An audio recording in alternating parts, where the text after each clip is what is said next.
we are. Well, we are. I muted my microphone. Hello there, everybody, and welcome back to Roll Advantage. Very excited to be back for the session today. Aspen says hi. Aspen says hi, by the way. You might be able to hear her. So it's been a minute.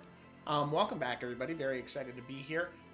Just as a heads up, Gemma is not here this week, and if I am correct, I'm pretty sure I'm correct here, everybody will be back next week. We won't be missing anybody next week and for the next couple of weeks after that. So that is good. But Gemma is not here today. Hope that she is having a lot of fun. We miss her a lot, and we will see her next week. So, as is tradition here on Roll Advantage, I do not do the summary. It's not the DM's job. It is one of the players, and that player is Ryan. Ryan, whenever you're ready, take it away. All right, Act 1, Chapter 19, Tests and Trials. The session opens with a slight flashback to Via meeting her uncle officially. The two speak and have a warm and inviting conversation on the nature of family and catching up after many lost years. Via, who was concerned about meeting her mother's family, is quick to embrace him and is happy that she's finally had the opportunity to meet him in person. The two potentially discuss having a family dinner down the line. As the heirs take some time to themselves, Xanthi is updated on the state of Sea Haven and of a recent murder some weeks ago where a man was killed in a particularly brutal way, resembling a dried leaf. Kaelin and Via work on a stall to help local residents and the people, with Kaelin providing some trinkets and salves, while Via uses her ability to read fortunes. Before they leave, they are left with a coin that allows a favor from the Church of Unity. However, neither of them can remember where the coin came from. Edwin is shopping for a present for Astrid when he is jumped by one of the thugs that previously threatened him when he was last in Sea Haven. Edwin non-lethally deals with the threat, but is unable to stop word from reaching the other heirs and eventually Talon himself. The king is rather upset as he can sense that Edwin is not telling the whole truth about his relationship with this individual, as Edwin insists that there are more pressing matters that they should be focusing on. Talon increases the amount of guards surrounding each heir before departing. At a party thrown for the Sentinel Festival, Via and Kaelin speak with Archmage Morgana, detailing their knowledge of the ritual and the book that they acquired from Arkenvale. Morgana is still concerned and mentions bringing in a professional to help. Kaelin senses something more, and Morgana acknowledges that the Dragonborn used to be a necromancer known as Cassius, who did some questionable things. However, she trusts him and arranges the meeting. Edwin spends time with his wife, opening up about the disagreement he had with Talon, and the fear of being caught regarding what he did that night. Astrid speaks kind words and comforts him, hoping that his family will understand. Edwin reminds her that tomorrow night he will finally reveal to everyone who is targeting them. That night, Kaelin offers Xanthi a refined version of the charm that she offered her when they were younger, this one boosted with actual magic. Xanthi, however, refuses it, saying that she wants nothing to do with the occult and Kaelin's witchcraft. Kaelin tells her that she may do whatever she wants with it as it is a gift, even throwing it away or destroying it. Despite this offer, however, Xanthi does keep the necklace in the back of her drawer. With that, the festival officially begins with the first match, a sort of underwater tug-of-war presented as a mixture of strength, cunning, and whatever resources the contestants can use. While all perform admirably, at the end, the three overall winners are Garrett, Victor, and Astarius. With that, the King's Hand prepare for the second challenge of the festival and the multitude of challenges they face as a group. All right. And that's where we're going to go ahead and pick up. So, as the trial comes to an end, you can see that there is celebration had for Astarius for his victory. Many people congratulating him, but you can see that he accepts the congratulations, but he doesn't seem to be reveling in it very much. It's very neutral, his approach to how he receives this. But eventually all of you are escorted out from that dockside near Sea Haven in the early morning. All of the contestants are allowed to dry off, and there is yet again another day of festivities at your reach. I'd say right around noon is probably when they'd pick up again. But as of right now, all of you are still barred from going down to Sea Haven and sort of kept within the confines of Sky Haven for your own safety, as Talon had said. So you can see that in this mid-afternoon, Eventually, more and more people will show up to the keep as the day goes on. But for right now, all of you do have a few solitary moments within the keep to do anything you'd like to do, or if there are any individuals of nobility within the keep that you would like to go speak to, or any of the guests that are here, like the High King of the Nornafi or the son of the Praetor from Elysia.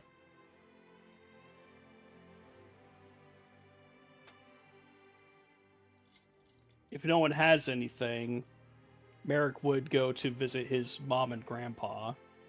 Mm-hmm. Okay. Go visit your family. Can't ignore them for too long, you know. Did invite them here. No contact. Okay, sounds good to me. This is the same day as this trial. Is that what you said? Yeah, it is. Okay. So tomorrow. Tomorrow is the talk.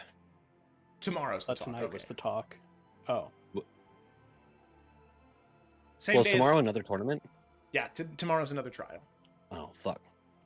There's trials every day for the next Yeah. 4 days. Okay. Now. No, 5 days now. It's 5 more trials. This is one of those times where, like, you're never gonna have a good time to have the talk, you know? There's never a good time to do this. Oh. Okay. All right. So, with that, Merrick, you head to the guest wing, and you head to the rooms reserved for those members of House Veltaris, specifically Garen and Sharn.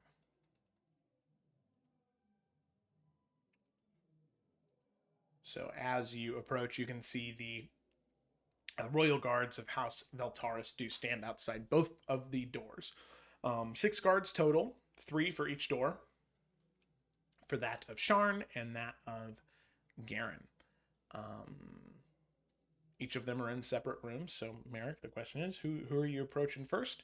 It looks like both of them are in their rooms right now. Sharn, okay. All right. So you approach the guards, and they don't ask you anything. They immediately, one heads inside and will, recognizing you, will go inform Sharn. Okay. So.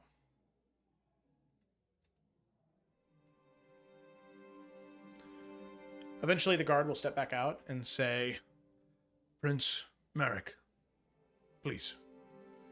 You are allowed entry. And we'll step aside, and the other will open the door, and you can walk in. and he'll head straight in.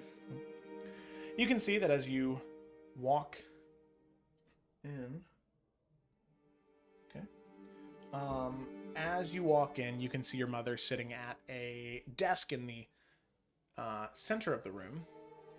And you can see that she's shuffling through some papers, writing a few notes, and she sees you walk in, and she'll kind of tuck them into a book and set them off to the side and say, "Oh, very good. I can see you've finally found the time to come greet us. I mean, no offense, my son. I understand with the organization of the festivities, you are quite busy." I am sorry I wanted to come sooner, but there has been a many great deal things happening. I had heard of some business with Prince Edwin in Sea Haven just yesterday. Yes, it seems like everyone's heard of that. But we should get to more pressing matters if that's all right with you. Mm-hmm. And he'll kind of just like move in a little bit closer. There's something important that we need to discuss.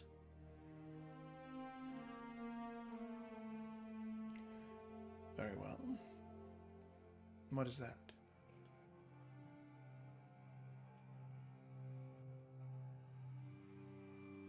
Did I ever drown as a child?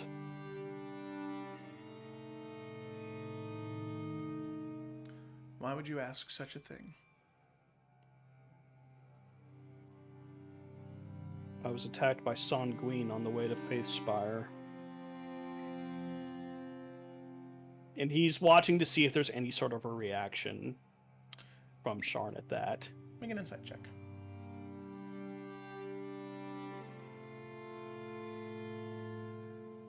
Oh yeah, 8. Nailed it. Okay, I'll keep that in mind as she talks, and I'll let you know if anything. You notice anything? Thanks. If I don't say anything, it seems as though, Merrick, you believe her. Fair enough.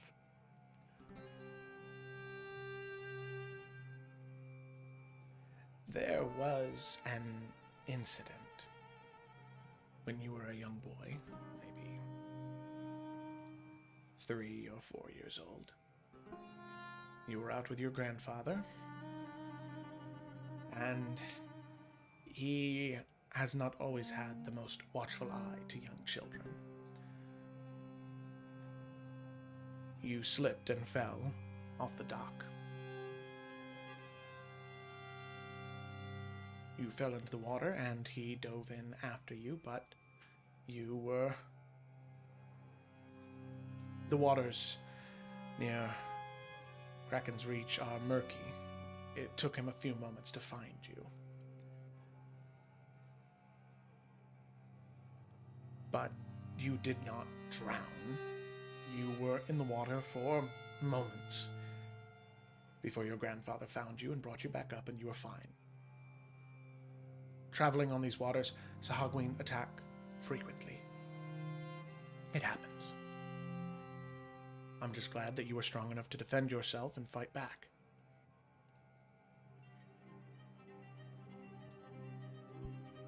It was like they were drawn to me. There were so many they could have gone after. Smaller, weaker targets, but if they could get within reach for me, they attacked me. And they spoke a chant about breaking the chains, the drowned. None of this means anything to you? No, it doesn't. Sahagwin, and any creature that spends most of its time under the sea, is bound to either go mad or to believe some thing it believes to be a god. Those creatures that are denizens of the sea tend not to treat kindly with us of House Veltaris. They probably saw that on you. They could sense it in you. And that's why they attacked.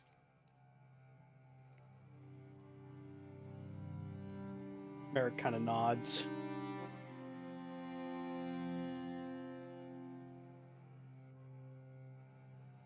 You were right about one thing, though. I was strong enough to stand my ground. My siblings helped, but they kept coming and I gave them no quarter. Good. As you should.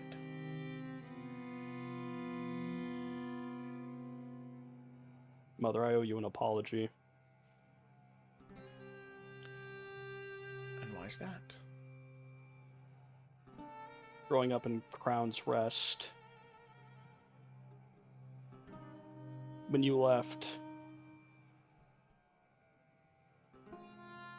things were hard for me. It constantly felt like I had to take sides between you and Father. And it felt like sometimes no matter what path I picked, I was just making someone upset with me. I felt very alone and very trapped.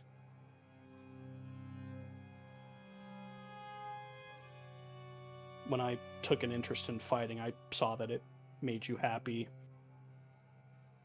And I wanted to do it, but I liked seeing how it made you look more. And you pushed me hard. And there were days where I thought you were being cruel.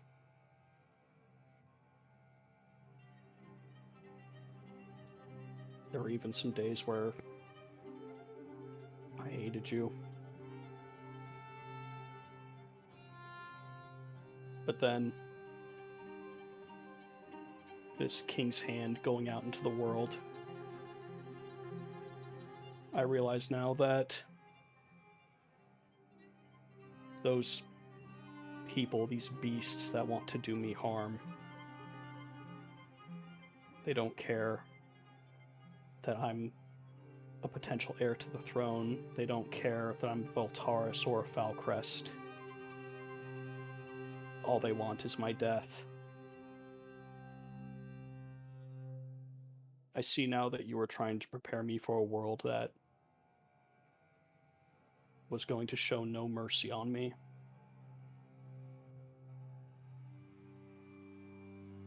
I'm still standing because of many of the lessons that you taught me. I'm sorry I wasn't more grateful for them. But I understand now.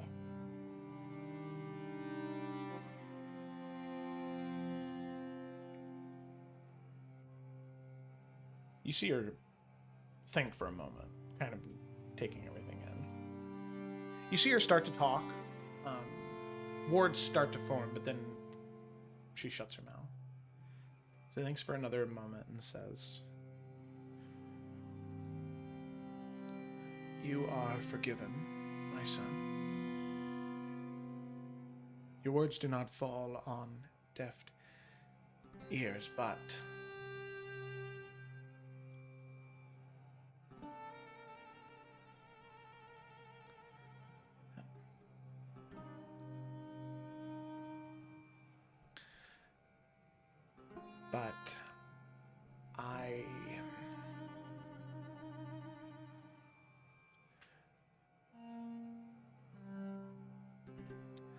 I am proud of you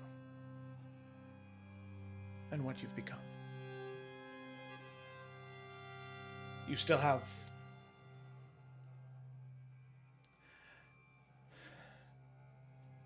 a great deal to grow still, and a great deal to learn, but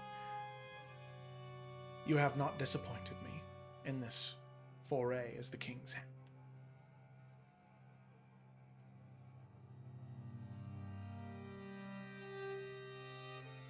Thank you.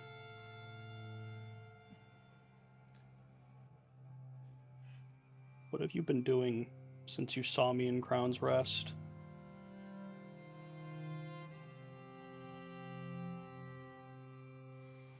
I have been handling special business as assigned to me by your grandfather. There's strange things being whispered in the Starwind Channel. Strange things indeed. Things that House Voltaris is concerned with for now, but in the current moment, I don't think the King's Hand nor the King should be worried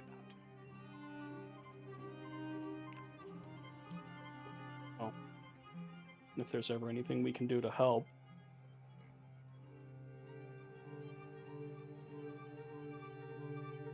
You know not to hesitate, I hope. Of course.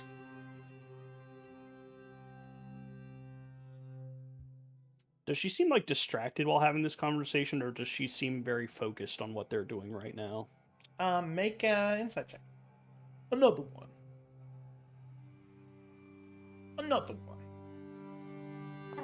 Okay. Forget I asked. That was a natural 20 on mine. Yeah, I mean, I'll definitely say she definitely doesn't seem all the way present. It definitely does seem like she's thinking about quite a bit. But you're not exactly sure if that's just because of the festivities, if it is just this business, or if it's something else. You're not super sure. Okay, but getting kind of a vibe that there's probably more going on, especially, you know, with what she just said about Starwind Channel. Yeah. Well, I don't need to take up too much of your time. I am sorry it took so long for me to come down.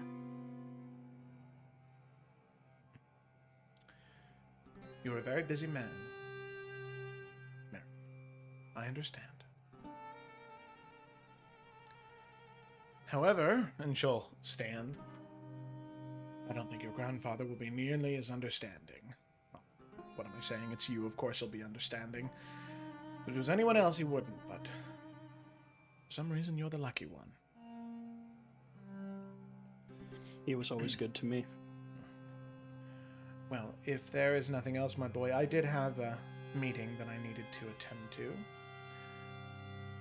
Of course, I won't keep you. I'll go see grandfather now anyway. And if I may ask one favor, Merrick. Yes?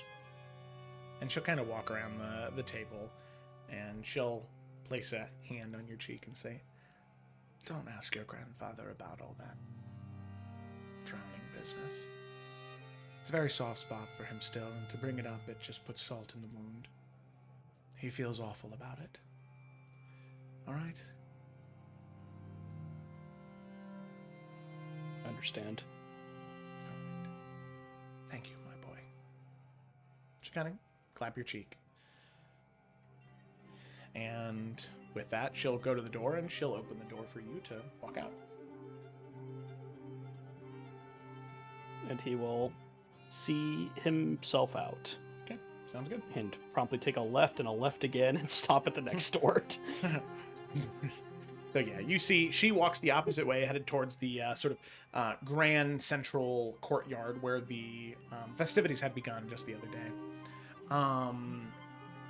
And you go up to the door. You can see the guard sort of looks down at you, and he will walk into the room. Obviously, he recognizes who you are.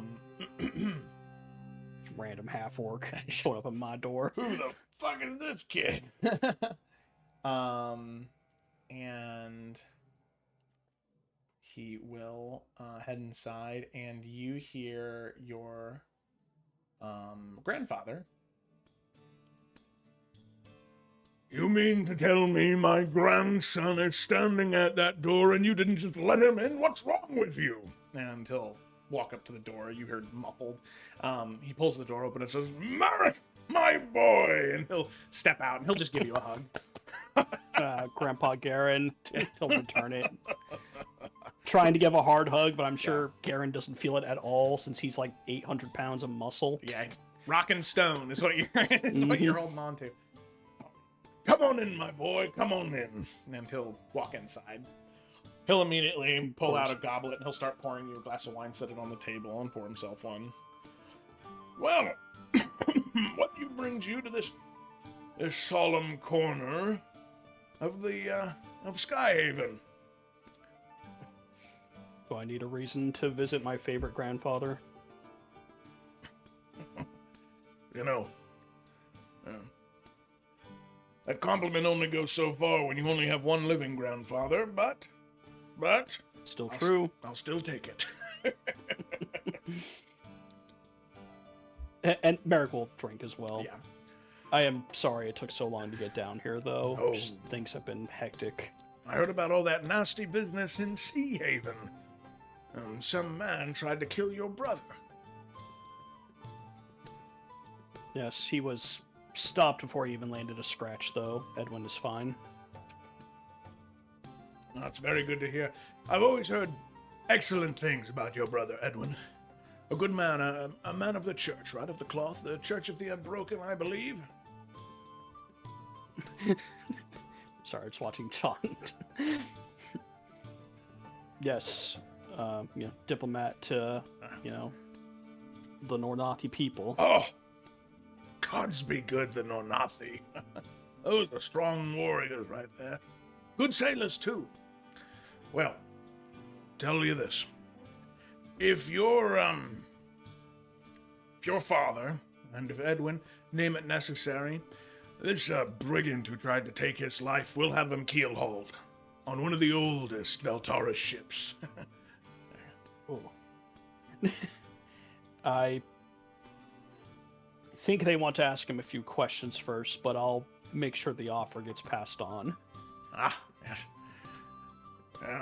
I'm sure they'll appreciate the spirit in which it was given, at least. I'm sure your father always has been more of restorative justice. I understand it. it's better to have the people working again, putting money back in his pocket than, well,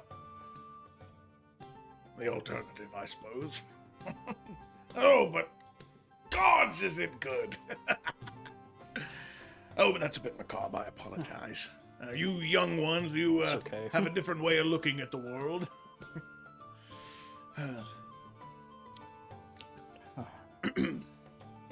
I did want to offer you an apology, though. I know that you got my letter requesting you and my mother to come down.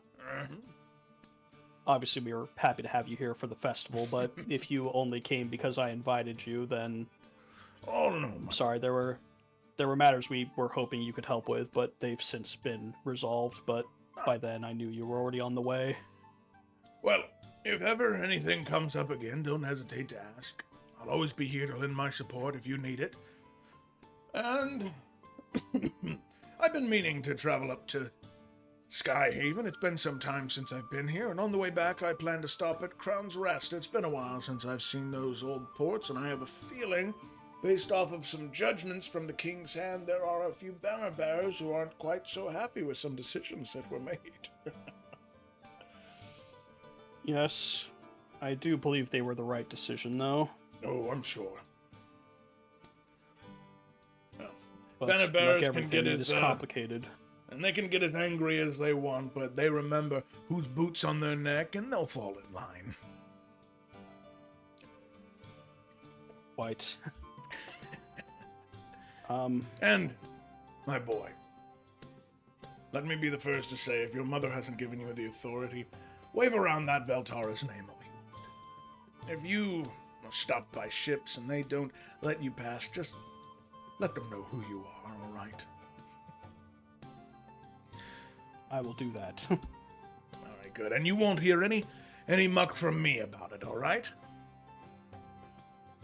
Thank you, Grandfather. You're welcome. On a more serious note, there was something I was hoping you could help me with. Mm-hmm. Faith Spire was an eye-opening experience for me. I learned a lot of things about a lot of the people and how they see all of us. Your Lord Paramount. I'm sure the whispers of civil war has reached your ears. It has Discontent indeed. amongst the heirs. Yes.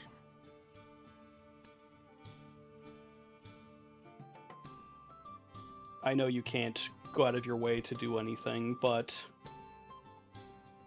the people are afraid.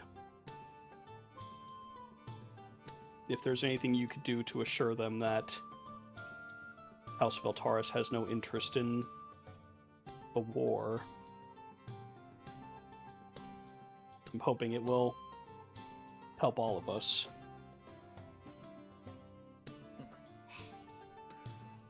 Well, of course. My boy, I don't think any one of the Lord and Lady Paramounts is feigning for civil war. But I must say I do have my reservations about some of your siblings should they be named heir. I mean, gods, Octavia? I'm sure she's a very sweet girl, very nice, and what I hear, quite adept at magic. But Queen, what? By the time your father passes away, 19, 20, 21 years old? Gods be good, the politicians of this world would have her in the palm of their hand and mold her to whatever they want. Octavia's far more talented than you know. That I can assure you, trust me. I understand your point. I'm just saying, I think it might do good for the people to hear that, at the very least, me and my house, we have no interest in bloodshed. Unless the future of Adaria is truly threatened. Merrick, are you telling the truth? Yeah, Merrick doesn't want a war. Garen will kind of lean in, kind of narrow his eyes. And you know what? That right there, that was a test, and you passed, my boy. Glad to hear that you won't trade secrets and naysay your siblings behind closed doors. Very well. I'll do everything I can to make sure that not only my banner bearers stay in line, but those houses that benefit from the security that House Veltaris provides, they'll fall in line as well. And everyone will keep the swords in the armory, and they'll stick to the plowshares. Thank you, grandfather. It certainly cannot hurt my chances either if other houses know that we are not interested in such alternatives. Exactly.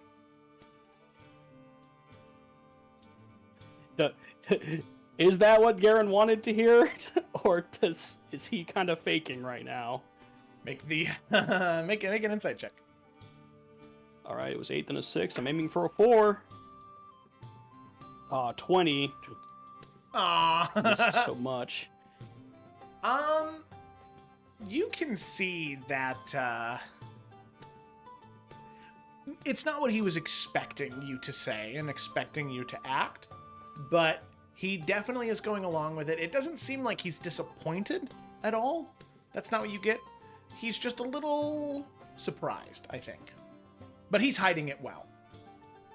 Gotcha.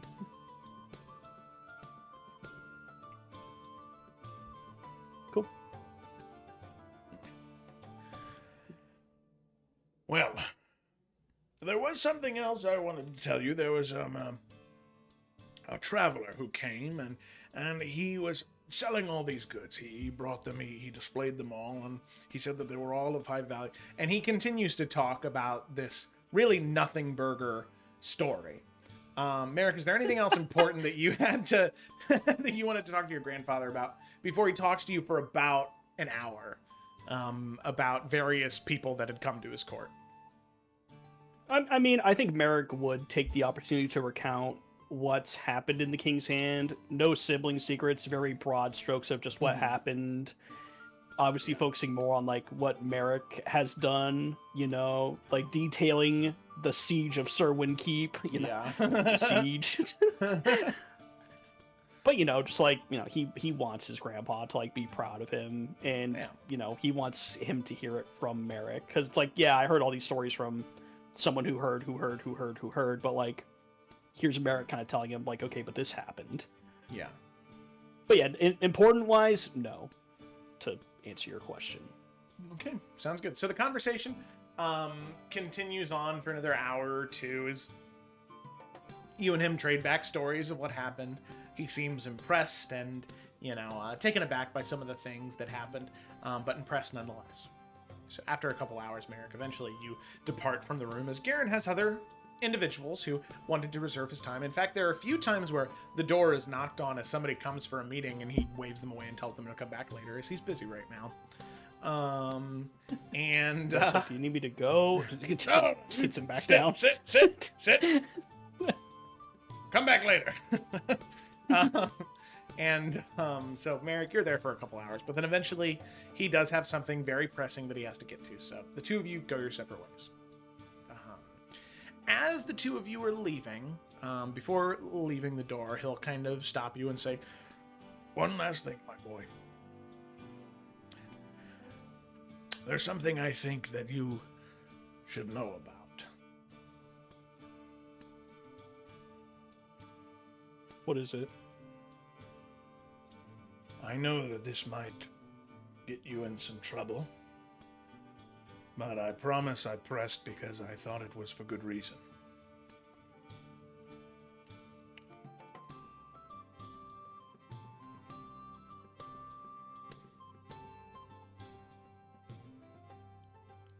Your mother, to most, seems to be a pretty good liar, but I know her tales.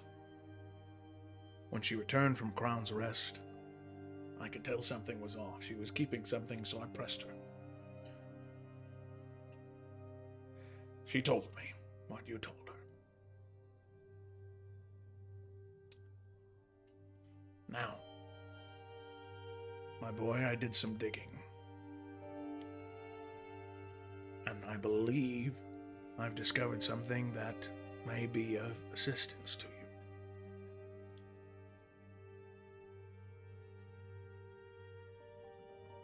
It seems as though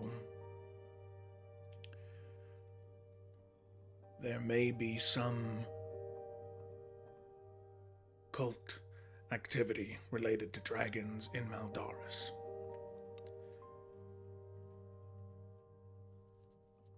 There is a port town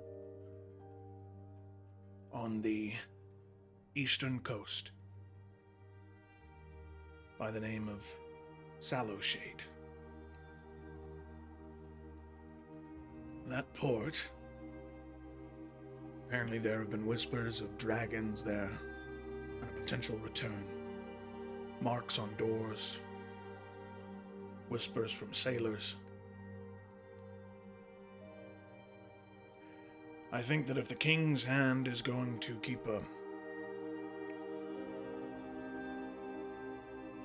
it's going to be in charge of doing whatever with these eggs, I think it's good that you have that information. Now, I know that you can't go to the council or your brothers and sisters and tell them this. Perhaps your brothers and sisters you can. However you wish to divulge it. But perhaps it wouldn't be a bad idea to ask Davian to investigate various ports. Your uncle, or your grandfather, said quite a few strange things during your meeting about whispers from sailors. Perhaps would be a good way to start that conversation. It's information I wanted you to have, boy. Thank you, grandfather. Did they specify, you mentioned marks on doors, anything in particular? Well, 3 claw-like marks. Almost like in a circle, each claw outstretching. And he sort of draws it, and it's the same symbol that was on Rainier. Yeah. Okay. Was about to ask, thank you. Yeah. All right.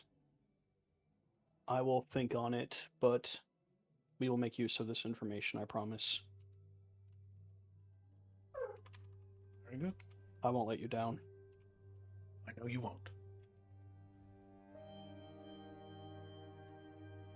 And with that, he'll open the door and he'll walk out first and let you walk behind him, and the guard will shut the door behind the two of you.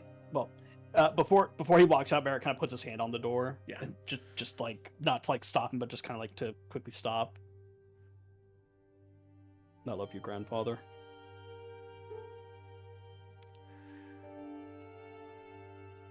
You know, for many years, I was considered the artist, soldier, and sailor on the seas. I was the person that if you saw on the other ship, you blew holes in your own hull so you didn't have to fight me. But you know what, my boy?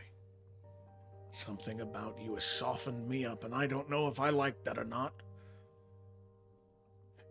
But I do love you, my boy. Merrick's just gonna hug him again. Yeah. Garen will hug you back. And then Merrick will take off. All right, cool. Knowing he's probably taken too much of his time. All right. At least in Merrick's mind. Sounds good. So, Merrick, you head out. And you head back to the sort of main common area, and you can see many more guests of nobility have shown up. So if there's nothing else particular, you just kind of like walk the floor, say hi to everybody, have a little bit of small talk, just make yourself present. But with that, we cut back to everybody else. So keeping up with the request from Talon, he did request that all of you kind of stick together. So Is there anything anybody was doing in particular, sort of right after the tourney, when you maybe could have got away for a moment by yourself to go do something while Merrick was doing that? Or are you guys all kind of reconvening in that great hall now, after the fact? Oh, go ahead. Oh, yeah, I was thinking like Octavia probably would have stuck around with the siblings who were still available. I mean, she kind of wanted to talk about what was going on in the tournament, so I don't know what the other siblings were doing though, if they were also with her or Edwin has to, so he's around. Because apparently everyone is. Isn't he walking around the castle with like 4 Yes. guards following him at all times? Yeah. So all of you. So He's just walking around. He's like, we should get you one of those toddler backpacks with a leash. yeah. Kaylin it's has the been like bracelet. whispering to Samson, and Samson has been putting little stink bugs in all of the guards' pockets because she's tired of them following us around. Okay, Come on, don't. Aspen. She does not want to That's come rude. in. They She's didn't do chilling. anything. Nah, I know, but It's Kaylin's like, annoying. look. It's Nah, not their she's fault they're chilling. here. He can't hear us. I will restate. Stink bugs. Stink right. bugs Hello. are in all of them. While you were gone, Kaylin is whispering to Samson to put little stink bugs in all of the guards' nooks and crannies because she's mad that they are there. Too many of them. All right. Yes. Make it happen, DM. Sounds good. Wherever So we're. Samson does, do that. Good. He's able to get 2 or 3 in various sets of armor. The thing is, Kaylin, as the stink bugs like crack and break and begin to stink up, the guards are unwavering in their posts. So you're just they suck. surrounded by this cloud of stink now that walks Oh, with no, you. it Stink bugs are backfired. horrible. Yeah, they are. Edwin's Sam- just like, Even Samson is doing that like, Unfortunately, Octavia, as soon as Caleb walks up, Octavia's gonna be like, ew, what's that smell? I don't know. Xanthi goes, Sister, did you forget to bathe this morning? Sandy! There's like a little bit of just like the creepings of a little Cheshire Like cat the smile. Grinch's smile. Yeah. I thought it would be Grinch's funny, and it's not. Now it's just even worse. No, it's very much worse. What's funny? I don't understand. I'm just so annoyed. Kaylin's gonna cast Prestidigitation Oh, and make the smell go away. and You it hear a goes couple away of for the like a guards second, sigh in relief. Then it comes back. Edwin just goes. He's looking back at the guards while I guess we're walking somewhere, all of us together. This is not necessary, right? This is completely unnecessary. Yeah. I don't know, Edwin. Elaborate. What happened? You didn't really explain anything. I explained what happened. He tried to do something. He was. You didn't explain why he was there, Edwin. I already said. I don't know. But you're lying. I am not. Can a Kaylin insight check? Make a deception check, Edwin. Yeah, Since I mean, every- yeah. Since it's everybody definitely deception. knows what happened, yeah, we can make these rolls public. Oh, bitch. Hold on. That's Ooh. crazy. Oh. Hold on. Did mine come through? I don't see it. Okay, hold on. Maybe, I'm yeah, clicking. go over to the I Foundry clicked. tab. There we go. Oh. I'm not lying. And Kaylin's Kaylin, going to cross her arms over Yeah. her chest and just look at him. What? You're a terrible liar. I'm not. Your voice does a thing. You like talk a little different. And I'm not that good at noticing things. like that. I'm talking very the same. Okay, now you're just being ridiculous. You don't talk like that at all.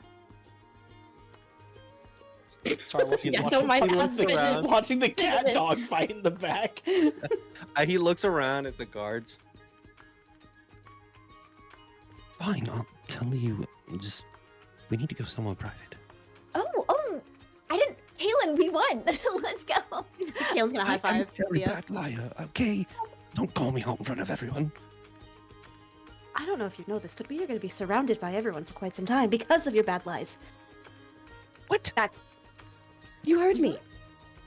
It's still very unnecessary. Ah! So this gonna like scream in your face under her breath. All right, let's go to the little quiet chambers where we can be guarded. Yeah. Edwin turns around as we get to like the chamber. Please stay out here. We do not need you inside. Yes, my prince, we will be posted everywhere in case anything happens. Thank you. Please leave us to our privacy. We will be out in a couple of minutes. Of course. Opens the door and lets the three of you in. I Well, will say, so now, Edwin, would this change if Merrick was here? No. Okay, because just so that way we don't have to regurgitate the information, we'll say that you guys get here as Merrick rejoins everything. But And- I like talking. I I would have said it again. I know, but so that way Merrick doesn't feel left out of the conversation either. Okay. Um, Fine. I'll hear my voice once. So Merrick, you rejoin and you watch that little interaction happen, and then you also see Edwin say that you would tell everybody the truth. Oh, hi, Merrick. Hello. come on in. Okay. Door shuts. Edwin looks at the four guards, steps into the room backwards, notices they don't follow. All right, and he shuts the door. The 4 guards. Try the 12 guards, homie. All of our crown guard knights are here. Oh shit. Hey, Edwin's just fine. He's like, hey, they didn't follow us in the room. Cool. We have a little reprieve from guards. As we step into the room, he goes, Merrick, how was your talk? Okay, Edwin, we know you're just gonna. What's going on? Not to cut you off, Merrick, but Edwin does this. No, you're right. It was Thought fine. small No, thanks talk for first. asking. Keep going.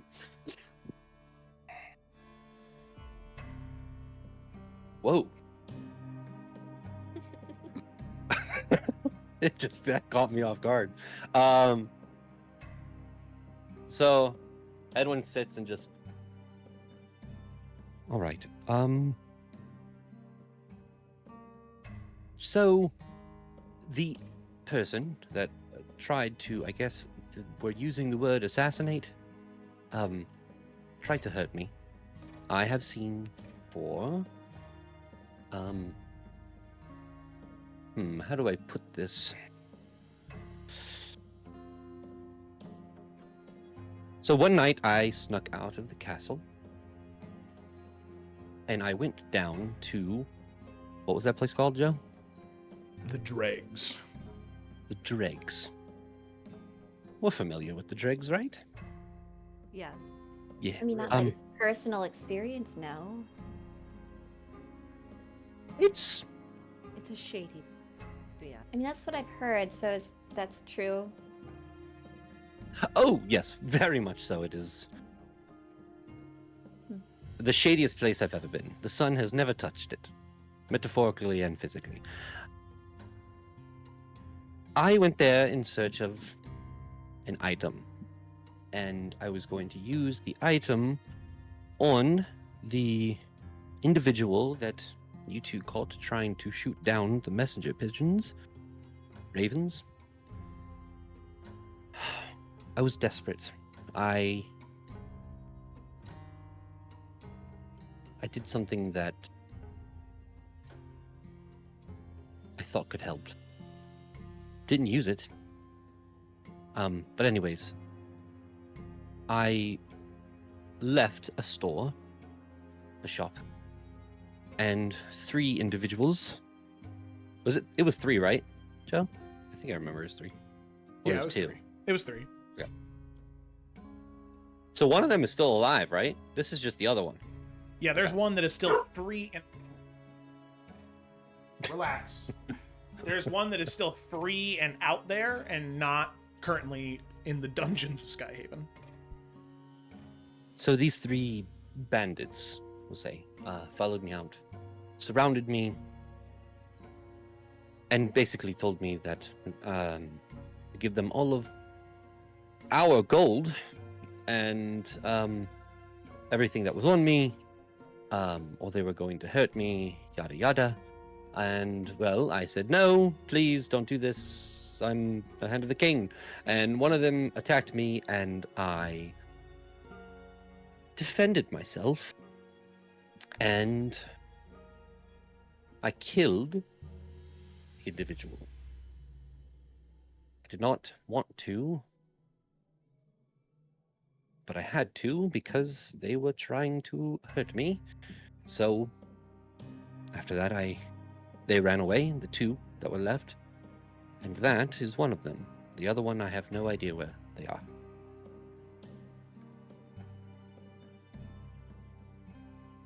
And that is the whole story. Why didn't you want to tell Talon this? I mean, He's... You simply defended yourself, Edwin. It's... Well, that part is fine. It's all of the other parts before that. Sneaking out, going to the dregs, going to shady places, all of these things that could put myself in danger, which it did. I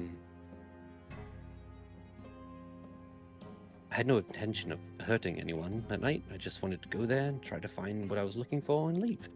And Father has enough going on. What was it you were looking for exactly? Right. Well, goes into his bag. This. And he pulls out a little vial. Truth serum.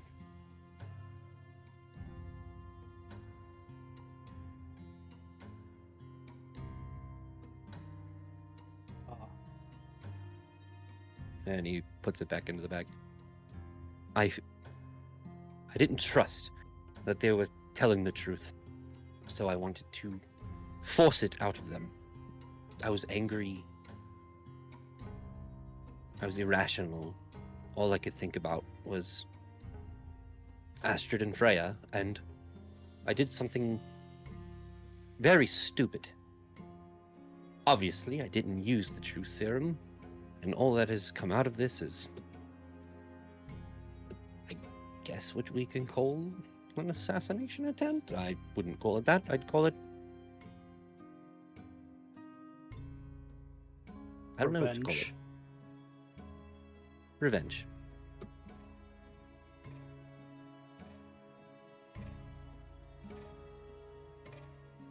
Okay, I mean, you made it seem like it was like you really did something, insane. But I mean, it's too bad the guy died, but you had to defend yourself, so whatever, right? Well, he attacked you, and he tried to rob you. And it seems as though he was going to do whatever it took, which could have resulted in you being the one who was dead instead. Right, Edwin? Right. No, they were going to do something. They reached for their weapons. I just didn't want to say anything and say that it's just a lot. I'm trying not to put any more worry on Father right now, and I mean, irregardless, it still happened, and Father's still worried because it happened, but I just felt the addition to the story would have made things even worse. I understand that, but I think, right, it's all gray area. There's no right or wrong here. It just is. But I think in this moment, being honest with him might have resulted in not having a bunch of those guys standing outside the door and us being essentially grounded. Mm-hmm.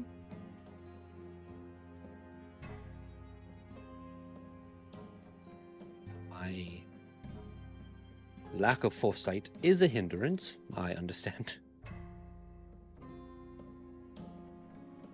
I'm sorry to all of you that you have to now deal with all of this.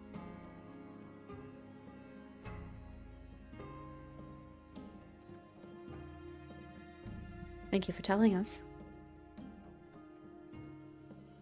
It felt good to tell it.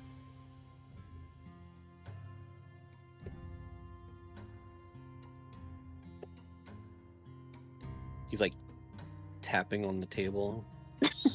Oh,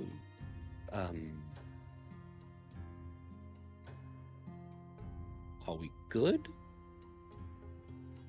I'm not mad. Mildly annoyed. Like, I think this was not that big of a deal. You should have just told Dad. Even if I kept a running tally of how many times I've snuck out without Talon knowing, I think I'd be in far worse trouble than you. You're also an adult. You can do and go and be whatever you want, Barbie girl. I'm sorry, that was a bad reference. That was too modern. As well, thanks, Queen. Kaylin's a Bobby girl in a That's too Bobby modern. world. I Kaylin of didn't all even- people It's to been call it's Barbie been 2 girl. weeks. It's been 2 weeks. It's okay. Oh no, I was calling Edwin Barbie girl. Oh, sorry. Like, you're an I adult. called Edwin like- a Barbie girl. I Oh know my I'm an God. adult. I know I can do these things, but I am also part of the hand of the king, and putting myself in that situation was irresponsible. I mean, yeah, you should have told us that's something you wanted to do, and we could have all done something, together, like a unit. But this was way back before we were operating like a unit. So, like, really, You think we're operating like a unit now? I'm trying to. Much better Like, than we y'all were a aren't? couple months ago. Yeah. The reason I didn't tell you is, I mean, truth serum is illegal. Why are you still holding on to it then? I didn't know what to do with it. What do I? Drink it. Throw it hand out a it? window! Pour it on the ground, anything. What if I throw it out a window and it hits somebody? That's what you're worried about now? Cross my mind. What if we could use in the future? There is a part of me that wants to hold on to it just in case. My second option was to use it on Davion. It's illegal. Yes. But we're also the hand of king. That doesn't mean we can do whatever we want. Did we not learn anything in Faithspire? That's not what I'm saying. I'm saying that as a useful tool for future use should we need it. It's illegal. We can't use it. Well, It would taint anything that we touch it with. I would have to agree with Merrick on this one. I know it's illegal. I was going to use it under the radar, so radar? That's not a thing here. Under God, it was so bad today. Oh my God. Under the table? Under the detect magic. yeah, I was going to use it under the detect magic.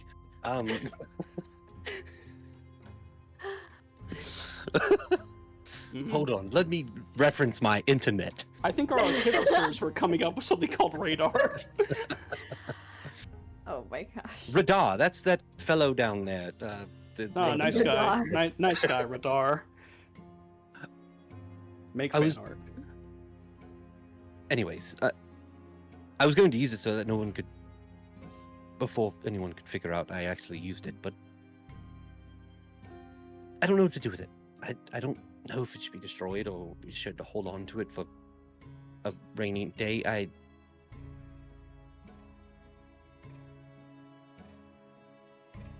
I think we should keep it.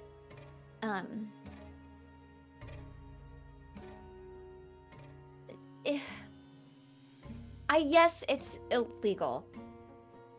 But also, let's be real, we haven't completely been abiding by all the rules. You know, like we have we kind of stole a book from Arkenvale. We have Stole that? those. Wait, what? No, No. we didn't steal it. No. Of course Can- we didn't steal it. is Octavia being honest? You guys didn't We- steal it. You checked it out. We We're just not did. returning it. We're not returning it. What the fuck? Oh, Is- Can Edwin tell if they're lying or being dishonest?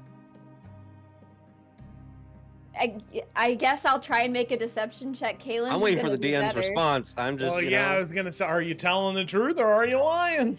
Well, they just literally said they're gonna keep it. technically, we didn't steal it. That's the question. You just said you're never gonna return it. But That is that's true. silly. No, but that's true. not stealing. Reading the card explains the card. Thank They you. did say they didn't steal it yet.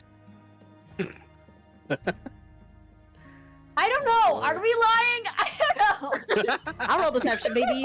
Y'all both so need to get your no. stories straight.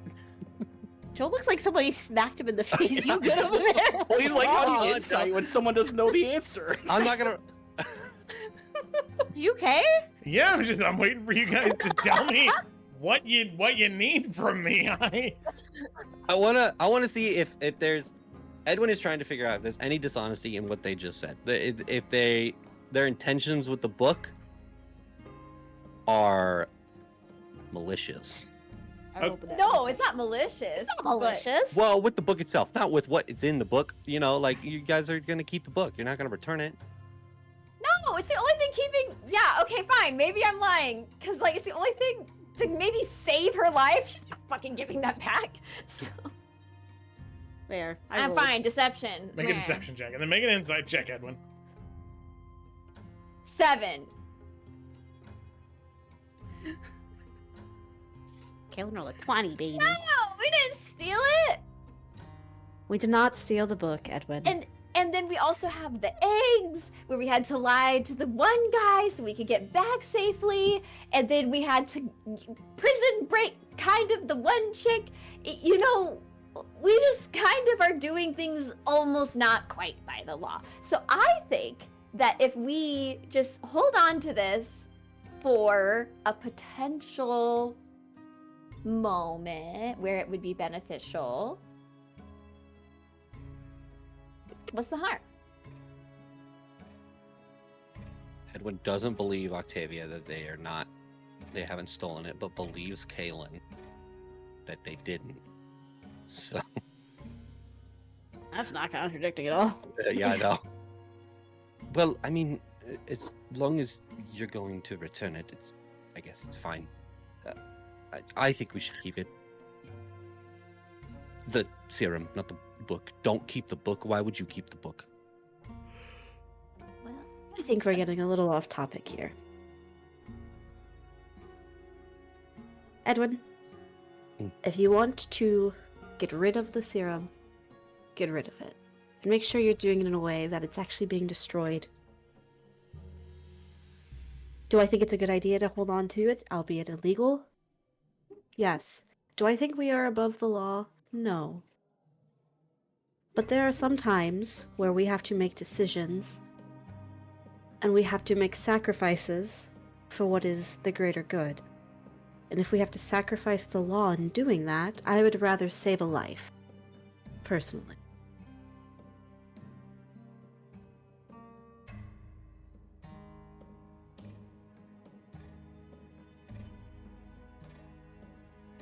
I also think we should keep it. I know what Xanthi's response would be. Get rid of it. That 100%. She'd probably be yelling 100%. at Edwin, like, why are you keeping this? It's illegal, blah. She's saying it with her eyes. Yeah. Edwin looks at Merrick.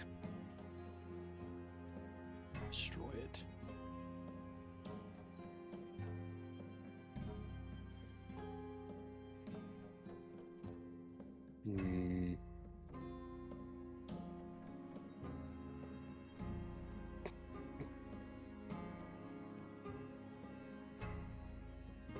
time is approaching where you are going to accuse Davian of what you said he's doing. And right now, brother, your word looks incredibly suspicious.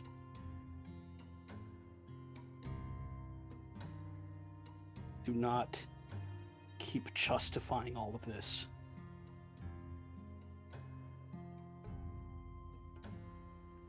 It'll never end.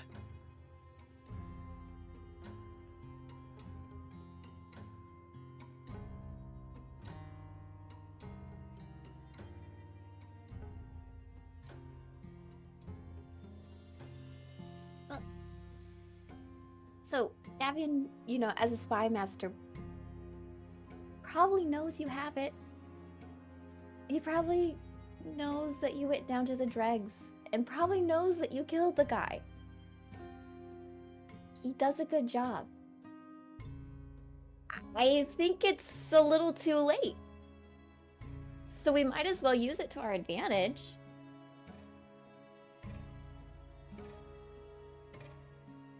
Davian's not omniscient. No, not himself, but his spies.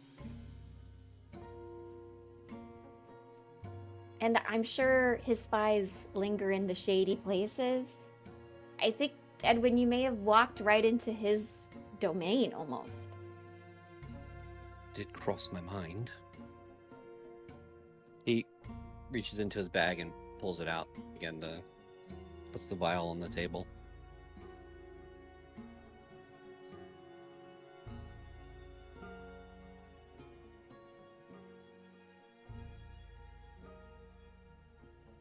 If Davian knows that I have it,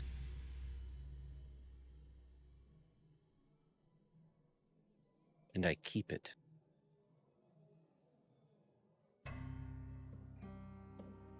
that is more evidence to make me look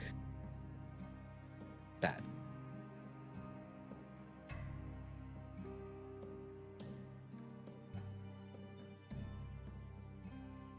And toss it away, Edwin.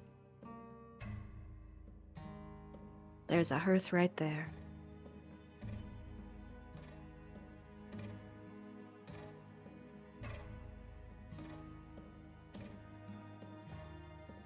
Picks up the vial.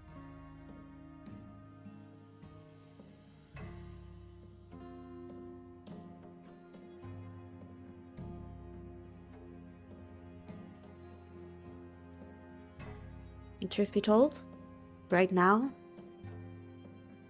we don't need it.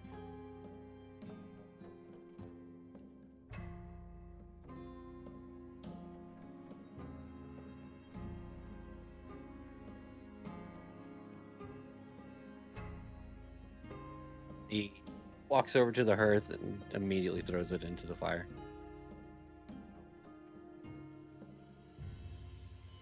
Yeah, Edwin, as you do, it crashes into the logs, breaking as the fluid within the vial makes contact with the flame. You can see the flame turn to this like bright green, and then eventually settles back into those sort of low red and gold embers.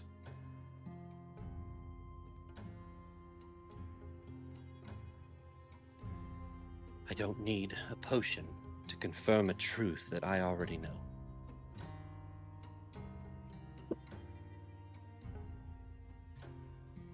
Plus, we have clerics that can do this.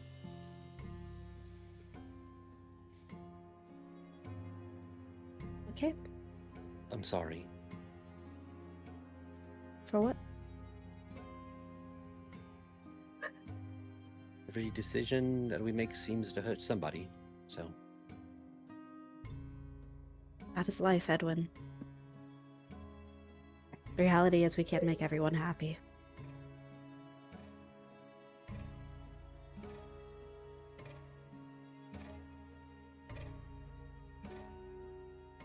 Well, while we are not surrounded by guards,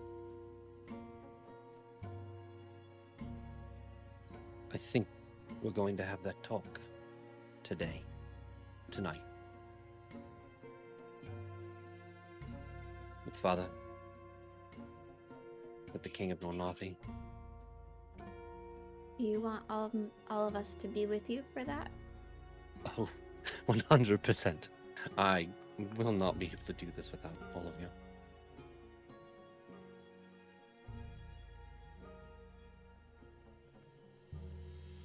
Either. I'll follow your lead.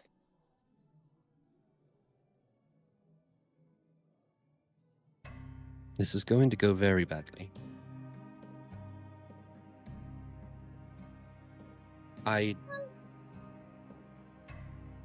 Just be prepared, because Father will immediately want justice, but the King of Nornathi will want justice in a different way. But Yes, and we can't let that happen. Not right now. No. We have to get through this tournament before any action can be taken. You know that, right, Edwin?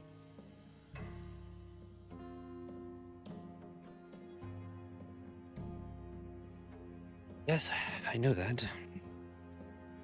And I don't say that to be mean or... I say that because I worry that if something disrupts this tournament, there might not be another opportunity for it. Should we postpone the conversation? no. No, No. we're just trying to be Davian- realistic. Davian knows that you know. Bringer here has started a timer that we cannot undo. Either you've called his bluff and he's not going to do anything, or he's spending every minute of every day preparing for what he's going to do. The longer we delay, the more time we're giving him to act unopposed.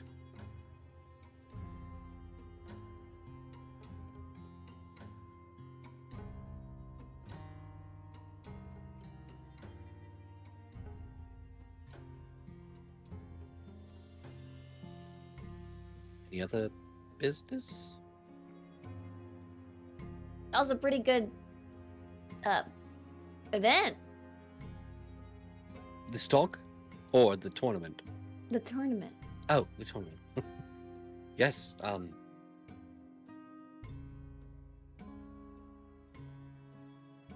Where is everyone feeling on that? I'm surprised at Victor's performance.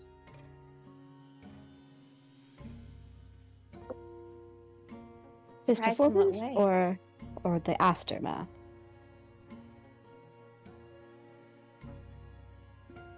Wait, was I not? I might have been gone, actually. At that point. Oh yeah. Was there like a blow up? Did Brenna like fucking? Yeah, go off? Brenna did kind of stormed off. It wasn't like super dramatic, but it also was like noticeable.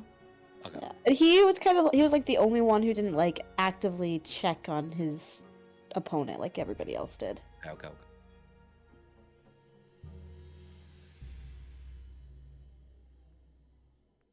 Well, I- I mean, sorry. Go ahead. No.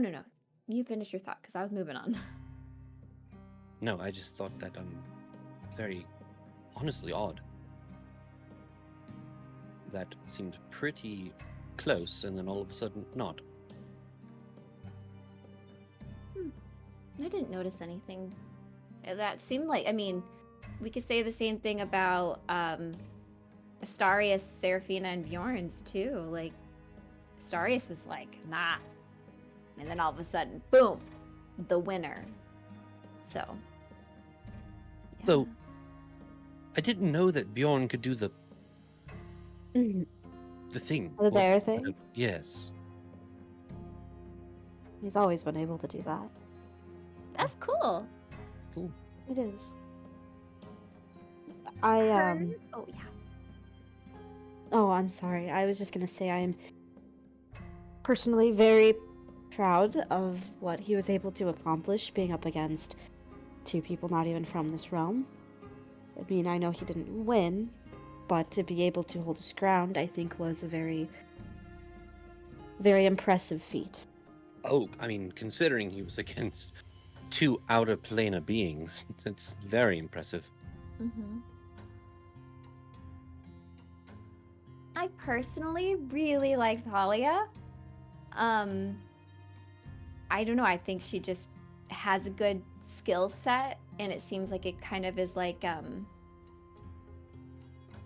it, like fits, like almost like her magic is almost like a toolkit to like assist her.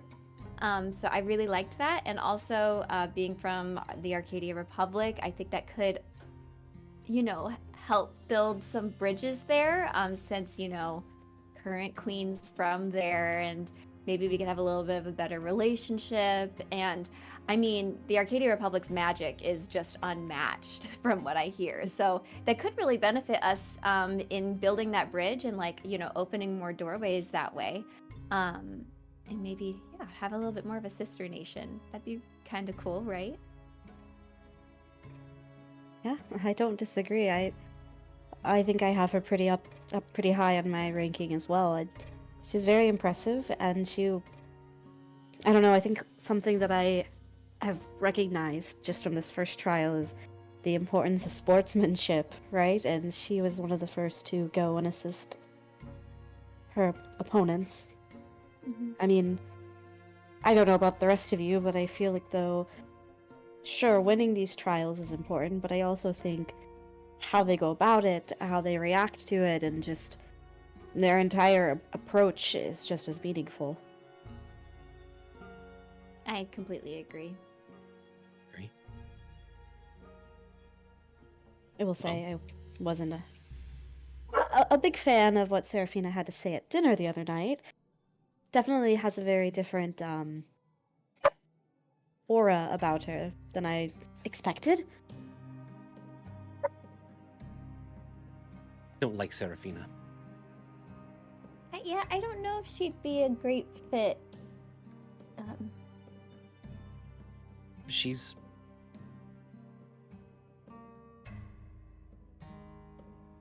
too. She doesn't seem to really care about the kingdom so much as making sure what she's working on doesn't spill over, if I have that correct. In the hells or whatever.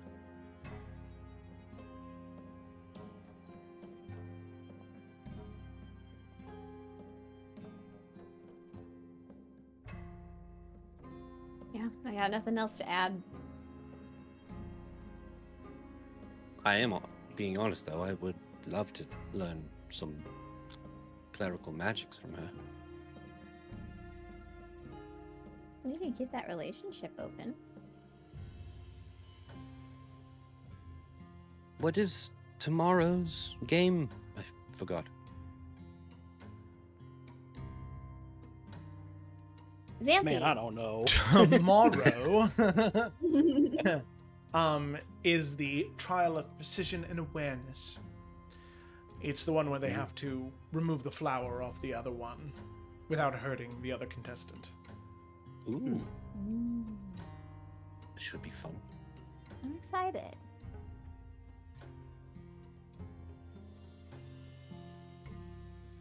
What time of day is it right now, Joe? At this point, it's maybe 3, 4 o'clock in the afternoon. Well, we have been in here for a little longer than we told the guards. Yeah. They might be having a,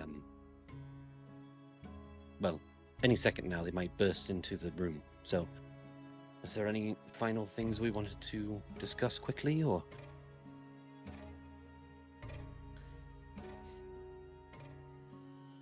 I'm all good. Okay. All right. So with that, all of you leave the room and head back into the festival.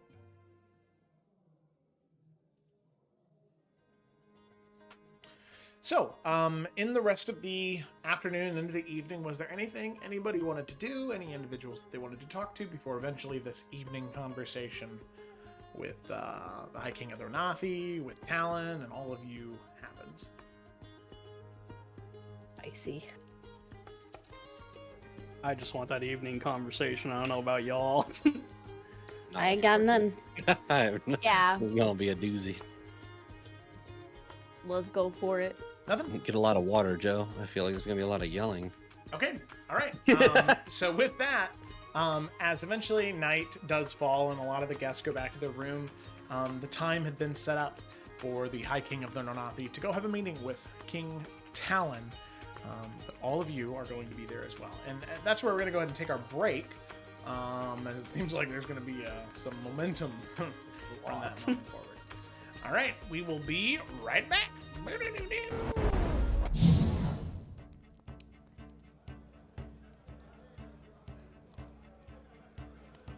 And you find that forward camp. Tits.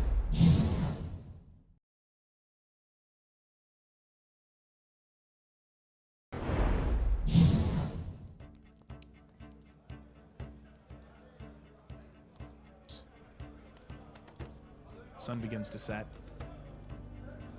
Takes a half day to get there. 500 feet away from where the keep should be, you tie up the horses, dismount, travel by foot.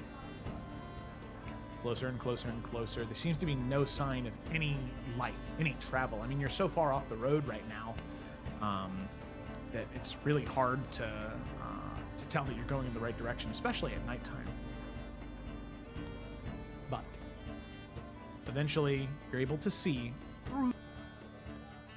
Guys, No, Via, no, it's up to you. No, Oh, Via. he ain't getting away. Come on, Via. It's your Come on, time. Via. Ray of sickness. Man up. She's already Alright, killed Via. one. She's gonna have so much trauma from this trip. Like she.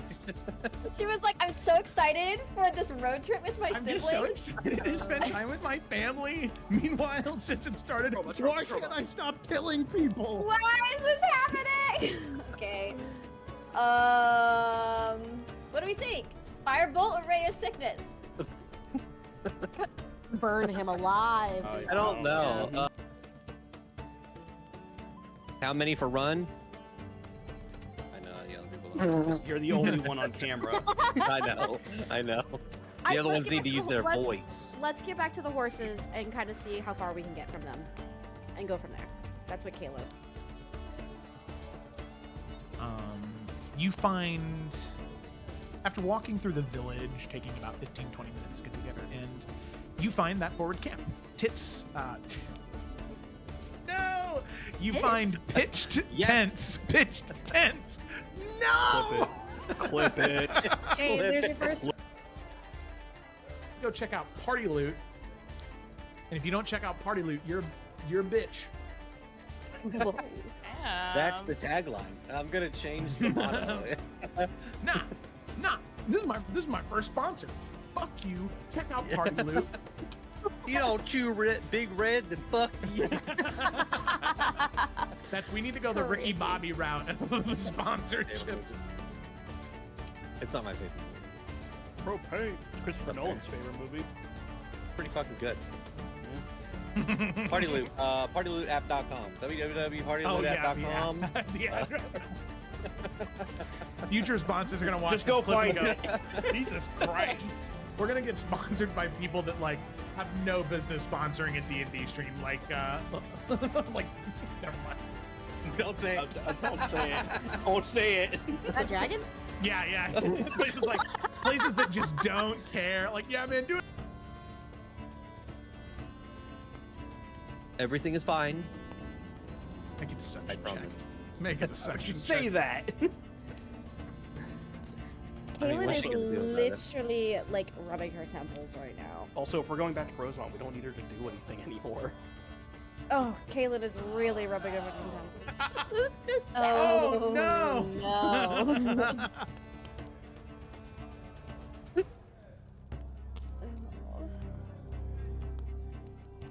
You see, she just kind of stares at you for a moment, and she whispers very low, "Is there someone in the room with you, Francis?" No. It's just us. There was much to discuss.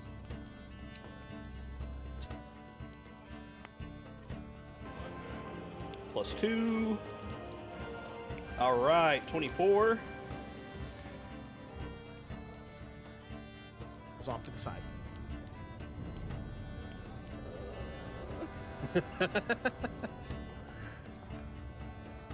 What is going on? You rigged the game, Joe. This is some bullshit. Merrick, dagger in. You are so focused because if you move your hand just 1 inch too much, you'll end up lifting the mechanism. You'll end up lifting the mechanism, and then it'll end up setting the whole thing off anyway. And you see the dragon egg beginning to shift out of the corner of your eye, but you're so focused on what you're doing as you throw your hand up to try and catch it. The depth perception on the corner of your eye is not where it needs to be, as you end up trying to grab it as it's already beginning to shift and fall. The egg doesn't crack or shatter. In fact, it breaks part of the stone in that sort of 4-foot drop. And Merrick. Reiterate plan so we're all on the same page. Merrick, with 2 other guards, and Fiddle in his pocket, looking around. Via is going to infiltrate into said place and attempt to pull lever to open door. We, the children, and some guards are going to be standing off to the side hiding, while another envoy goes up to the front gate. And no, we're just all hiding. No. There's got to be the envoy of, I think, captain and maybe 3 guards, just so there's more with us. They're going to be going to that exposed like wall entrance, and they're going to be processing that way. Because we want where the conversation to take place not be near the gates, because otherwise that makes it way harder for me to sneak up to where the lever is if everyone's gathered there. Okay. I think Kalen's gonna do some talking.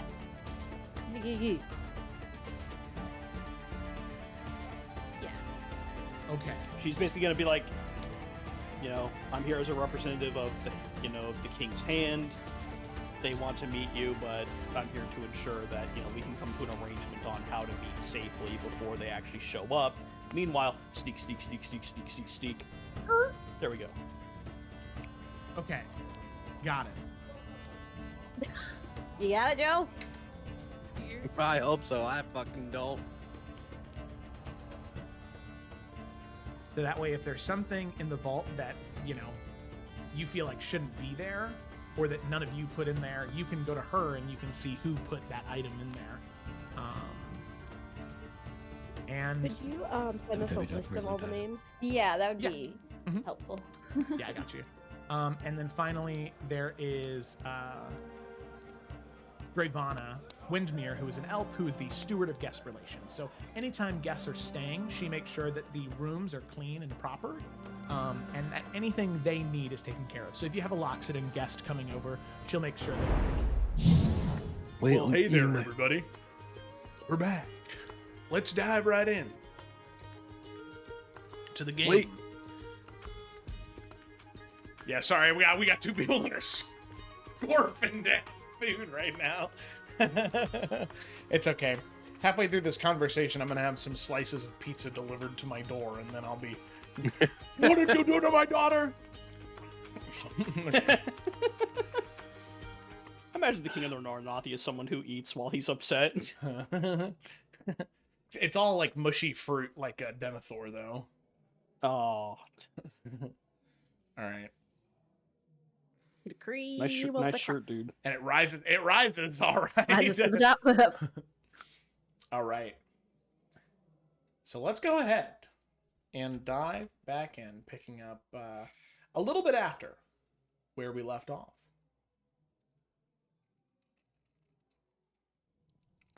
I had instructions. Right is making me thirsty. It's not good. So.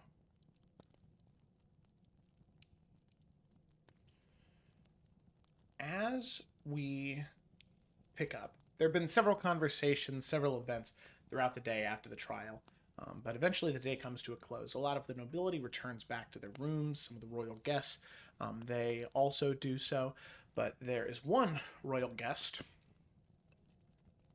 that has a very important meeting with the King of Daria.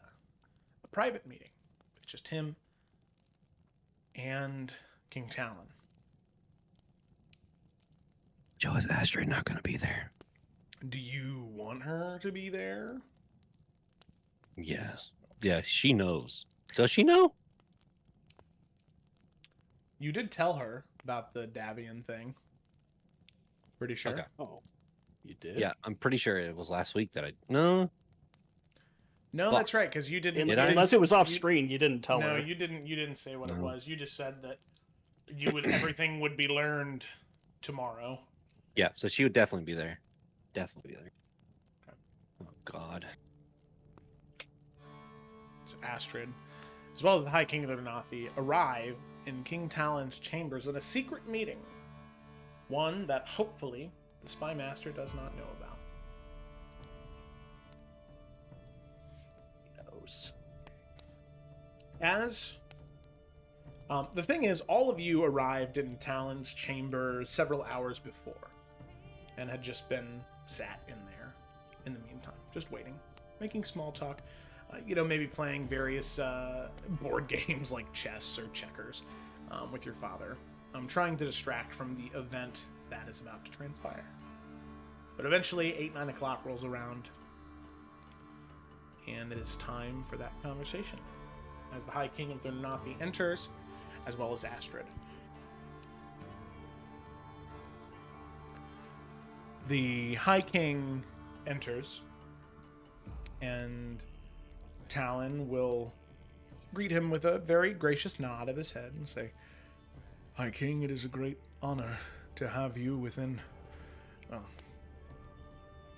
not just Skyhaven, but that you would find the time to meet with us here.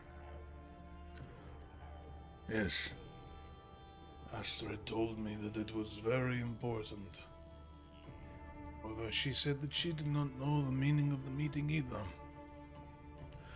So I'm very curious to learn why, in a private meeting with the King of Adaria, that the King's hand is also here. Yes, well, I think that it is best that I allow Edwin to explain, as... well, I don't know why we're gathered here either. So, my boy, please explain. Edwin looks over to the siblings and nods. Nod.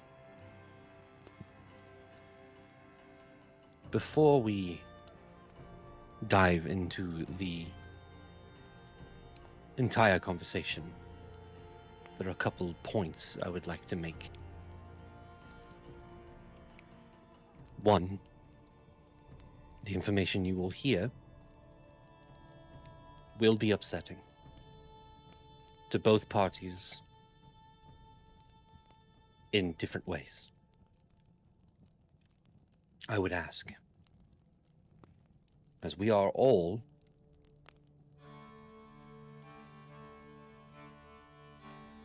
kings and royalty here, that we keep decorum while I speak.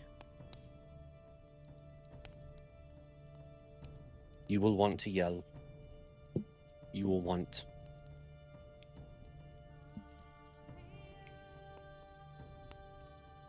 to make rash actions, and I ask for everyone here, we attempt to not. Looks to Talon and then looks to the High King.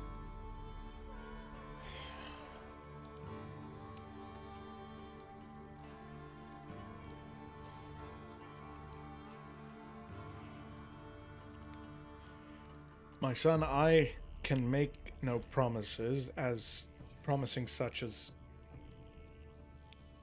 too much without knowing anything else. I'll try, but I can't make a promise like that I don't know if I'll be able to keep.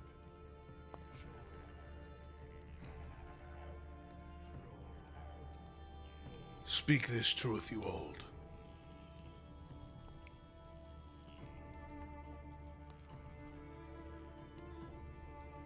High King Hadric, you received a letter from myself, correct? Before you made your way here. Correct. There was a secret magical writing that my sister, Octavia, attached to the note. It said to bring Astrid and Freya, and that they are in danger.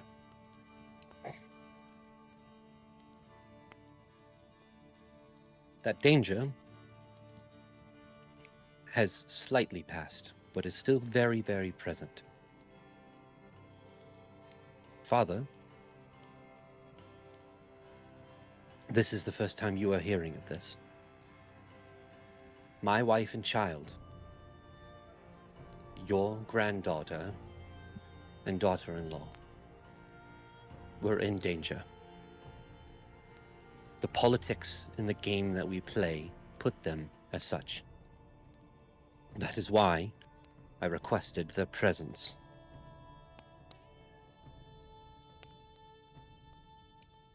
Since this has started, since being hand of the king, I was approached by an individual that we all know, some of us much more than others, that said to me that had I not tried or attempted to be heir, to give my best foot forward, that this individual and his spies knew exactly where my wife and child house were, and that would, in his own words, it's a shame that those houses are made of wood because fire spreads so easily.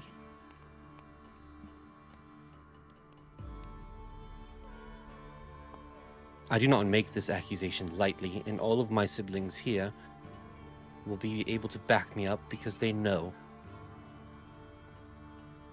Father, our spy master, Davian, made this threat.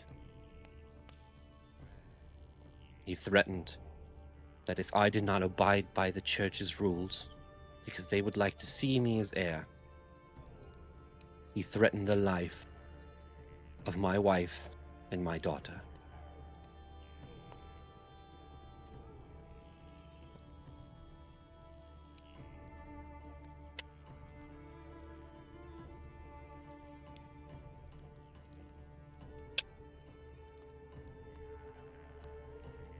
And you would have me promise to not act right.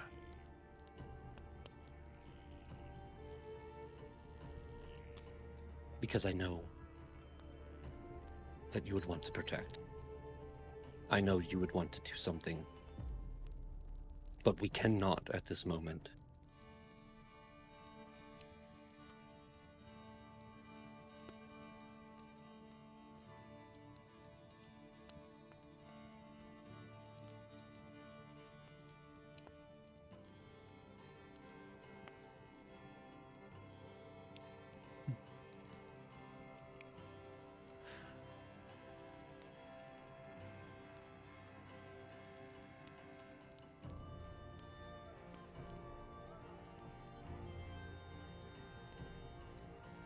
What more do you need from Davian?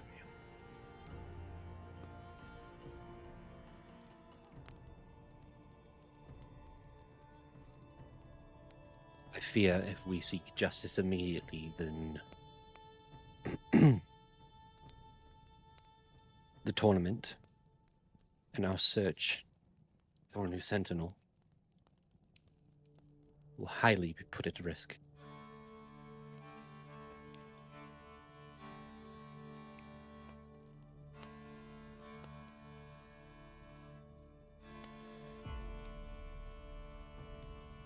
So there is a loaded rifle pointed at my granddaughter.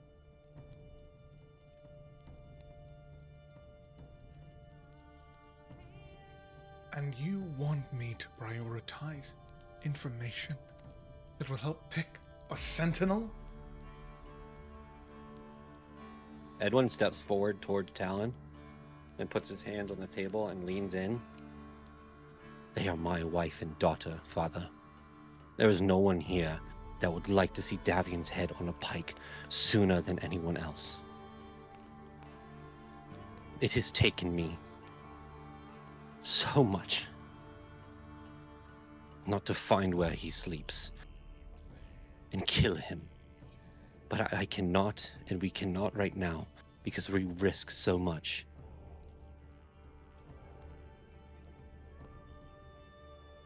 Risk what, Edwin? What is it that is so valuable? I understand. I want to believe you right now. But I don't know who you are right now. Assassins come for you in the middle of the day, and you play it off like it was nothing, and you refuse to speak that truth to me. And now you tell me that someone has threatened your wife and your daughter, and you say, we need information. Is that you, or is that your siblings? Those that don't know what it's like to have someone to care for, to protect, that can't do anything without you. Helen, if I may, I think it goes beyond just information. Talon, this goes way beyond just the Sentinel Festival. Davian is your spy master. He knows everything about you, about us, about this kingdom. I am not here to tell you that their lives aren't worth more than that, because the very first thing I said to Edwin was that we should kill him. And that is a fact. But there is so much more going on here. That we risk a war, we risk Davian pulling the trigger tonight. We don't know what he has planned. Kaylin, I don't know how much you know about our family's history. And he'll step closer to you. My own father drew the blade to kill my mother and Edemir and I. My own father. Why do you think that I don't know this? Because you speak right now like it didn't happen to our family once. Never will I prioritize information or gold or anything if it means I can protect my family. And I don't understand where I went wrong as a parent if you all don't see it the same way. Then what do you suppose we do? Bring him in here now? He made threats against the royal family, against Edwin, against his wife, against his child. We make the marriage public. We make the child public. And then we have him imprisoned, stripped of all of his names and values and titles, because that is what he deserves, to rot in a cell. For treason! Treason is what it is! There is nothing I want more, Father, than to watch him burn. I would let everything burn to save our family, to save my family. But you are right. This has happened once. This happened before. And we didn't have the options to think rationally. And now we do. If Davian goes down, there is an entire network that is under his bidding. If he is put in jail for treason and we publicly announce, that does not mean that some trigger is not being pulled on the other end. We don't know. We could get rid of Davian. He could have plans already. You don't think he doesn't know about this meeting? He's probably already thinking of what to do next. We cannot go after Davian immediately because there is something else, and we don't know what that something else is. And I will not let you or anyone else put my wife and child in danger I'm thinking of this rationally, of all of the possibilities, not just the one.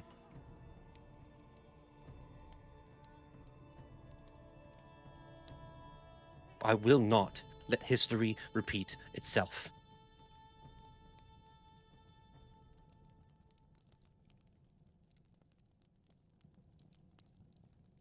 Make a persuasion check, Edwin.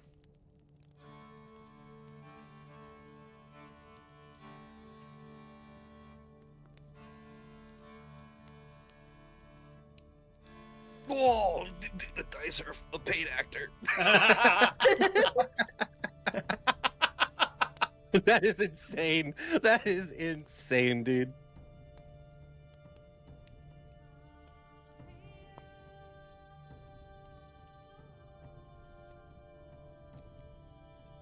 How long? Is it just the Sentinel Festival? Is it till you can figure out all of his spies? What is it then? What is it you need to remove him? Because, my boy, I know that you are not dumb. I understand you're thinking things through. But you have to understand that regardless of how many spies that he has that are arrested, that are executed, that are removed from service, there will always be individuals that are loyal to Davian. Always. So then what is it? What is this magic day or piece of information you need?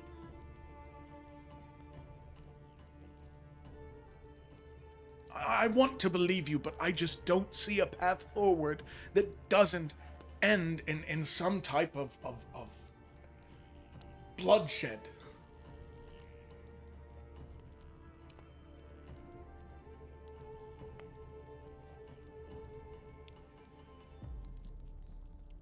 I don't know. I don't know what the path forward is. But I know that that path is not safe. I know that there are traps laid, that there are plans set.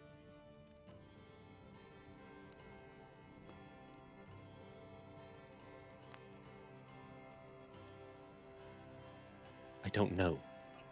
All right. And All that's right. why I need... All right. You don't know. You're not sure. So inaction will guide you. Very good. You will sit and you will wait. Play his game. And hope that nothing bad happens in the meantime. Until you can find that magic thing. All right. So be it.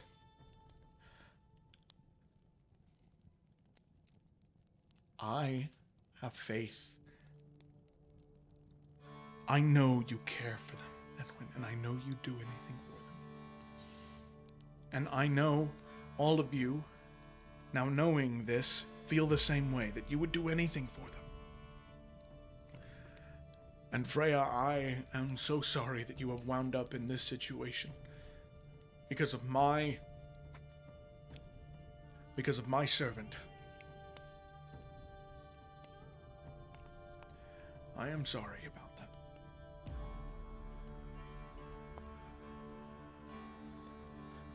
But Edwin, waiting will not fix this situation. It will not make them any safer. If anything, it makes things more dangerous for them. I will keep them safe when you're away. I will. But I do think that what is best is to make it public.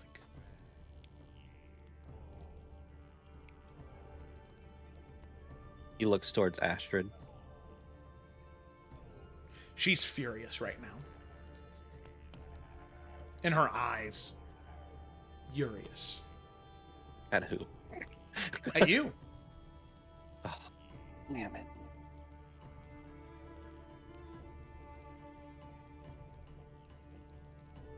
You look to her and hopes that she'd say something, and she says, after a long pause, I have no words for you in this moment.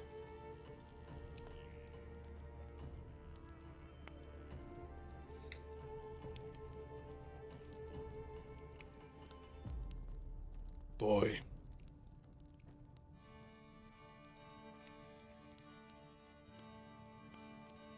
I am sorry to say I am not your father. I am not your blood. You do not have my name. There is nothing you can do to change what I will do. But I like you. You are a good man, and you are a strong man by Adarian standards. I will give you this one grace.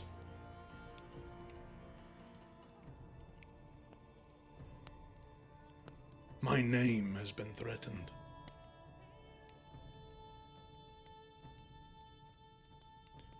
That is an act of cruelty and malice unparalleled to any other pain one could do on an Onathi. I will be invoking the right of blood over. In 1 month's time, the blood hunt will be invoked, and my greatest warriors will come after Davian. They will find him. They will hunt him like the rat he is, and they will kill him. 1 month. 1 month. Hopefully that will spring you into action, because, boy, if you do not go on the hunt, if you do not find a way to earn that kill, it will strike you back.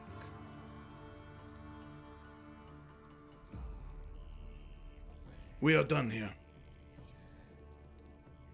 And he will turn and he'll go to walk out the door. Can Kayla just say something as a pause? Oh shit. Ah! I can do this. Sorry, I hit the wrong button. I hit the wrong button. I'm sorry. I went to I can do I this all guess day. I'm misunderstanding what's happening here, and Caitlin's a little shitty about it. I feel like going public is different than accusing Davian, if that makes sense. Like, Caitlin, if Edwin wants to go public with this, I don't think that's a bad idea. Or Caitlin also doesn't. Caitlin's point that she was trying to make is accusing Davian. I mean, sure, he might, I don't know, he can do whatever he wants with it. But, like, Edwin going public isn't accusing Davian and taking action against Davian. That's what Caitlin's point was. She was like, we shouldn't point fingers at him until this is over. But going public with it isn't a bad idea. I just want to make that point known, if that wasn't... And I want to... I feel like those things kind of got really muddied here. Yeah, because let me clarify. What Talon was saying when he said go public the second time... It was to go public with Astrid and Freya, not with Davian. Okay, yeah. Yeah. Sure, that's fine. That's kind of what Caitlin was, like, she doesn't care about the public. Like, that's probably for the best. It's we shouldn't be pointing fingers his way yet. So the look that Edwin gave Astrid was of, like, because Talon asked, or said, should we go public? And he was looking for a confirmation, but yeah, she's really mad. Yeah, I'm gonna go with she wasn't giving a shit about answering that question right now. Yeah. I just want to throw that at you, John, so that way, like, if Edwin went that route, like, Kaylin would 1000% support you. She's on your side throughout this entire thing. Yeah. Go ahead. Well, I was gonna have, before the King of Nornathi, like, totally, like, turns to leave, Via would speak up and be like, look, Edwin is doing his best, okay? I know everyone can be mad about it, and everyone can be butthurt. This is as fast as we could operate with everything we've been given. Edwin wanted you guys to know. He just wanted you guys to be here and safe. That was his very first thing. I know when I was writing the letter for him. I know this is not happy for anybody, but can we cut him some slack? It's not that he doesn't take action. Princess, I will give you the proper honors that your station provides you. Did I act rudely? Did I act harshly? Did I scream? Did I shout? Did I degrade? No. I am doing what is demanded of me by my culture. You would deny me that? No. Good. No. I give him advice. I tell him what he needs to do. I do not scream. I do not shout. I give him what he has earned from me. That is how my people are. I give him time. And I am just time. defending my brother. That is Very how well. I am. But it does not change what I do. I wasn't trying to. You may as well be speaking to Wall. And he'll leave. Well responded. Well, before, as he's like walking out, Edwin will just kind of watching him leave, just say, "Fine. Bring him here. Get Davian. Bring him here. Let's end this right now." I have no qualms, and I've been wanting to get my hands on that little rat for the longest time. Bring him here. If we all think it's a good idea, bring Davian to this room and let's kill him where he stands. Right now. Edwin. No, everyone seems to think that this is the good route. At least the ones that matter. Bring him here. You have not earned that kill. You are fickle. With pressure, you sway. You don't even know what you want. And now he will walk out.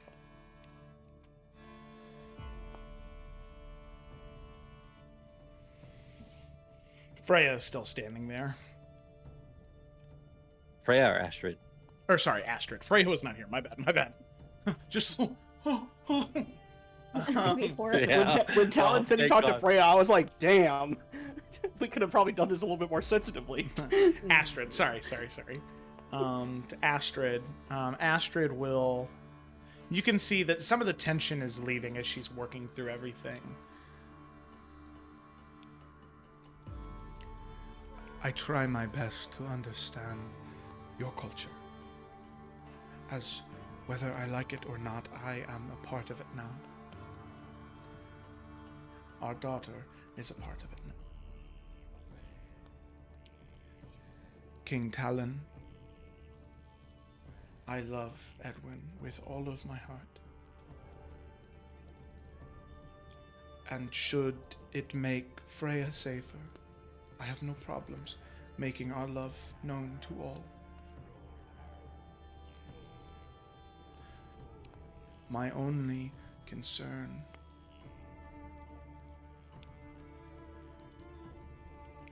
is I feel as though there has been a knife at my throat, at my daughter's throat, and the people who knew about it did not tell us.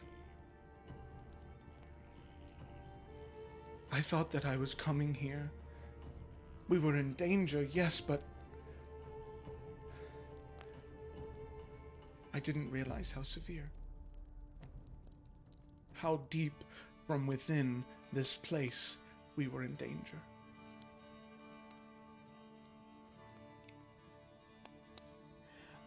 My only wish is that I would have been told beforehand. So perhaps I could have helped in navigating your politics and my culture. Because now, Davian will die, whether he is in a cell, whether he is run away somewhere, they will find him. And if he is in a cell to be tried,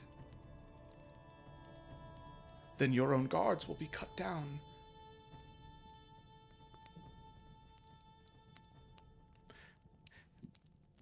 Secrets are frustrating. You keep them close to your chest because you think it protects others, but you... And she looks to you, Edwin. You have only hurt me deeper. And she will sort of backstep a couple times, and then she'll go to leave.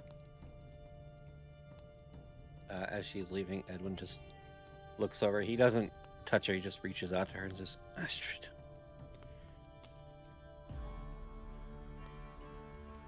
She does stop, but she will commit to leaving.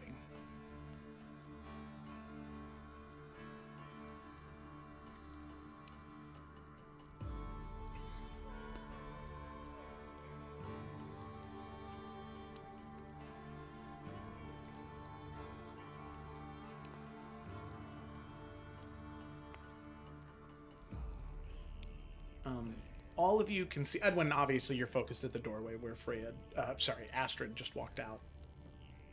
But the rest of you can see... Talon looks towards Edwin, and there is a lot of sadness in his eyes looking at Edwin right now. You can tell that just with your passive insights, that Talon does... he does feel bad in that moment for Edwin, and he'll approach you, Edwin, and he'll put a hand on your shoulder, and he'll say, I'm sorry, my boy. He shrugs off the hand. Sorry. Am I the only one who's thinking rationally? Other than my siblings, everyone else seems to be thinking of blood and murder immediately to a situation that only ends in blood. You're right. Can I ask you one thing, though? What? When he first threatened you, what was your first reaction?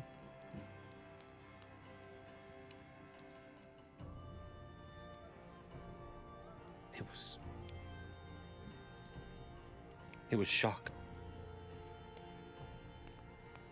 And quickly anger. I wanted to reach out at his throat. But then it was rationalization that he knew where my wife and child were, and even if I did something, they were still in danger.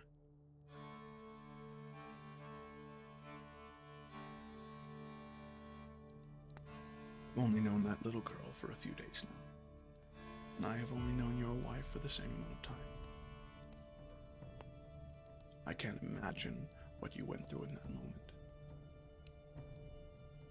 because I went through something very similar after only knowing them for a few days. I'm sorry. I shouldn't have acted that way. But you did. But I did. And now I'm going to do what I can to make sure that they're safe. And that we find what we need to about Davian to make sure that they're not in danger anymore, even after we've dealt with him. Edwin kind of backs up from Talon. Good. And then after that, maybe you can help me with the hearts that are broken now. And kind of turns around and just walks out.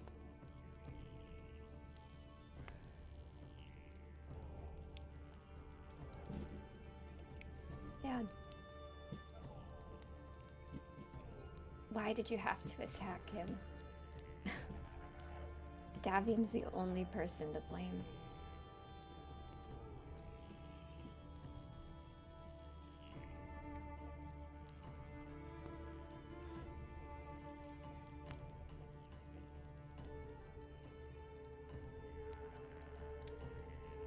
Because I see a great deal of myself in Edwin.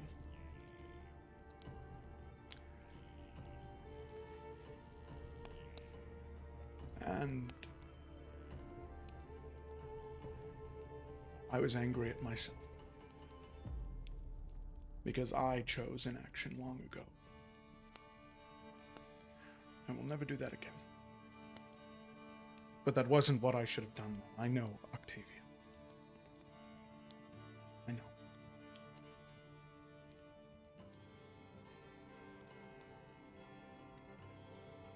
If there's nothing else, you all are dismissed. Dismissed.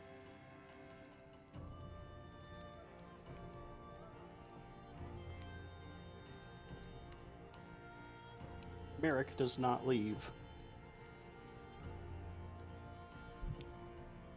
Kaylin stares at Talon for a really long time. And then she'll leave.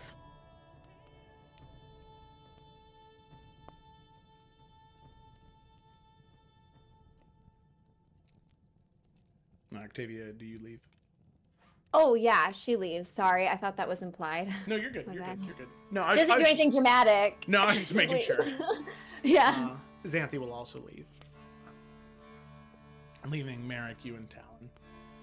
And Talon will kind of wave his hand and say, my boy, I'm fine. Please just go make sure your brother's all right. Merrick stands up.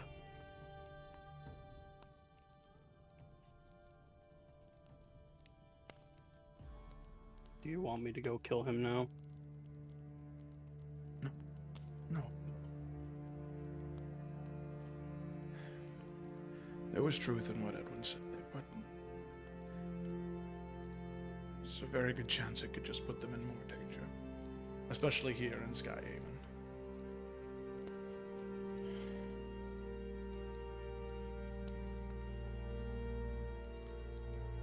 So, it's Edwin's family.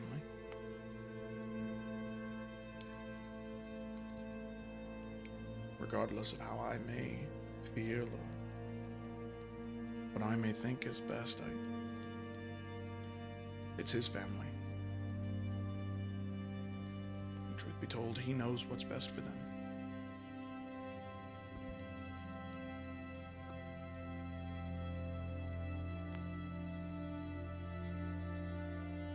There is a plan in place. It's weak, but we have a start. To try and find the line that connects Davian to these assassination attempts. At the very least, we're not just cutting down a man without confirming the facts.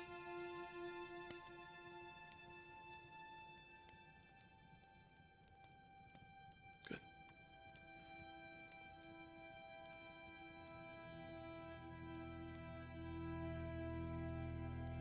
In Faith Spire, I told you, you had no idea what was going on.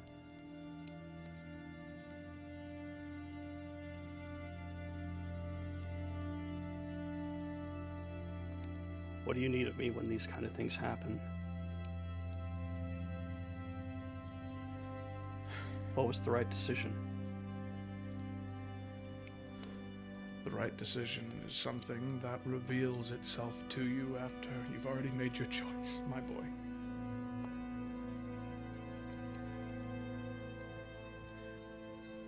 The most I can ask for you is to be there for them.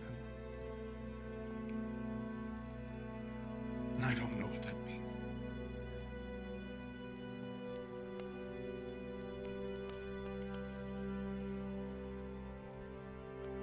And do I.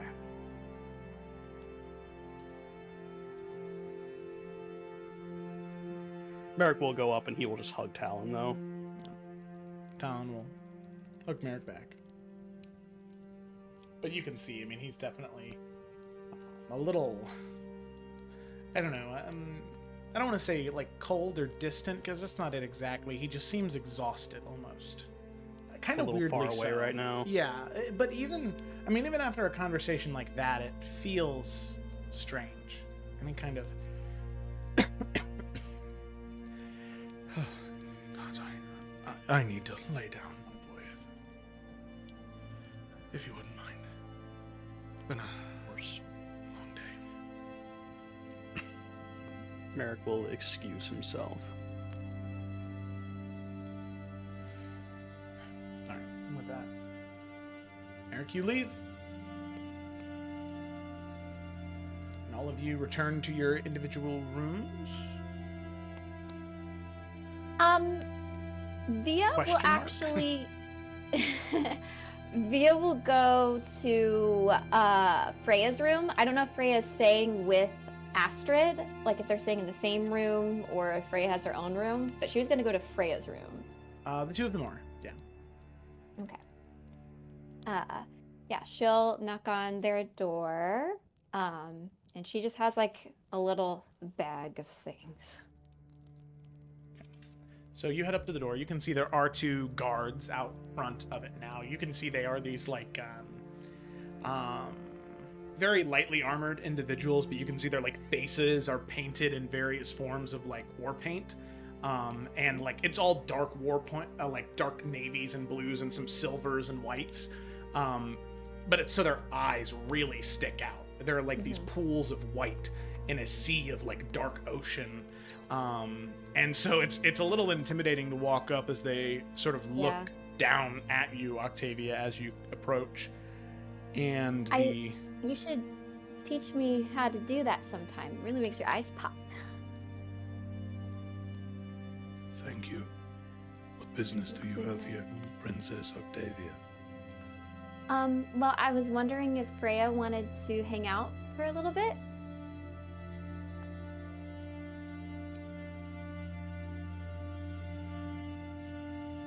Astrid has been asked not to be disturbed.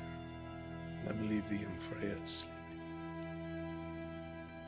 Oh, well, when she wakes up, could you let them know that I asked to hang out? I'm available, you know. I mean, I'll be here, so, you know. Very well. Thanks. But seriously, you should show me how to do that sometimes. It'd be fun. Do you get up in the morning and do it every day?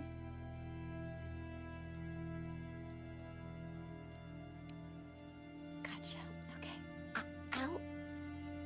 Skedaddle. Awkwardly leaves. You held so well, Joe. I just imagine like the backward walk as they just are both just staring at you Yeah. walk down the hall. Yeah. She's like, oh.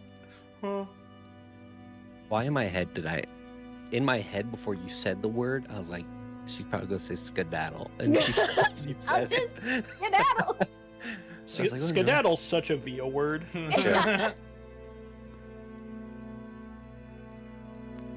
That's it. That was my attempt. I got nothing else. Okay. I'll wait. Via, you head back to your room. 30, 40 minutes pass. You're kind of getting ready for bed as it's not super late right now. It's probably, maybe just 10 o'clock almost. So you're kind of doing your like nighttime rituals, doing whatever. Well, not that one, not yet. But doing the normal ones. And you hear a knock at your door. Okay. Yeah, she opens the door. You can see Astrid. Oh, hi. How are you doing? You had come to my door earlier. The guards said you wished to speak with Freya. Yeah, well, something resonated with me, what you said earlier about you and Freya being half Nornathi and half our culture, and I also have half of a culture that I don't really understand, and so I was gonna, actually I had like a few like books and things in here, some songs, and also just, I know you guys braid your hair a lot, so I was gonna like give her a style, like, just have like a little girls' night or hang out. So just giving her a taste of the other half of her. So if she's up for that, if she's not interested, that's okay. This is normal in Adaria. To hang out and have like girls' nights and sleepovers? Mm-hmm. Very normal. I do that with my sisters. Sleep over Yeah, so it's like you stay up really late, like in your PJs and things, where you have like girl talk and like do arts and crafts or read until you fall asleep because, you know, you're just hanging out. And then in the morning, you have like a breakfast or something together before you head home. So, Rhea is already asleep for the night. Maybe tomorrow night. yeah. With everything that is going on, I think it would be best if I am there just to make sure that nothing happens. I'll stay at your guys' space. I don't mind if that doesn't make you uncomfortable. And also, would you like to be a part of it too? You mentioned that you want to understand this culture too, so I'm happy to help. I do not think this sleepover will help in the way that I feel as though I need to understand, but your offer is appreciated. Well, I can help in any way you need. If you have questions, you know, I've been living here my whole life.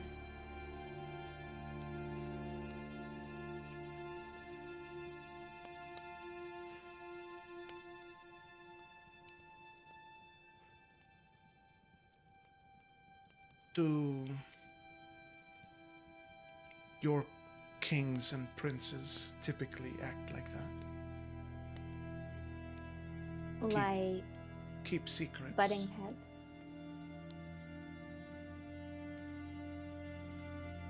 The men and nobility of Nornathi, they butt heads all the time. Granted, they do it with weapons and, well, their literal heads, but it seems as though Adarian men do it more so with words, which makes sense. They are weaker, more brittle, but, True facts. She kind of blinks and shakes her head at that. But, That's so bad. but secrets,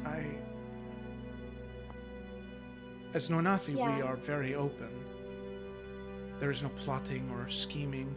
Those Jarls that do that to get their positions of power are only there for months, maybe years, before they are removed. Is secrets normal in Adaria? I would regrettably say they're not uncommon. Yeah, especially in the political sphere. Now, we as siblings in our family have been striving to have less secrets. And sometimes that's hard when you've been living with something that you keep right here and it's only for you. It's something that I've struggled with. But like I said, we've been striving to make amends for that. And personally, just between us, I would much prefer a more straightforward culture than the scheming and the manipulation. But yes, that is not uncommon here. I'm so sorry. It is good to know. Well, I have kept you long enough. Please. No, you haven't, but take your time. Do what you need, okay? You can come to our lodgings tomorrow. Rhea tends to fall asleep around 10, 11 sometimes. Normally. Today she fell asleep around 8. Very busy day for her. Understandable. I'll just come over after the event tomorrow. Very good. Your father, the king, he is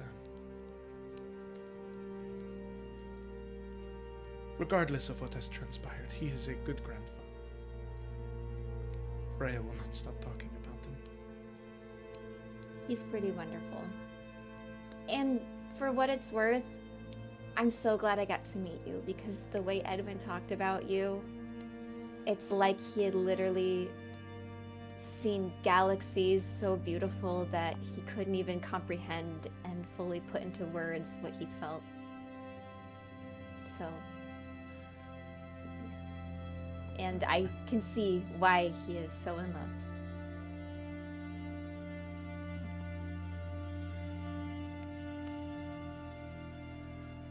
Thank you. Well, Have a good night, Astrid. and you as well, Octavia.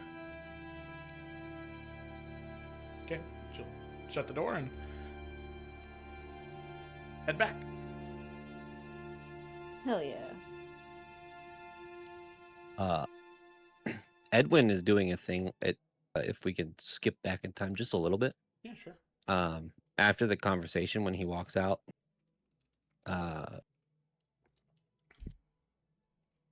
he is angry, very angry. And as he's kind of walking through the halls towards his room,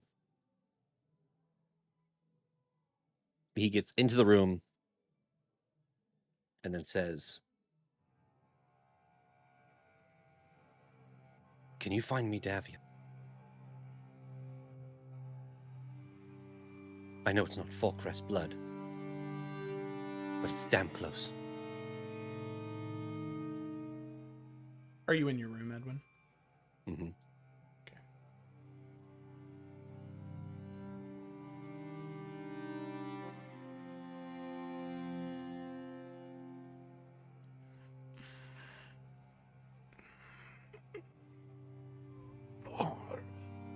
Or up. You got out. I saw. Let me turn off noise suppression so we can get all those wonderful mouth noises. Yeah. For a price. What is the price?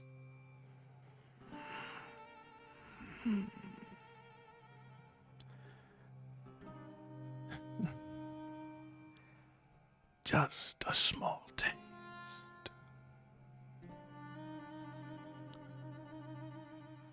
A small taste of what I desire. I will lead you to it. Goes over to his bag, takes out the knife, sticks his hand, puts it on the gauntlet.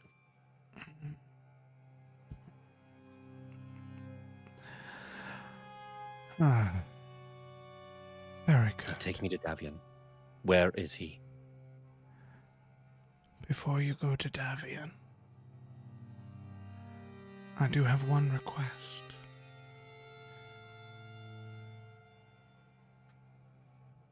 Yes? It is on the way. In the dungeons, there is someone who would like to speak with you.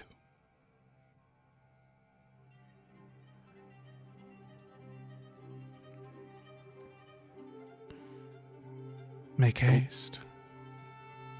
Before it's I too do not late. have time for detours. I said it's on the way.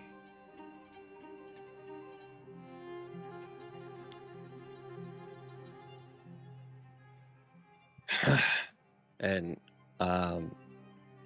opens the door, slams it behind him, and starts walking immediately towards the dungeons. Yeah. So as you open the door and slam it, Kaylin, you see as you were heading towards Edwin's room, Edwin slammed the door behind him, heading down the corridor, storming off in a direction you're not exactly sure where he's going. Does he see me?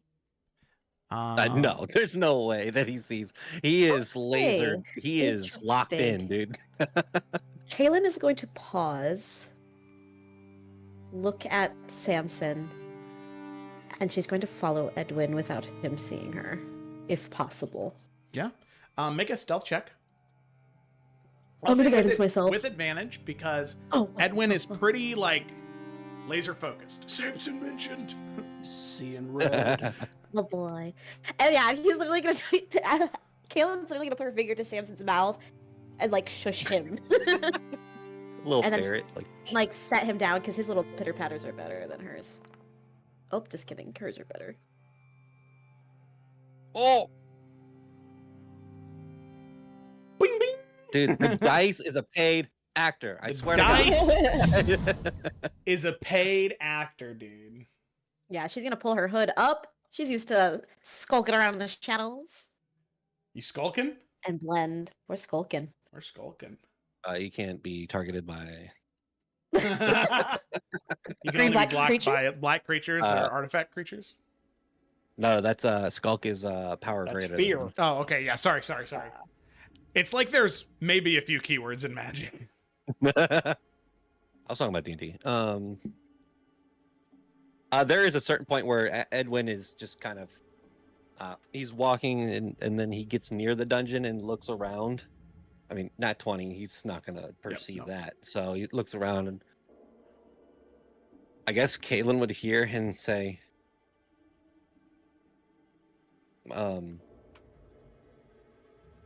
this better not take long. And he's going to walk down into the dungeon. It won't. Dylan's immediately following behind. Perplexed? No one else was around, right? Aha, I gave those guards the slip. Or maybe they were just like, damn, he's pissed. We should stay away.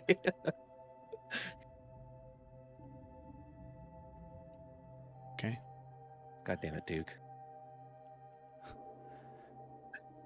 So you head into the dungeon. Strangely enough, Edwin, there are no guards here. There should be, but there are no guards. You should make your way in. Caitlin, you also recognize this, and in the dungeons, it's incredibly easy to stay silent and to stay out of sight.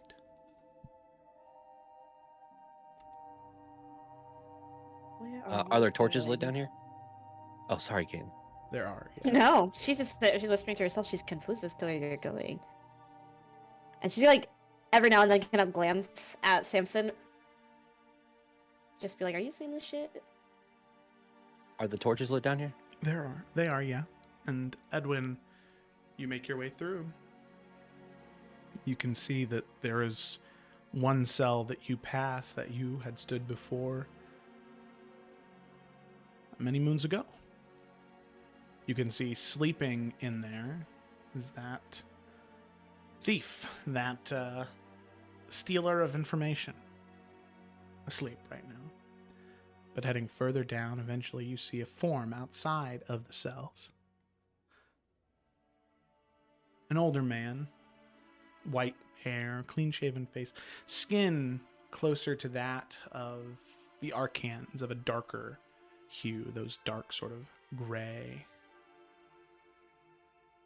You see he wears clothes of deep red and black in a Moldarian style, and a shepherd's hook, or crook, he holds in his hand, and a black and silver gauntlet on his other.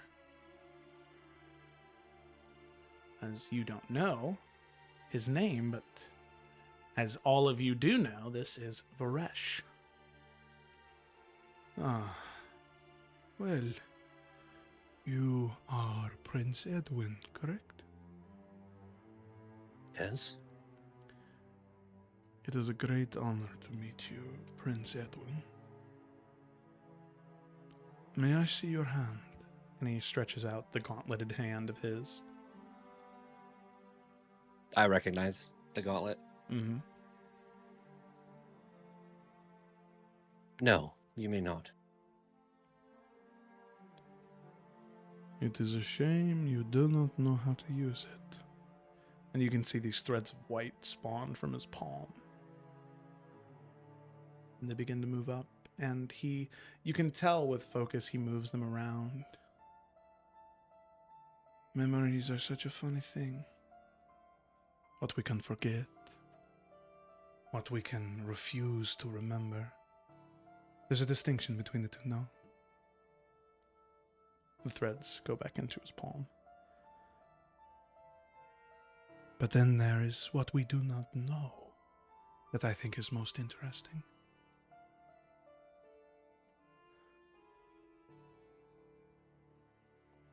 And what you do not know is how to use that gift. And the gift guided you to me. To show you, to enlighten you.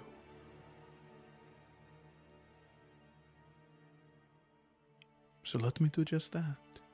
And then you can hunt your Davian spirits. That is what you wanted after all, is it not? How do you know that? I know a great deal of many things. Edwin.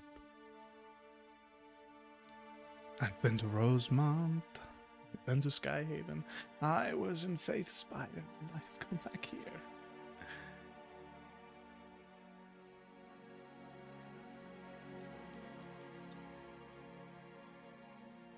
It is my job to make sure those in my flock are safe. Your flock. My family.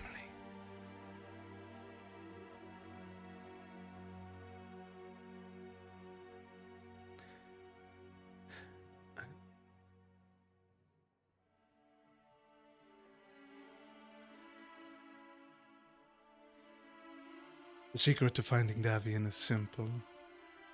The thug in the street that you drained was a very brutish way to use that gift, that weapon, that artifact. I did what I had to. Yes. I have no judgment for you, my boy.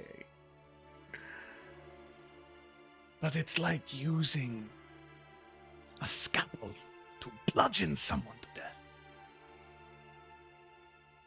And he uses the shepherd's crook and he opens up the door of the cell next to him. The man who tried to take your life.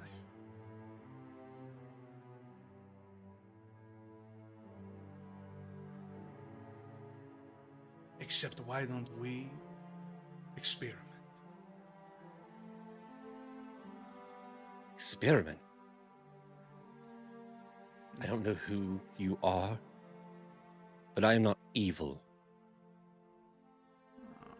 I will not experiment on someone.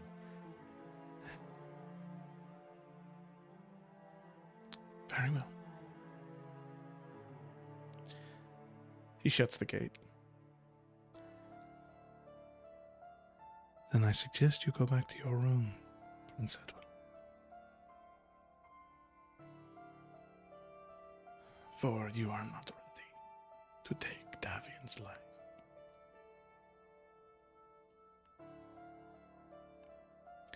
You do not know what I am ready to do. And he starts to turn around and walk away. No. You do not get to leave just yet. Edwin, I want you to make a wisdom saving throw.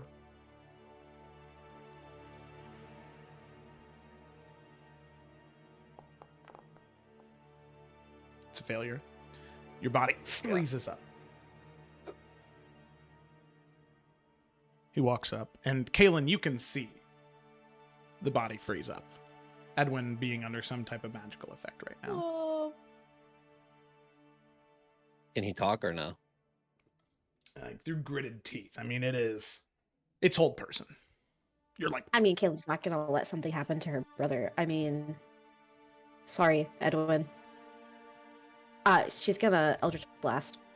oh, okay, all right, roll for an attack. Okay. Sorry, that's your brother. She loves you. She don't know what this guy is. How do I play D&D? Oh my god, I attack? What the fuck? Hold Wait, on. we do combat here? What? Combat? I barely know her. Okay, all right, so... I am in the darkness. He doesn't know that I'm here.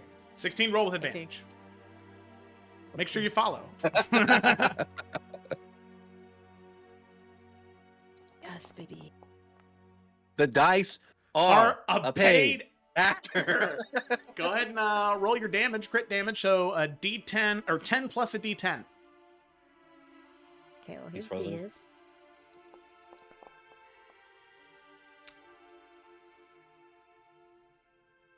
Oh, that's right, because you have Agonizing Blast. 20 points of damage.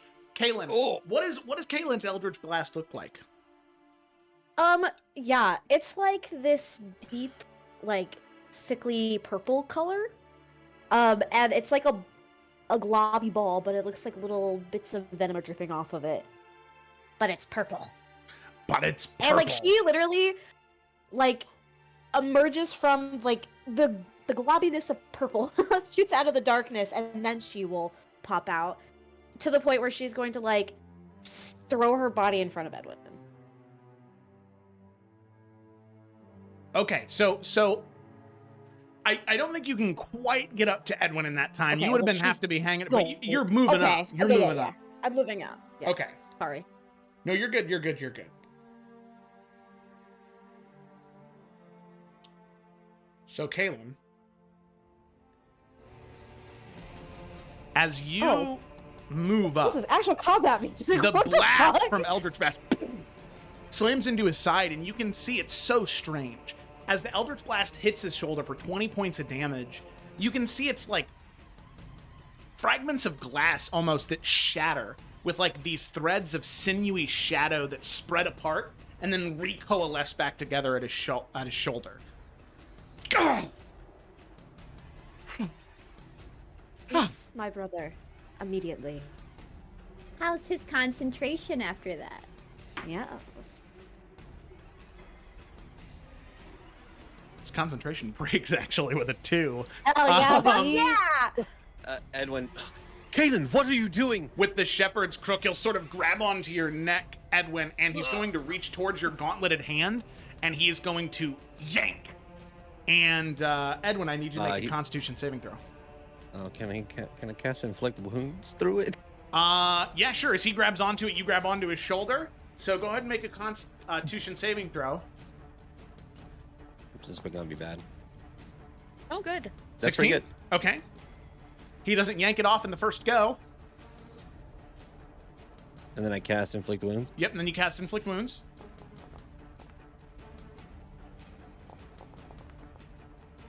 I guess 12 is the first one. 12, okay. 12 points of damage. As you grab onto his wrist, you can see your fingers like sink in, and as you discharge the inflict wounds, you can see it's not nearly as effective as you thought it may be. As your fingers kind of sink in, and as you try to pull your fingers away, it's almost like this slimy shadow that sticks to your hand and then retracts back into the form. It definitely did hurt him, but you see kind of... Very well. Edwin's trying to run after that. Yeah. Yeah. Let's see. Kaylin being here was not anticipated by Voresh. I mean, yeah, if Edwin's starting to run, Kaylin's gonna run behind him. Okay. Kaylin, he's going to reach up towards you with the gauntleted hand, sort of moving closer towards both of you. Both of you are... Edwin, you're closer. You're like within 10 feet of Voresh. Kaylin, you're maybe, we'll say like 30 feet away. He's going to reach up to you, and I need you to make a wisdom saving throw, Kaylin. Okay. It's not very good. It's 9. 9. Okay. Kaylin, you freeze up from hold person.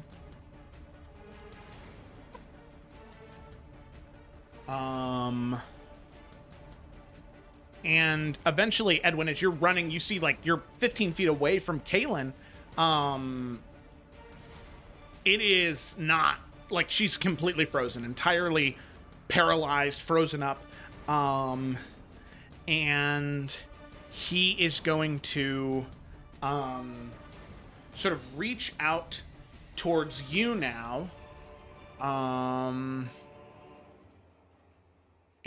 let me read this. Samson bite me to break it. Or bite him. Little ankle biter. Okay. Oh, man. Man. Kaylin, you made this so complicated. I wasn't gonna let my brother get got. No, Now I'm complicated gonna for get that. Varesh. I think that's a good. Yeah, I think that's a complicated good. for Varesh, not for me. This is great. I'm very. Okay, good. When you Okay, messaged good. me, you were like, "I want to go chicken on Edwin." I was like, "Oh yeah, you do. That's good, And, right and there." Can Edwin do something while he's trying to figure out what he's gonna do? Yeah. What are you gonna do, Edwin? Oh God, he's gonna say something to the gauntlet. Hold on, let me think of something cool. It's scratch that. Remove the cool thing. I'm not gonna say something cool because it's gonna come out. It's not gonna be cool. So Yeah, don't put I'm that gonna say pressure on something. yourself. Yeah. Yeah, no pressure, no pressure.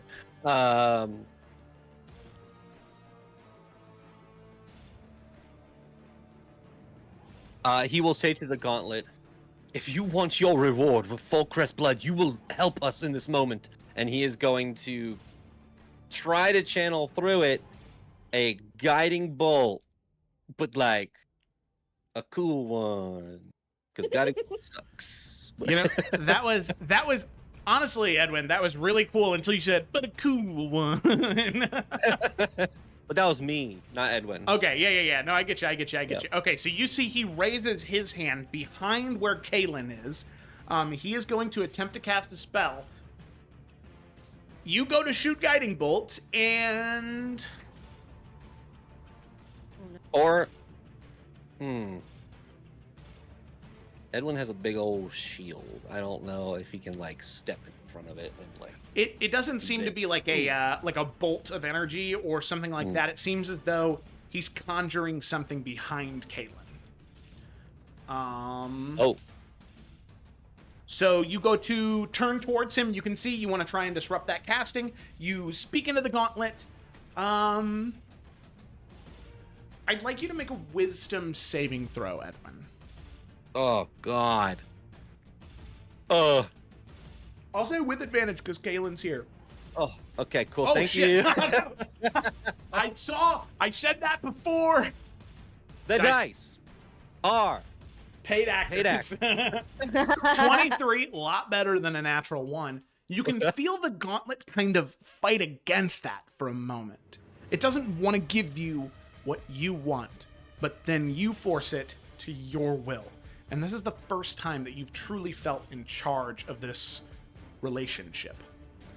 And Edwin, you pull back and you throw forward, and you can see there is this guiding bolt, but it's enhanced somehow. You're not exactly sure how or why. I'm going to say because Varesh is already trying to cast the spell, he's standing still, it auto hits. And roll damage for a level 2 guiding bolt. But I want you to add 3d10 to it. Ooh. God damn. Roll a bolt of lightning. Wait. Guiding bolt is 4d6. Wait, what? No, it's not. Why does it say that? Yeah, guiding bolt Is is it really? 4d6, yeah. Oh, this spell doesn't suck. What am I talking about? Yeah, when you said guiding bolt sucked, I was kind of like 5d6? 5d6 plus 3d10. It sucks when it doesn't hit. Shadowheart. Plus how many? What? Mayel, 3d10. 3d10.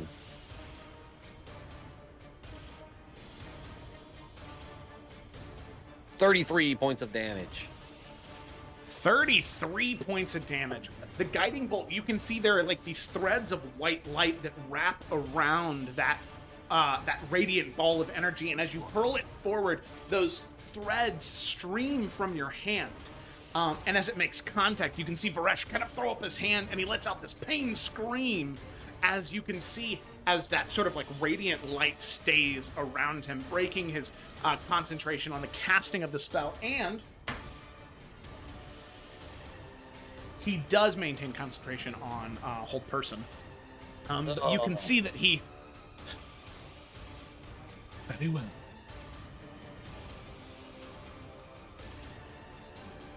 Very well, nephew. So be it. Find your own path, then. And he is going to sort of wisp around, and you recognize Dimension Door as he vanishes. So after the cast, Edwin has his like shield up and he's ready to do something, and then he dimension doors. Kaylin, as he Dimension Doors, hold person drops. Old person doesn't mean I can't hear, right? You heard all that. As soon as it drops, he turns around to Kaylin and grabs her for a hug. Yeah, Kaylin will hug him very tightly back, but then she will pull away and she will slap the shit out of him. Ah! Are you insane? What in the nine hells are you doing down here? Who was that?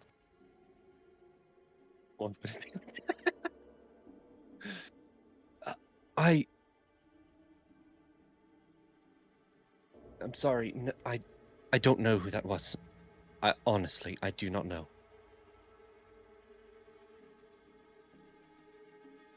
I'm sorry. Kaylin is very, she is, visibly shaking. Are you okay? And he kind of looks over Kaylin to make sure she's okay. I'm fine.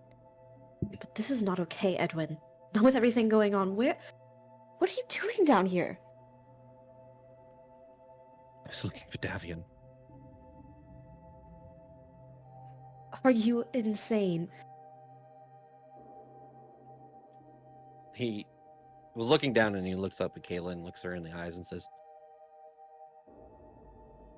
I'm going insane. At least that's what it feels like. Edwin.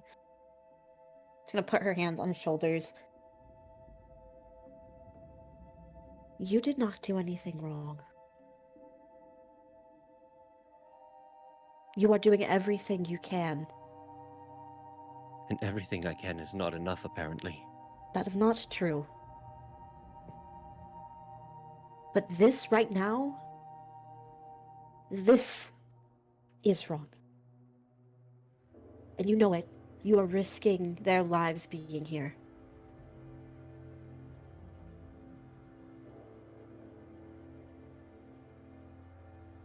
You're right. What am I doing?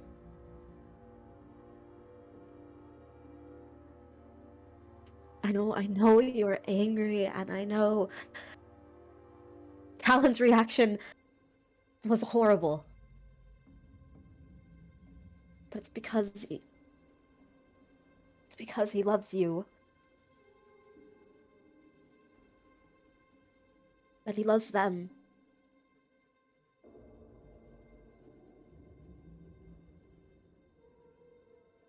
We're gonna figure this out together, but you taking things into your own hands is not the answer. And she kind of looks down to your hand. He covers it with his other. Kaylin can see this, right, Joe? The gauntlet? Yeah. Yeah. Because Kaylin's been the only person who's ever been able to see it, right? Merrick Well, now it's saw it. visible to everybody. Merrick. Okay, Merrick. Okay. Yeah. Who was that? And why did he want that?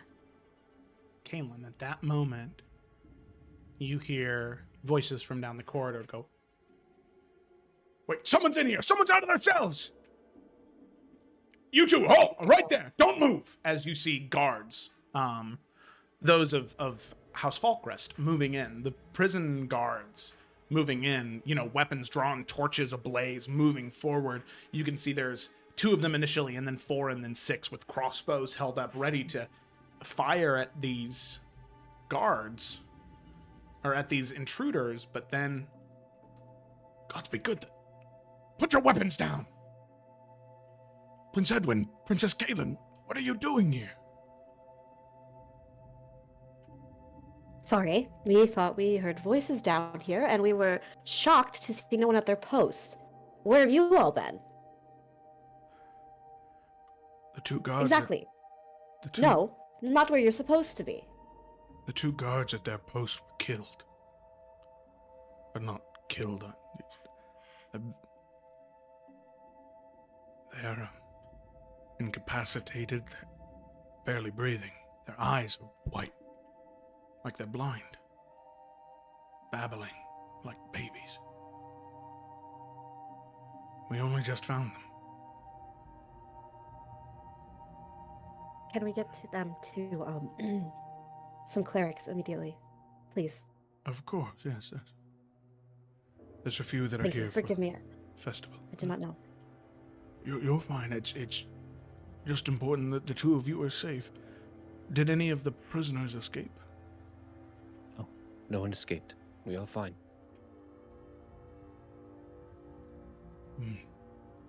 You two, do a scan of the area. Make sure there's no one else around. Make sure all the prisoners are still locked in their cells. All right. 2 guards nod. Please, the two of you, come on. Let's get up. Let's get you back to your rooms.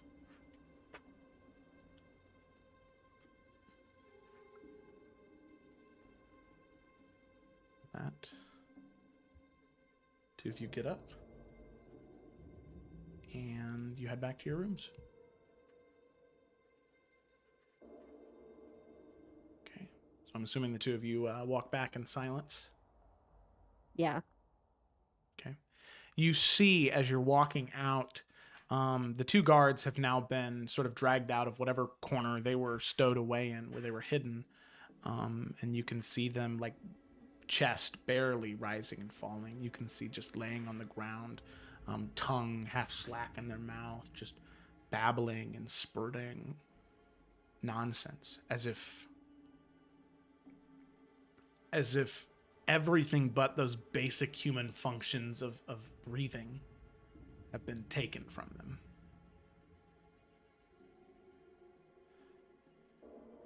You walk away, escorted back up to your rooms, and you can see that the Crown Claw Knights meet you halfway, and the one who is there first is let's see, I just want to make sure I get his name right. Sir Baylor. Zorik Baylor. And immediately he says, "We had received word that there was some type of threat on the outer wall. We went to investigate and there was nothing there. And when we came back, well, the 2 of you were gone out of your rooms.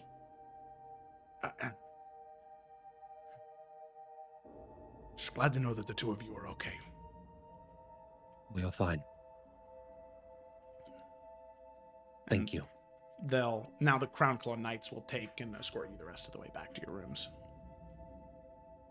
I'm going to be staying in Edwin's room tonight. Thank you. Of course. Yeah, Kaylin's gonna collect some prince. of her things and then move to his room. My Sorry. princess,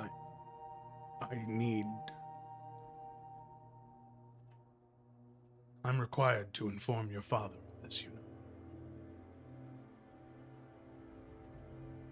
Fine.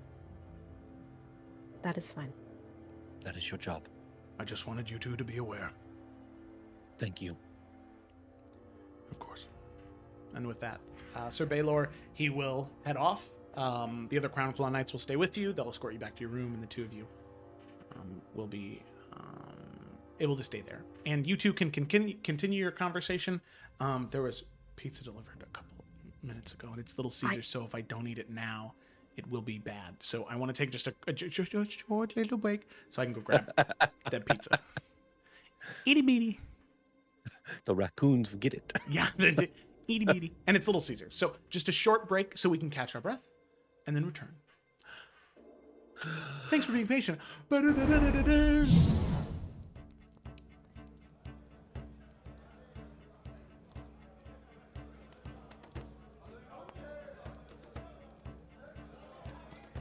This Yeah, Eldritch Blast. We got a hex. You got a hex and an Eldritch then Blast. Give him that Hopefully. Warlock 1-2. Oh baby, let's go! Our first natural 20 of the game. Congratulations! Kayla, you were destined to be one of the first natural ones, and you rolled the first natural 20. How do you feel right now? Which is Last one of the crazy game. because with Hex, you crit on the Hex damage and on the Eldritch Blast, so those 2 This guy's damage so dies are dead. maxed out. So Oh, what's the shit. what's Everything is fine. make a deception I check. promise. Make a deception You say check. that. Kaylin what's is she gonna do about it? literally like rubbing her temples right now. Also, if we're going back to Rosemont, we don't need her to do anything anymore. Oh, Kaylin is really rubbing her fucking temples. Oh, no! no.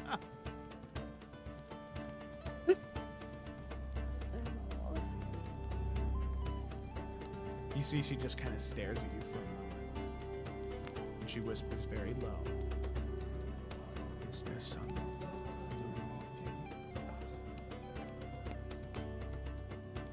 No, no.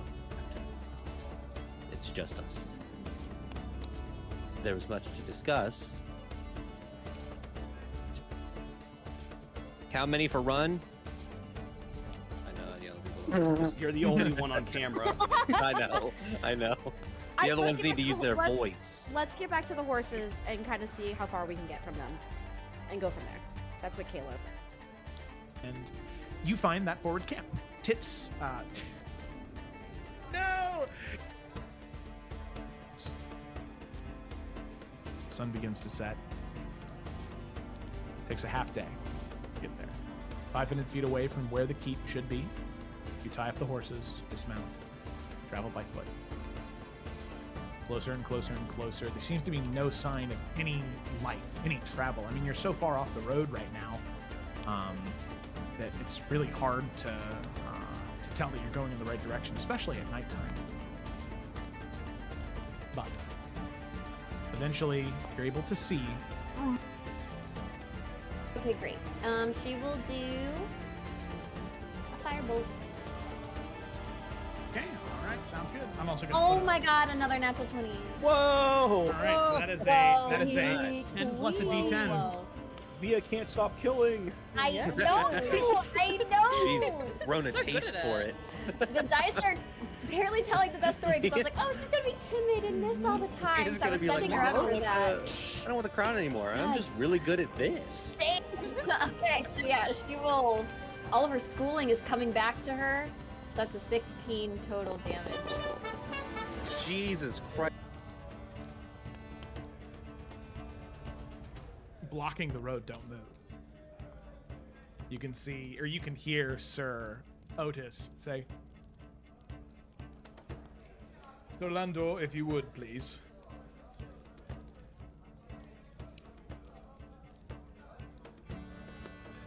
If you would please order your soldiers to move. They are no soldiers. Sir Otis. They're clergymen. Come, make way. Allow the Lady Paramount and the princes and princesses to travel freely. And with that, the soldiers split. And the caravan moves, creaking forward. As all of you looking out through the windows, you can see the clergymen turn about face. Go check out Party Loot. And if you don't check out Party Loot, you're a bitch. That's the tagline. I'm gonna change the motto. Nah. This is my first sponsor. Fuck you. Check out Party Loot. You don't chew big red, then fuck you. We need to go the Ricky Bobby route of sponsorship. It's not my favorite. Propane. It's Christopher Nolan's favorite movie. Pretty fucking good. Yeah. Party Loot. PartyLootApp.com. www.partylootapp.com. Yeah. Future sponsors are gonna watch Just this go clip find and go, Jesus Christ. We're gonna get sponsored by people that like have no business sponsoring a D&D stream, like like never mind. Don't say it. Don't say it. Don't say it. That dragon? Yeah. places that just don't care. Like, yeah, man, do it. Yes. Okay. She's basically gonna be like, I'm here as a representative of the King's Hand. They want to meet you, but I'm here to ensure that, we can come to an arrangement on how to meet safely before they actually show up. Meanwhile, sneak. There we go. Okay. Got it. You got it, Joe? I hope so. I fucking don't. is amazing. How's school? Oh, all done. I graduated actually. There's like a brief pause. Yeah, we invited you. That's wonderful. Yeah. We invited Merrick, and he I don't know, and looks over Brother. to Merrick. How is everything? How are the Falcons? How is what you do? Oh, they're just great. I'm engaged now. That is amazing. To who? I didn't Doesn't matter. fucking need it. Fuck off. Get Get fucked. fucked. What? Nice second level spell, loser. Get And fucked. then I want to take my wind if I may. Let her win, Joe. Let me breeze it up. Breeze it Deepest up, fucking breeze it breath up. There you've you ever go. Yeah, breathed. Xanthi, you can feel the wind begin to compress around you, forming this shield, trying to hold you in place. But through mental fortitude and strength, this resistance to being told what to do, you break out of it, and you can see there's this impressed look on his face. He smiles. He's not taken aback. He's not in fear, but he nods and says,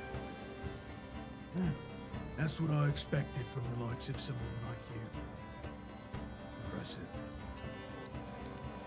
Wish I could Alright. say the same to you. falls off to the side.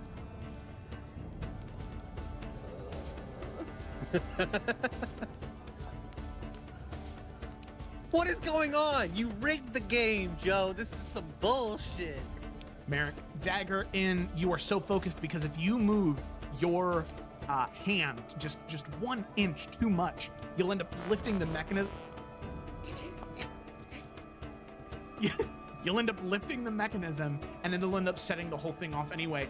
And you see the dragon egg beginning to shift out of the corner of your eye, but you're so focused on what you're doing as you throw your hand up to try and catch it. The depth perception on the corner of your eye is not where it needs to be. As you end up trying to grab it, as it's already beginning to shift and fall, the egg doesn't crack or shatter. In fact, it breaks part of the stone in that sort of 4-foot drop. And Merrick. So that way, if there's something in the vault that, you feel like shouldn't be there, or that none of you put in there, you can go to her and you can see who put that item in there. And Could you send us a list of all the names? Yeah, that would Yeah. be Mhm. helpful. yeah, I got you. And then finally, there is Gravana Windmere, who is an elf who is the steward of guest relations. So anytime guests are staying, she makes sure that the rooms are clean and proper, and that anything they need is taken care of. So if you have a Loxodon guest coming over, she'll make sure that an extra large bed is put in the room to accommodate their stature. Yeah, we don't have one of those. Okay. Okay. Oh shit, he's back. That was the fastest piss of the West. Because I had to listen. It's across You the wash hall. your hands. Yes, I did. My hands all are the way there and all Fastest the way piss in the West is the greatest thing you've ever said, Gayla. I ignore that. Okay. We're back. We're ready to go. Well, I'm so Merrick's not. Well, yeah, we don't have Ryan now. Ryan, dude. Look, in his defense, I don't think anyone thought you were gonna take a 3-second piss. Thanks for the follow, old chubby. Pissing from rain. Save for the piss. Yeah, I covered my camera up. It's just right across the hall, like right past that door. So in the frame, I was just look, mom, no hands. Were you just at your office door? Yeah, for sure. Yeah. Anyway, Oh my god. Kobe.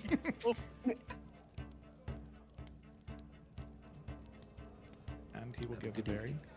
low bow, and he'll head out.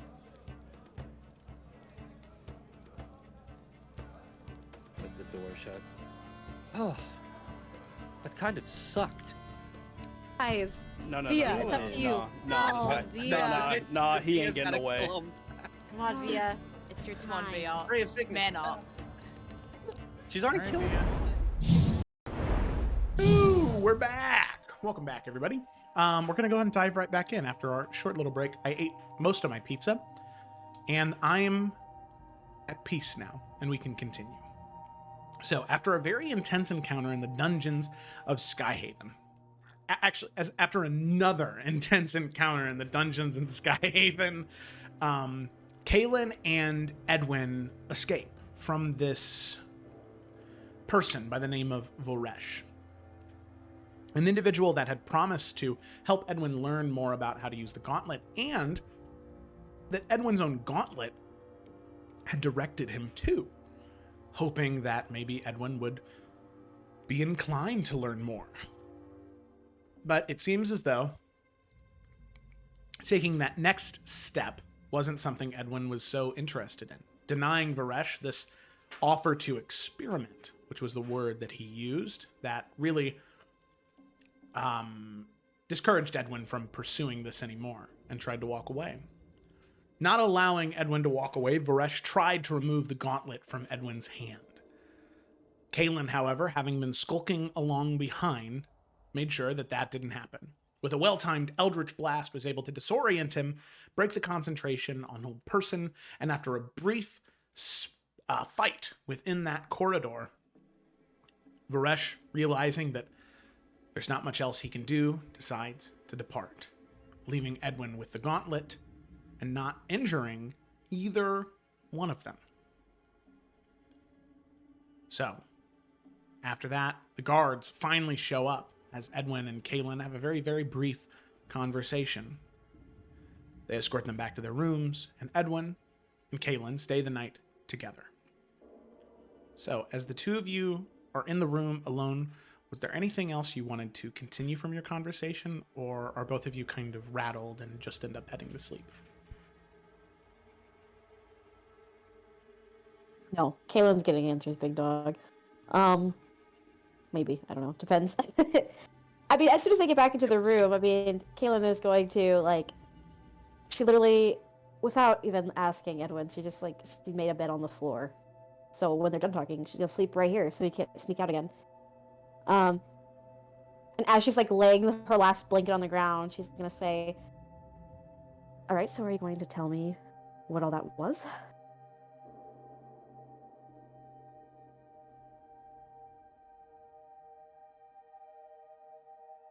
Starting from where?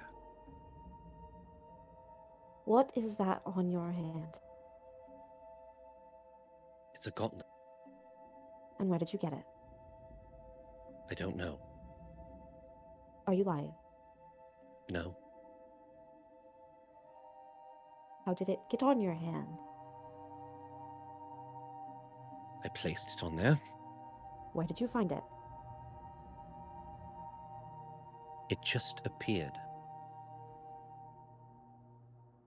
And you decided to put it on your hand. I was 18 at the time. Okay. So you have this gauntlet thing that just appears to you, and you put it on your hand. Who is No. this strange... No? The gauntlet showed up. Actually, as he's talking, he's going to try to take it off, Joe. It comes off. And he puts it on the table. Next to his bed, I guess. When I turned 18, it just showed up. Out of nowhere. I thought it was a gift, or... I just never... found out who it was from. I put it on. It had some arcane capabilities, and then I wasn't able to take it off.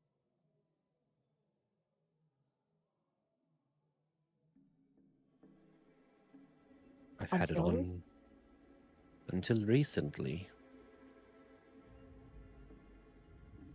Can I see it? He looks towards it. It's right there. I wouldn't touch it. Kaylin grabs it off the table. Kaylin, you grab it. Can she cast Identify?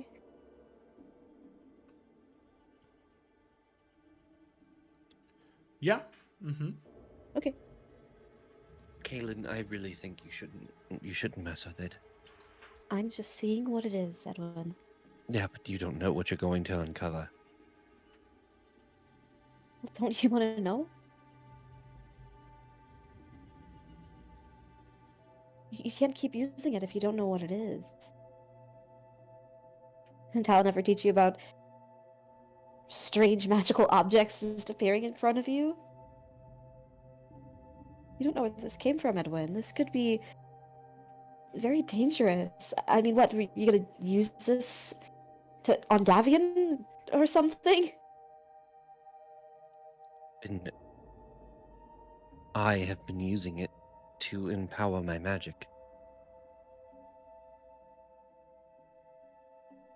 Oh. You don't see a problem with that. Well, every time I've used it, it's been helpful. Okay. That is fair. But again, it's... You don't know what it is. You never asked anyone? I've been too afraid to. And then, over time, I just honestly forgot about it. The last time I used it, before I used it in the chamber with our uncle, was 20 years ago. And what happened?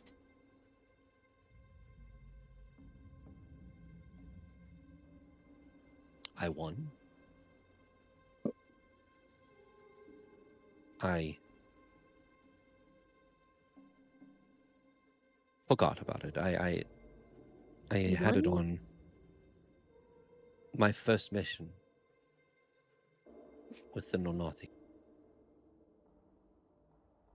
I had to prove my worth. They didn't respect me. They didn't want to talk to me. They thought I was lesser, which, fair enough. They had said that a hag had been terrorizing one of their towns. I took a arrangement of clerics of the church with me to fight said hag, and it went very, very poorly. In a last-ditch effort, I went to cast a spell, and then flowing through the gauntlet was an eruption of magic, and then darkness. I woke up covered in blood. The hag was dispatched. But all of the clerics were dead as well.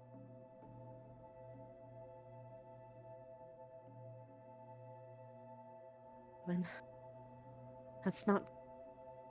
It's not good. I know. I wasn't able to take it off. It scared me.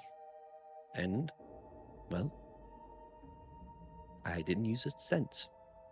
Until Uncle was in the state he was in. Fearing for his life, I channeled magic through it and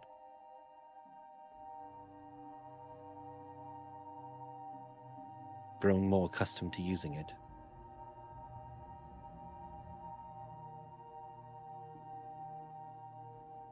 And tonight, you were going to use it on On Davian? Davian. But how? We don't even know where he is.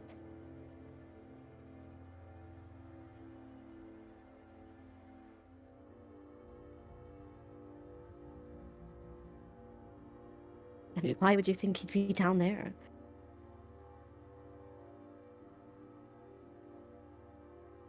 I didn't. It led me down there. It. The gauntlet. Edwin. Edwin, are you insane? Does it talk to you? Yes. What?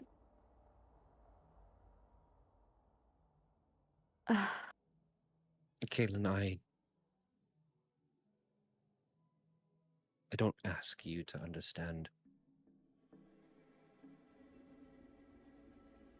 I am...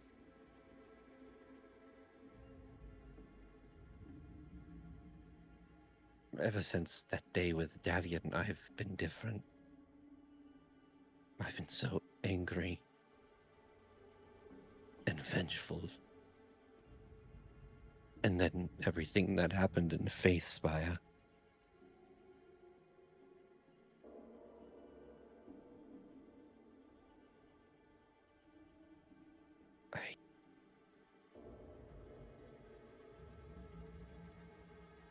When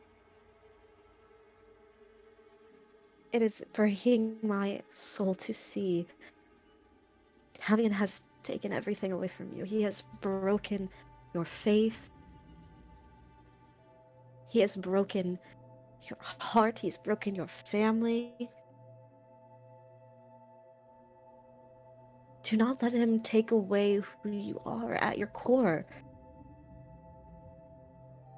This is not who you are. This is not the Edwin that I know. The Edwin that I know would never go on a manhunt in the middle of the night with who knows what is inside this thing. Aylin, I have been gone for quite a while. There are many things about me you do not know. I believe you. I do. And that's why I was never mad. That's why I was never upset about any of the secrets, because the truth is, Edwin, we don't know each other. None of us do. We all might be siblings, but we might as well be strangers to each other. And everybody talks about trust and being open. You don't just get that in a day.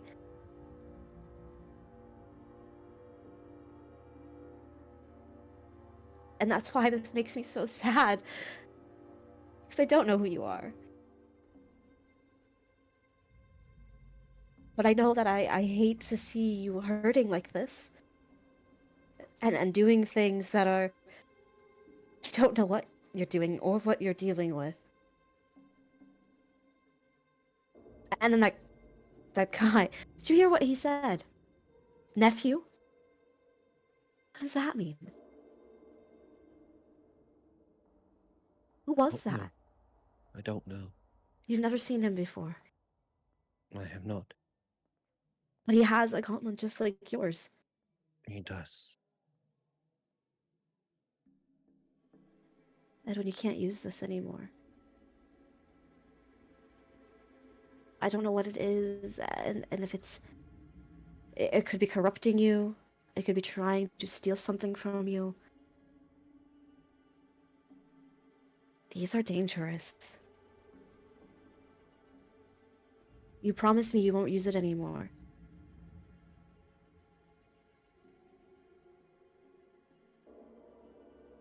Please, promise me.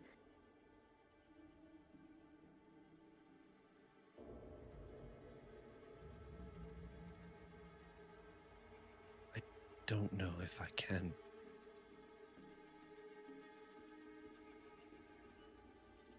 Kaylin, it has been helpful. Could be evil, Edwin. If it wasn't for that gauntlet, I would be dead in that alleyway. I don't believe that. I do. Kaylin, I know healing magics. I can't truly protect myself. What do you mean? Some of the greatest and most powerful magic in this world comes from that heals. I agree. But what happens when you're faced with those who want to kill you and you're alone? Heal them to death? You fight Edwin. With what? I have trained my entire life to heal people, to pacify, to do what is right. But there is so much evil in this world. I need something. You have your eldritch magic. It's not the same. Via has arcane. Merrick has his guns and weapons, and Xanthi as well. I have that shield and quarterstaff.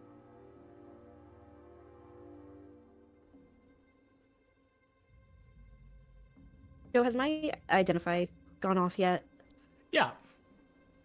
What is this? So, Caitlin, you identify a gauntlet of enhanced essence weaving. Wow, okay. So the gauntlet itself, anytime that a healing spell is cast using touch, it increases the potency of that healing. What? That's it? Mm-hmm. That's a fucking lie. You Look at his cast face, he's not identify. I told you what you identified. How am I lying? Kaylin's face gets really scrunched and screwy. I don't like this, Edwin. This thing is a liar, and I don't like it. Look at me. I don't know why everyone does not believe me when I tell them dark and wicked things in this world. You all live in this fantasy of these beautiful high castles and walls like nothing can get to you. And when I tell people to be careful about the things that go bump in the night, nobody seems to listen. Sure, I say yes, not all things are dark and evil, that is true, but there are truly wicked things that are lurking in the places you least expect them. Gifts do not just magically appear in front of you without wanting something in return. The more that you give, the more that it takes. It's the same thing with Via. That ritual that is happening to her, it's siphoning something away from her. This thing is going to siphon something away from you. You all might be strangers, but you're strangers that I love and care for, believe it or not. And I don't understand why I speak, and it's like no one listens. Edwin gets up off the bed and goes down to where you are, Kaelin, and sits in front of you and says, Okay, all right. Promise me. You will try not to use it.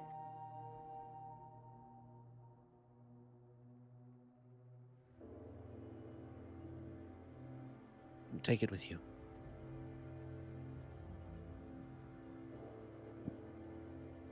Are you This is sure? upsetting you.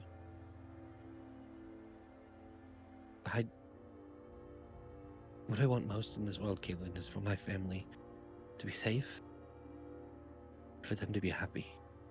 And I can see that this is making you very upset. I take it, I don't know what would happen to you.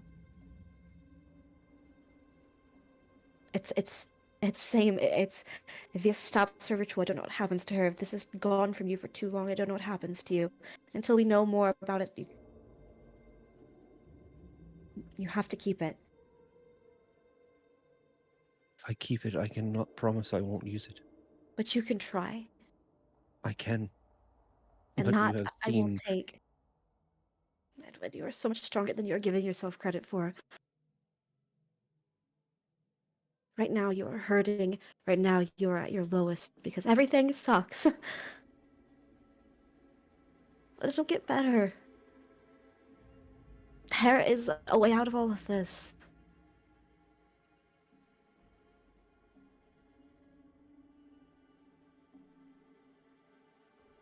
Go to bed. It's she kind of like takes a deep breath.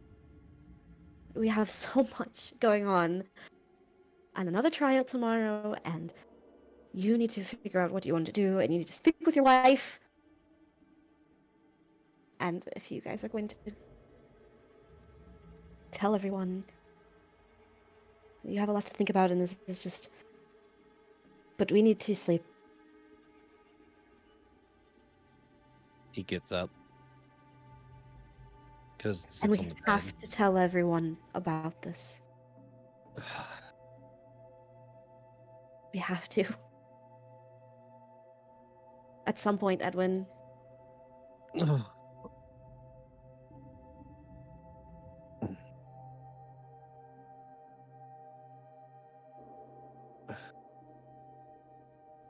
we can fight about it later. I guess we'd need to.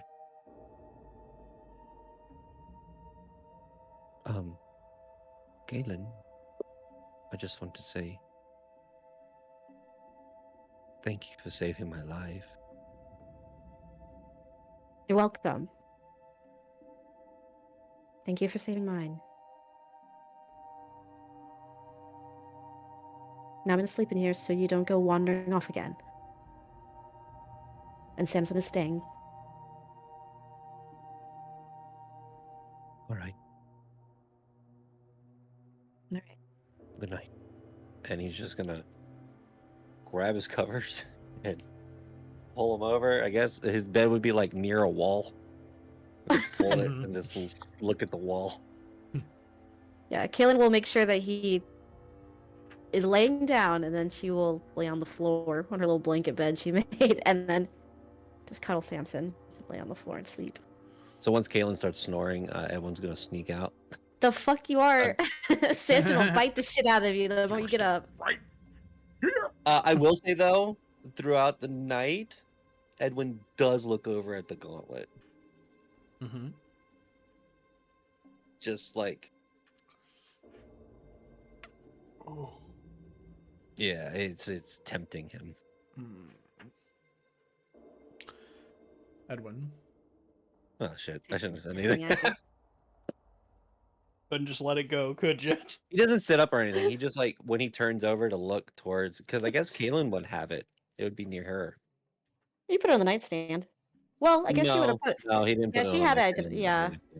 That would have been next to him. Yeah, he's just looking over at it. Anyways, yeah, Joe.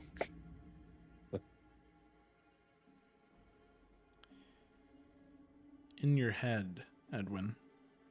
What? You hear a voice.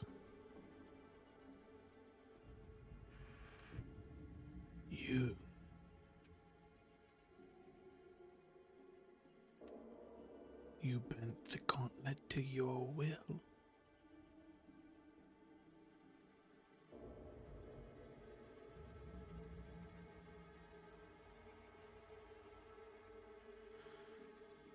Maybe we were wrong about you, Edwin.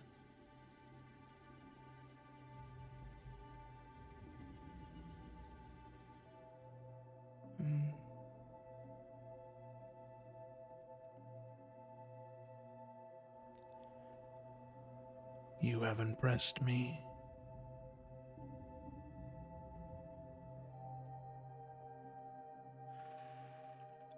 So I will give you this kindness.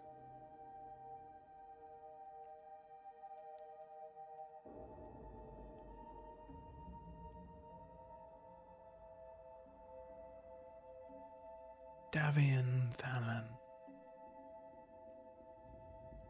is alone most days in the afternoon in the courtyard of Skyhaven. If not here, then it's in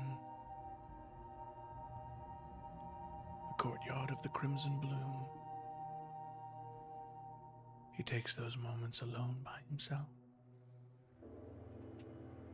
And if you go there, and it is you and him alone, I will give you what you need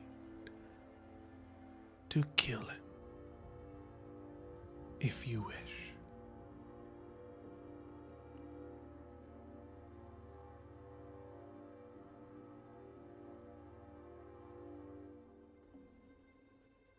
Edwin takes the covers and flips to the other side.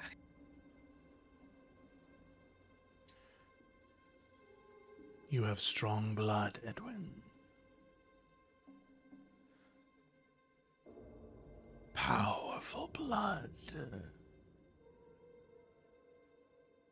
The voice, like tendrils, kind of leaves your ears.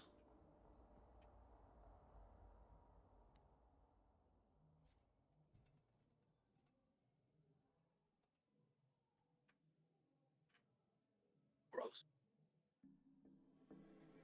Okay.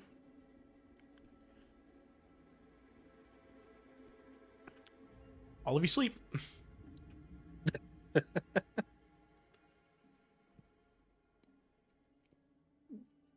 Two things, though.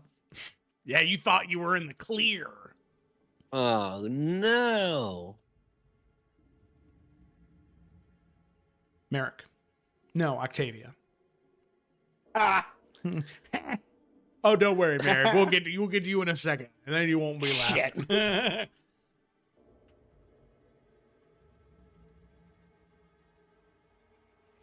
Octavia, you do your Sneezing. ritual that night. I what? You You- cut out a little bit. Oh, sorry. You do your ritual that night, and then you Mhm. head to sleep. It's the same ritual that you've done every night for so long now that it's just. Granted, it had just become part of your nightly ritual, but now knowing what you know, it's a little bit harder to get through. It is harder to commit to say the words, because now you know more of what they mean and what they may be doing. So there's a moment as you're doing the ritual that you kind of stop speaking the words. Pause. And Octavia, as you do, you look down at your hands. And you can see these deep wrinkles begin to form. The skin grows so much more pale and sallow. You look up at a mirror in the corner of the room. You can see your skin begin to sag slightly. The roots of your hair begin to turn silver gray, and you begin to speak the words again. And the process reverses. Darkness returns to your roots. Your skin tightens once more, and those small little liver spots fade away. And as you finish the ritual, you stay young. Nothing is permanent. You go to bed. You try to sleep.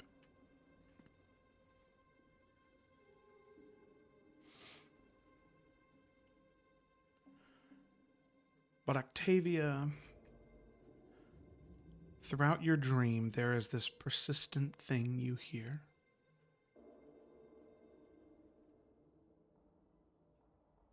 The flap of wings far in the horizon. Far away, but getting closer.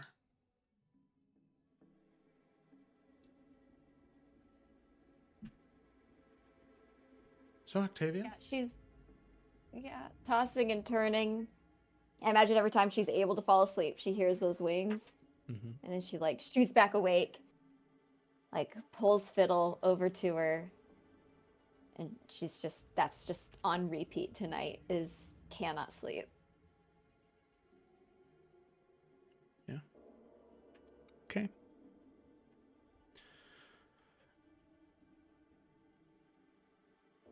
So,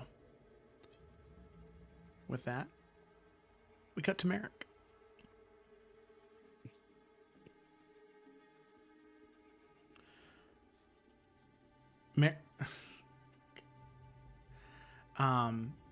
Merrick, you have no memory of the night before. You remember laying in bed. You remember closing your eyes. You remember sleeping.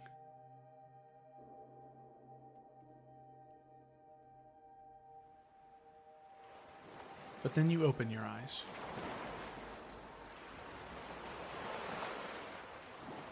Knee deep in the icy waters of Sea Haven. You are shocked, awake, as someone says, Excuse me, young man. Are you lost?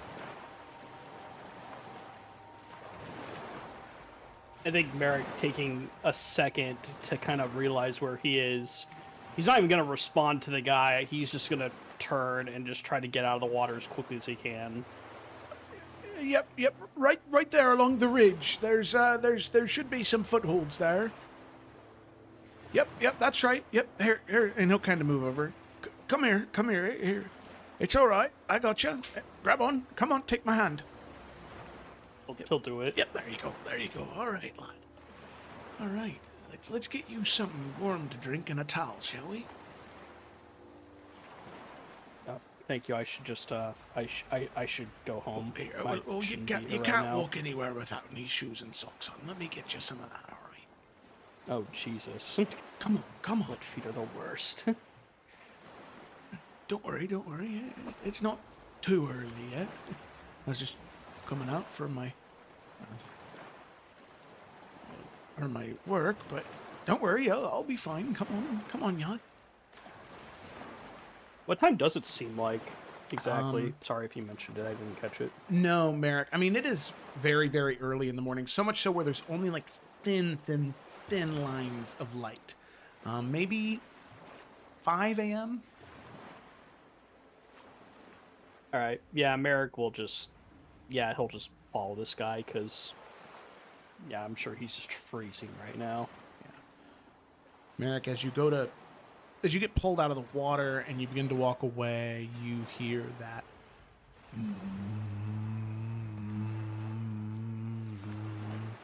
And you stop.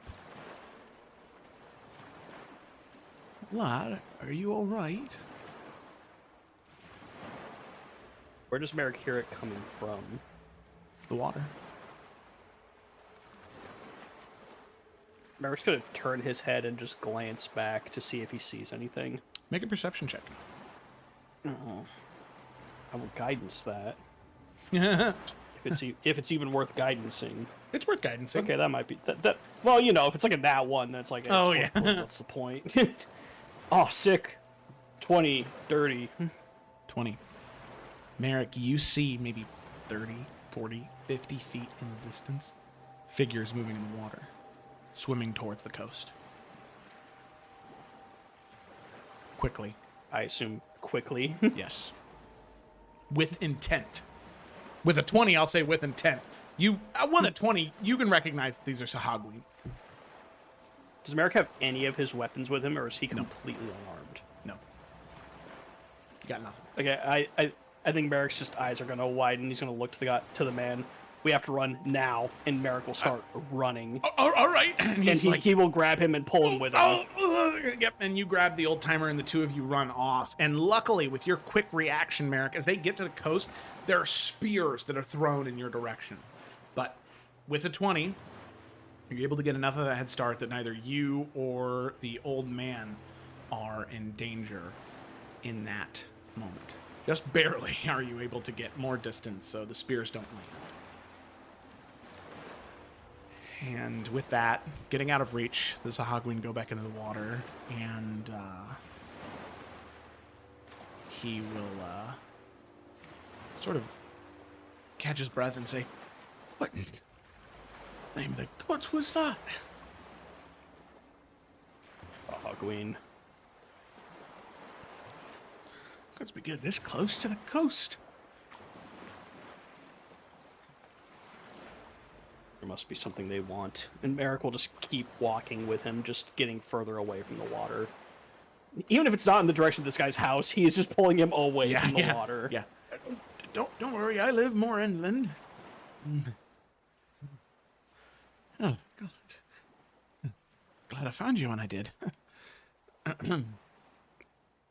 And with that, he'll kind of lead you into his house, and it's maybe 10 minutes away from where you were. On the outskirts of town, outside of the wall that surrounds the sort of coastal city of Sea Haven, a very small, humble shack. But you can see a hearth burning on the inside, and he opens the door for you and lets you in, and shuts it behind him. He'll give you a towel to dry off with, as well as a pair of socks and a pair of shoes, as well as something warm to eat, because it is cold on this early October morning, waking up in the frigid waters of Sea Haven. All right, well, as your stay as long as you like. If there's anything else, if you're hungry, feel free to go for it.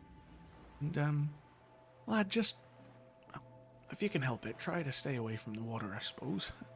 As long as you can. That's good advice. I'm sorry, what was your name? Oh, Dayrin is my name. Dayrin. Merrick will reach into his pocket and he will just set 20 gold on the table. Oh. Lad, no. I think you'll need that to buy yourself a new pair of shoes and a coat and a undershirt and everything. Friend, you just saved the life of Merrick Veltaris Falcrest.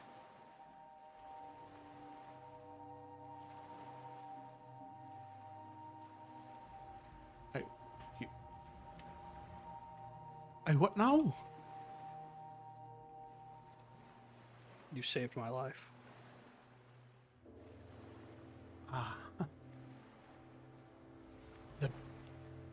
The prince? Merrick will nod.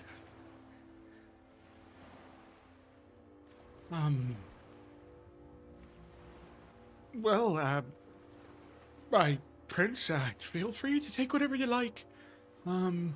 Is there anything else I can get for you? You have done more than enough. I will take nothing further from you. I will, with your permission, also mention this to my father.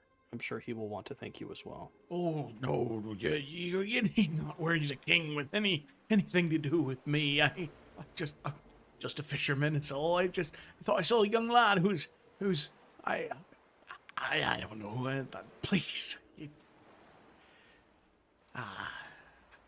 Well, I should get to work, and you have a keep and a festival to get back to. How much, if you don't mind me asking, how much do you make in a day? Ooh. Well, on a good day, I anywhere between 9 to if it's a real good day, maybe 30 silver, 40. Yeah, Merrick just slides the 20 gold further. Take the day off.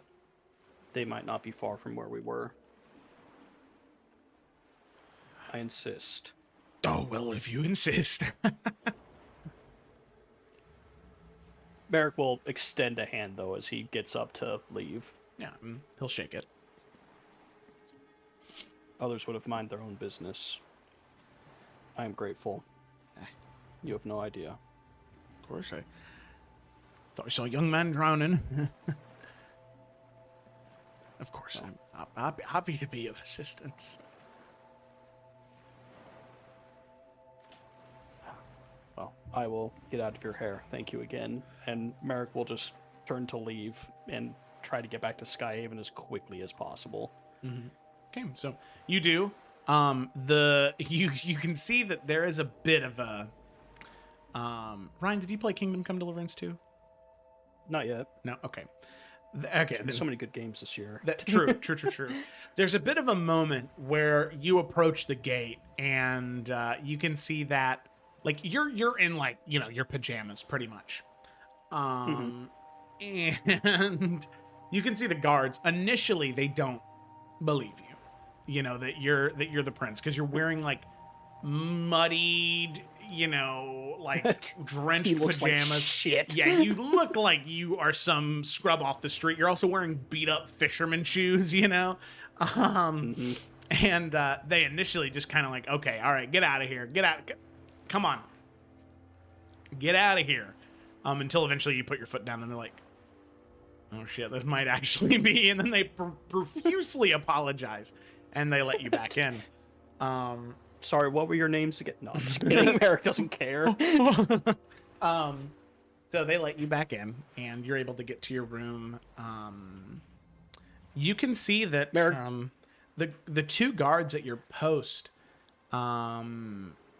they are sort of they're standing there at their post at attention, but you can hear both of them kind of like humming a bit.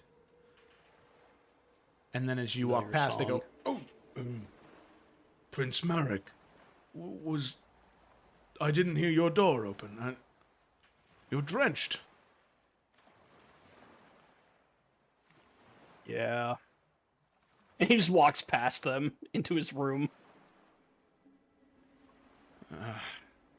You can see the two are frustrated. They're not exactly sure what happened, but they allow you to pass. Obviously, it's your room, and you get yourself ready for the day. I mean, Merrick would call a meeting. He ain't gonna hide that. Yeah. Well, I know things. it's getting late, but I'm just saying. No. Well. Oh, okay. Sorry. Carry on. Couple things. Shortly after you arrive and you get dressed and you go to find everybody, there is one of Talon's servants who finds you and all of the rest of your siblings and calls you to his chambers. However, one more thing I do want to mention is that Edwin and Kaylin, as the two of you wake up, there's a knock at your door, and as you open it, there is breakfast, specifically for you, Edwin, as it did not know that Kaylin was going to be staying in your room, but there is breakfast for you. It is your favorite breakfast, Edwin. What is Edwin's favorite breakfast? Plain oatmeal. So it's coffee, Okay. scrambled eggs, Oh yeah, nice. sausage links, and some toast. Yep, an American breakfast. Got it. Okay. Yeah, Solid it's choice, just what Jay. my favorite breakfast is. No, it's a good breakfast. It's a good breakfast. That is served Oh, up. bacon's on there too. And there is some, on top of the eggs, there are some shaved truffles. And the servant lets you know that it's courtesy of Prince Merrick. Hands it to you and lets you eat your breakfast in peace. Okay. Aw. The servant looks that you're in here, Kaylin, and goes, "Would you like me to bring you something, princess?" No, that's okay. Very And good. Kaylin's gonna pull something off of Edwin's plate and just Okay. eat it herself. Okay. Samson also takes something. Oh yeah. As it climbs up on Edwin's shoulder and like grabs a sausage link and runs away.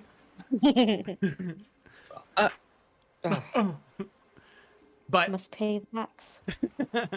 eventually all of you are called to Talon's chambers.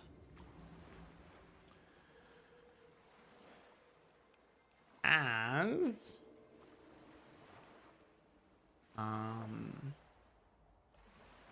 all of you are called there, you see as all of you enter together, getting there at about the same time, Sir Davian is there as well with Talon. All of you enter. I'm assuming all of you attempt to make greetings to Davian as if, you know, nothing's happening. Nothing has happened. Nothing's transpired. Yep. Do we see Talon as well, or do we just see Davian right now? The Talon's in there as well. Him and Davian were discussing various business items as all of you are walking in. Talon smiles to all of you and says, yes, please, come in. Come in. Davian has found quite some interesting things about a couple of our contestants. And he turns back to Davian and continues to have small talk with him. Very, very friendly. Well, this was supposed to happen, so act cool, everybody. That's Kayla.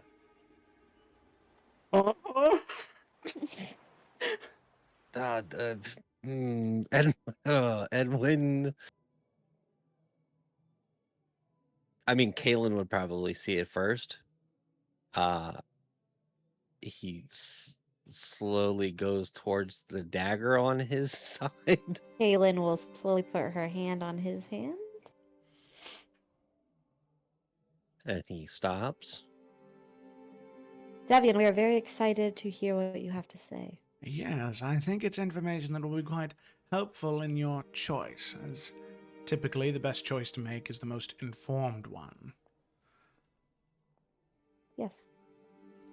Well, Go on. with all of you here now, and the door shut, obviously it was easy enough to find information over our two local Adarians, that of Lord Garrett Greenmire as well as Brenna Stonehill.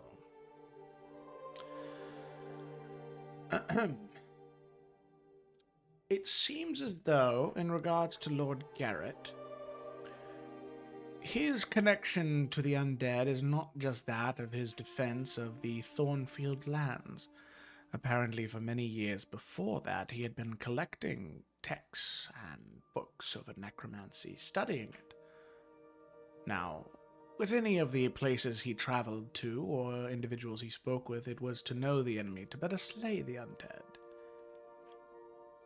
But during that attack on House Thornfield's lands, many witnesses, including his own soldiers, reported seeing him communicating with those undead, not simply fighting them. And there have been several individuals under my employ that apparently heard that while he was sleeping, he would whisper strange things. Something about embracing the eternal. This was Garrett, Joe? Mm-hmm, yeah. Okay. And then finally, last of Garrett, is he is making payments to someone within Crown's Rest. However, it's done through multiple different intermediaries, and I have not been able to discover who those payments go to specifically. But he's paying someone in Crown's Rest for something.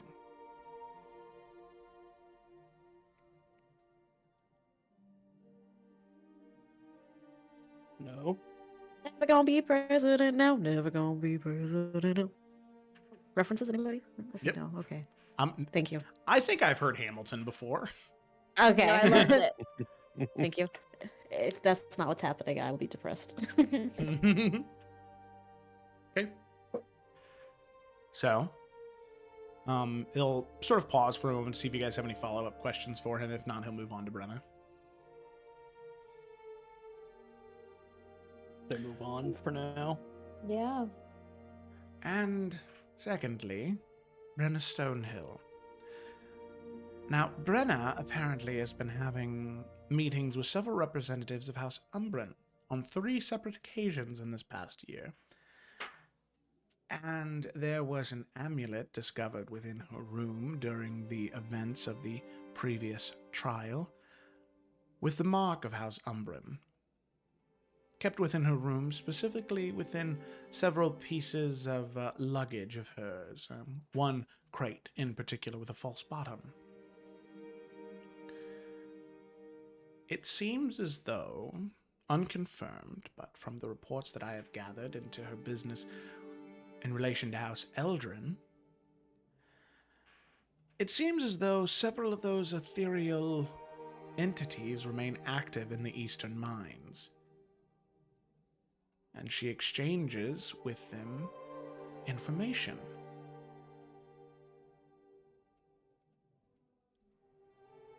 The reason we believe this to be true is that Brenna has a tendency to disappear for weeks or months at a time. Now, those have been more infrequent recently, but they always coincide with the disappearance of various ethereal anomalies within the minds of House Eldrin. This could simply be a coincidence, but we thought it was prevalent enough to bring up. It seems as though, somehow, with the help of House Umbren, or agents within it, she's attempting to communicate with these eldritch or ethereal beings and gain information for something. Now, what exactly she's trying to gather, I'm not quite sure. I will try and find more, but Brenna is a nomad. She does not speak with many people, and her tracks are very hard to follow. But this is what I was able to find, and it seemed relevant.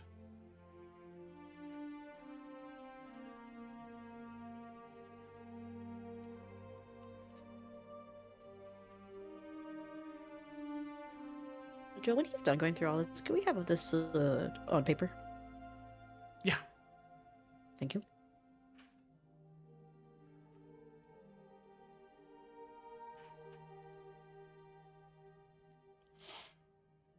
That is what I have of Lord Garrett and Brenna.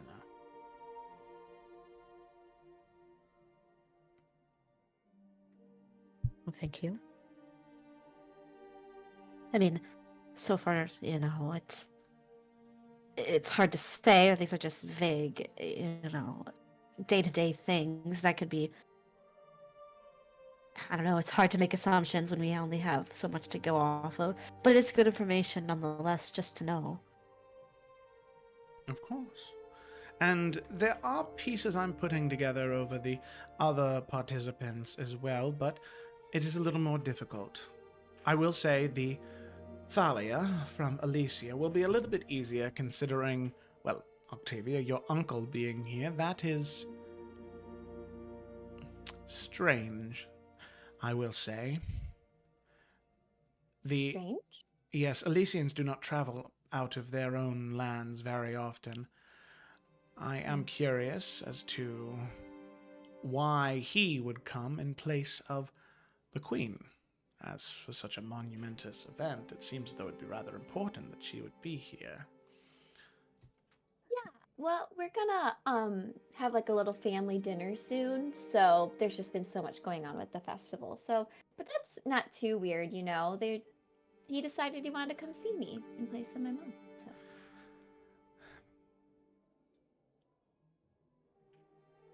Princess, if I may offer one piece of advice before you go to this dinner. Elysians are very kind people. Very kind, very sweet, very nurturing. But they are ruthless.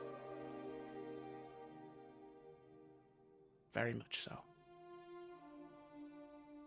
And hopefully, considering your family, that would not be used as an advantage in a conversation with you to gain information, but it's something that you should be aware of before divulging anything too personal. Thank you very much, but I'm not too concerned. No. You always have been a very good judge of character, so I'm sure if you believe your uncle is a good man, then I'm sure he is. Well, if there's no other questions about any of the other of those two contestants, I will get back to my search for the rest of the contestants. I will say one thing that is concerning.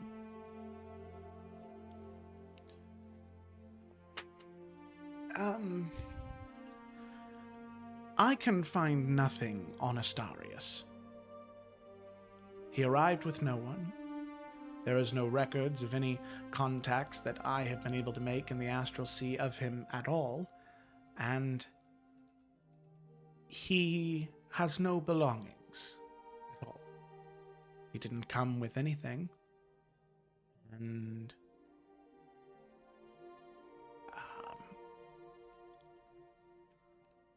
an individual who has nothing or no record, I think, is more suspicious than one who has any type of record. I will still continue to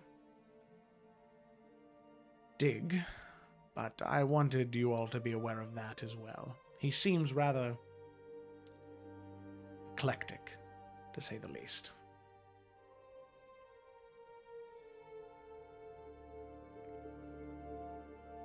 He certainly comes off that way. Yes.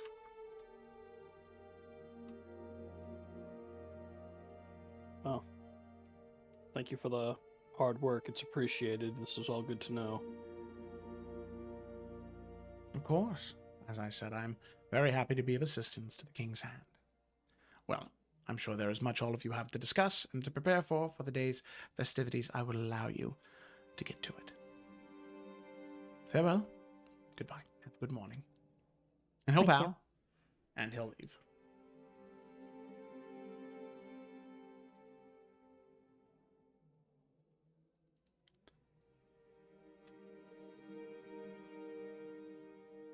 Will you send us that information, Joseph?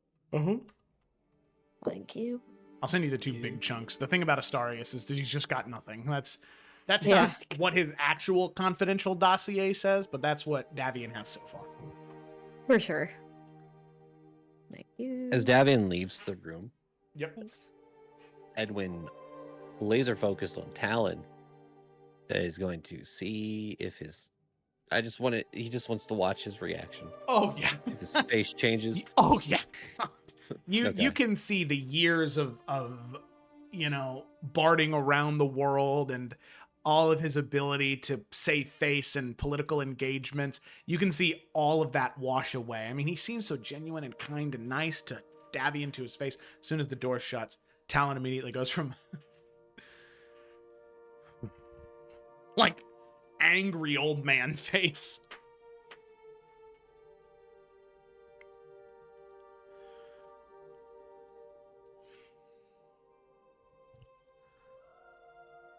Well, useful information to have, I suppose.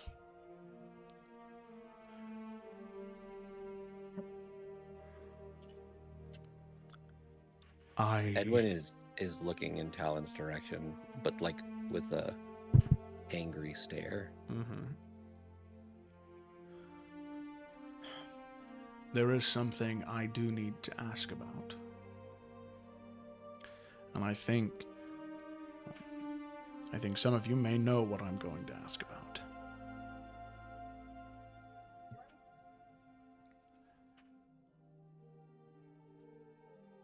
Edwin, Kaelin, last night the two of you were found in the dungeons. The two guards, incapacitated, still can't speak to them. And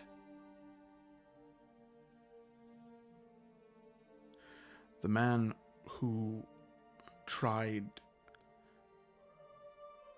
assaulted you, Edwin, or tried to assault you, is a babbling mess of madness now.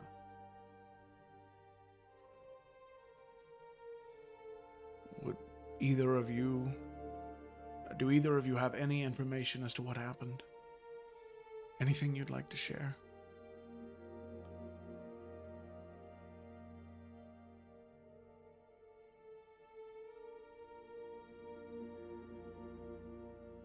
Kaelin looks to Edwin.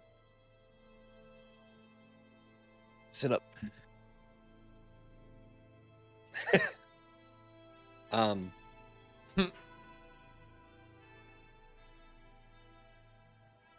Edwin looks directly at Talon and says, "We do.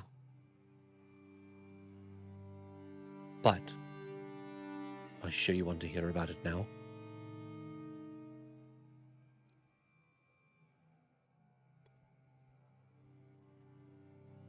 Your jab is noted, Edwin, and I would like to hear about it.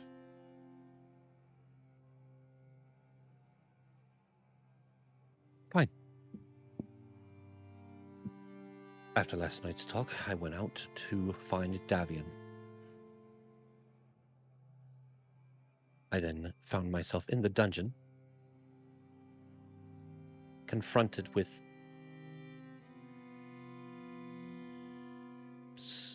a man with cracked blue skin and what was his color of his hair? Silver.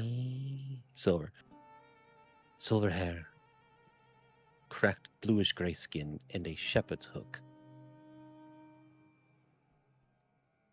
He tried to convince me to learn some type of magic. I refused, and then he cast magic on me and held me in place. Luckily, Kalen followed me and interrupted whatever this gentleman was trying to do. And then there was a battle. We got away. He left. And then the gods found us.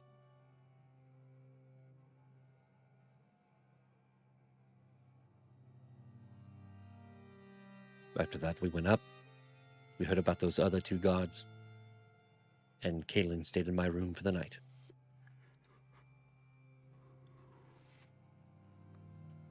I wanted an opportunity to tell everyone what happened. And you went down to the dungeon of your own volition in search of Davian? Yes.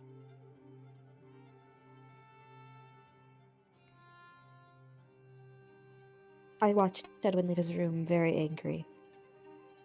And I followed him without him knowing. Gods be I praised. wanted to make sure You were there, he Kaylin. wasn't.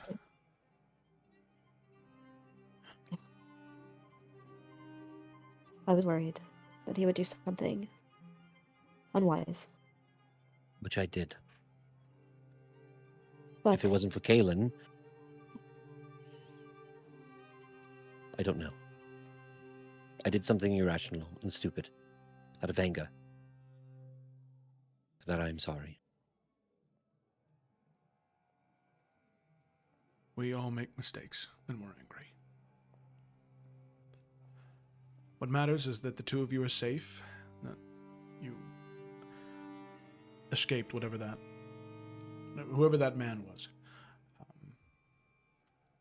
I think the bigger problem now is, this man was able to just walk in here, do whatever he did to those guards, and just walk out. He dimension doored away. Yes. That's is- powerful magic, Talon. It is. It is. I've already spoken with Morgana. She's going to do what she can to create wards, powerful ones, around the dungeon, around the guest halls, around each one of your rooms, and around my room. And Well, does she have any idea of who this could be? this individual, there are hundreds, if not thousands, of spellcasters in the material plane that are capable of such things. Such magic, teleportation in and out. Does But Keelan believe him? Make an insight check. Like, after Edwin described him and everything, and boop, blah, boop.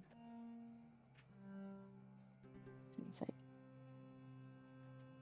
Man, it almost was an 18. But it was just 4. So with a 7, Kaylin, you believe him. He seems tired, like incredibly tired right now. But it seems as though he's being honest as far as you can tell. There's no flash of recognition or anything. It doesn't make any sense, though. You break in undetected to Sea Haven, where there's numerous amounts of important people, and he targets a prisoner that tried to kill Edwin. No. Why? Sorry, I must have misspoke. He targeted me.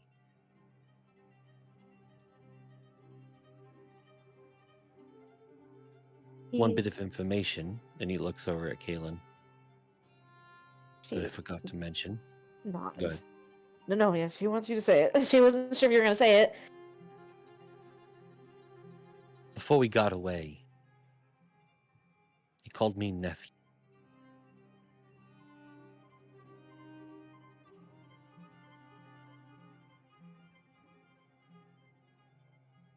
Any description like that? Jog any memories, Father? No. Do I believe Talon? All of you can make an insight check because you're all looking at him. Yeah. Let me look at this. Bitch. 15. 6. this be a collective inside check? Insight where, or we, where we insight? add up all of your totals together Yeah. to see if you beat, Boop, boop, boop, boop, boop, boop, boop. see if you hit the number. Yeah. Our dad. Here, I'll roll Xanthie's real quick. Sorry. Merrick's put up not with making a bullshit. roll. Merrick's not making a roll? Okay. My campaigns.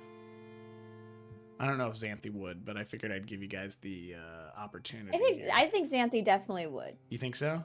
Yeah, Uh-huh. I agree. I don't know, on dear old dad. This is suspect.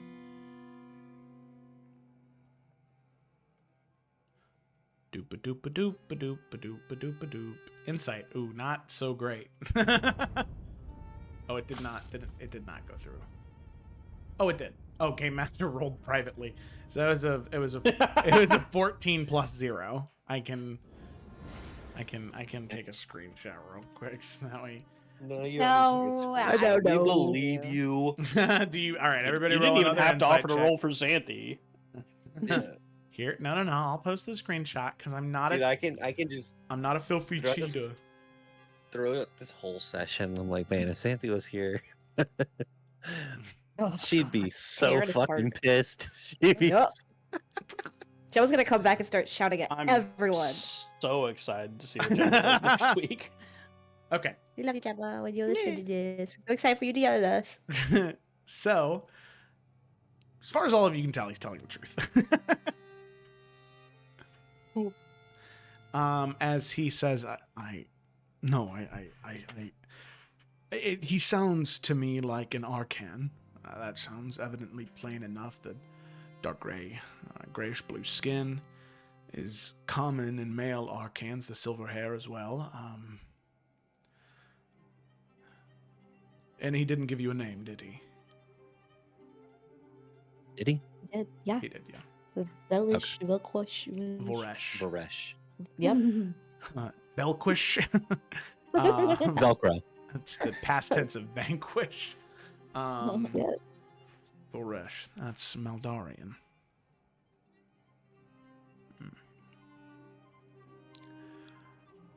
I don't recognize anything off the top of my head, but I'll see if I can find anything out.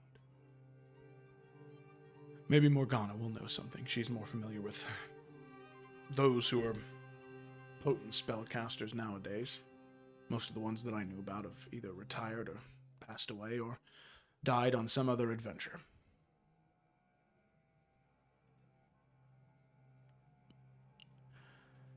I mean, I will say it was odd reflecting back.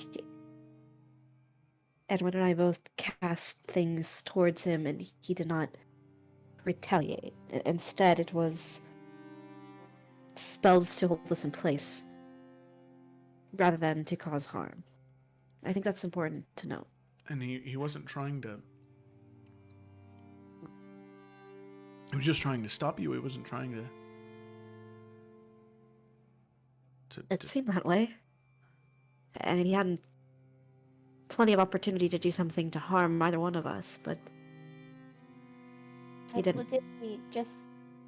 Why did it break out into a fight? He cast hold person on Edwin, and I didn't know what he was going to do, so I attacked him Like, first. He like straight up didn't say anything, just held person you, Edwin. No, he said we had some sort of connection and some power that we shared, and he wanted to teach me how to use it.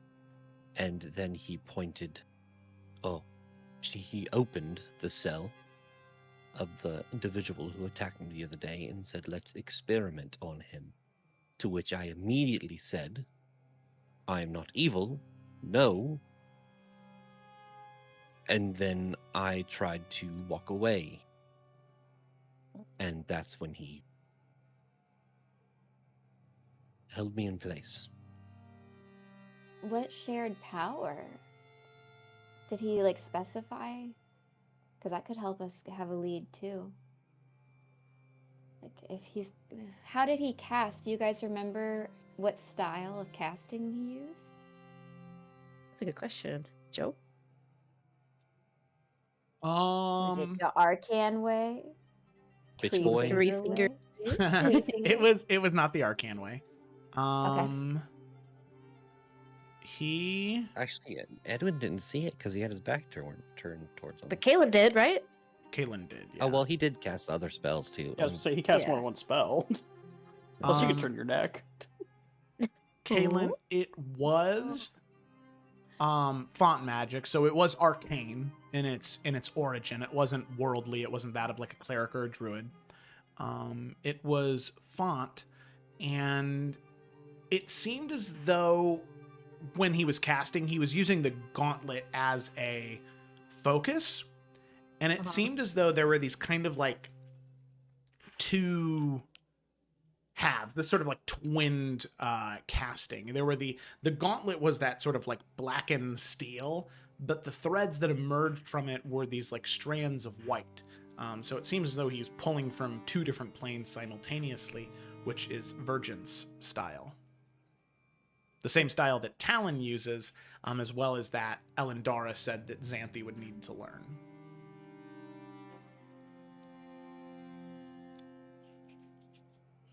Okay, well, Kaylin will relay that information. Except she has not mentioned the gauntlet because Edwin hasn't mentioned the gauntlet yet, so she's waiting for him to pull that trigger. To Kalen, it doesn't seem like he's going to. Oh man, you suck. She's not doing it for you, buddy. The gauntlet is a it's a big old secret. That's a not this conversation. I think that these are all important questions to ask, but I think that I need to investigate a little more with Morgana to see if we can get something more concrete. It seems as though this he was trying to take something from you, Edwin. But with the magical wards reinforced, now that we know that there's some type of arcane threat that may be after the King's Hand or anything.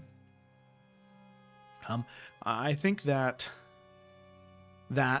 will be a good place to start. I will also say that I think that perhaps it may be a good idea to inform the contestants that there's some type of extraplanar threat that may be here.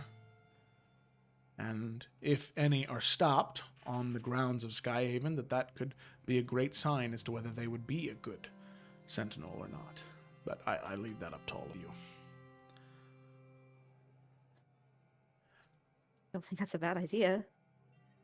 Truthfully. But we can talk about that, I suppose, as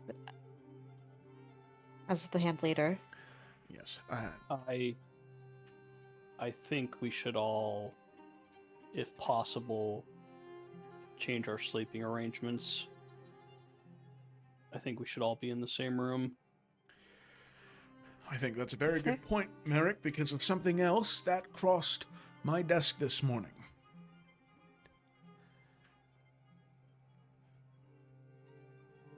Is he looking right at Merrick when he says that? He is, yeah. Yo, I was gonna come tell you. Do not make me look bad. I was gonna do He it. is Nah, like- make him look bad. No, that's You not don't like fair. that. I canonically said I was gonna get everyone. Did everyone have a crazy night? What's happening? Yes. It wasn't just all of you. The Crown Claw Knights, there were guards posted. Wyverns in the sky, mounted up.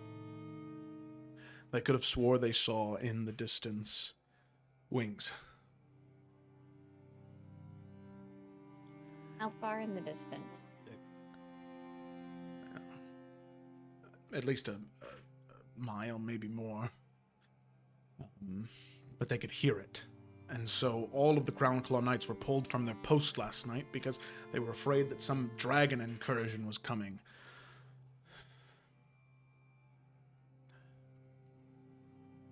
What was it? There was nothing. They searched all night. Wasn't until Edwin and Caitlin, the two of you were found in the middle of the night, and then Merrick, If you'd like to inform them as to where you decided to spend your morning. Didn't decide anything. I Uh-uh. woke up in the water. What? A fisherman. I don't know what happened. I remember going to bed and shutting my eyes, and then I woke up knee waist deep in the water, just walking. A fisherman called out to me. It's what broke me out of whatever happened. Sanguine appeared minutes later. We barely got out of there. Sleepwalking? Doubt it. Considering everything we know, I doubt that was just Yeah. And how the bad guards luck. would let you sleepwalk out of here just fine. That'd be a little When I nuts. came back, they were humming a tune. It seemed like they were in a trance. They said they didn't even hear me get up or get out or anything. It's convenient that they were all either distracted by supposed wings or in this trance-like state or not in their posts at all.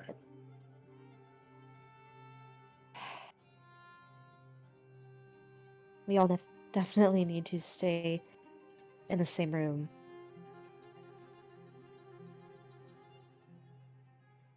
Father, Yes? I know you can't tell us everything, but all of this happening right after you formed the King's Hand.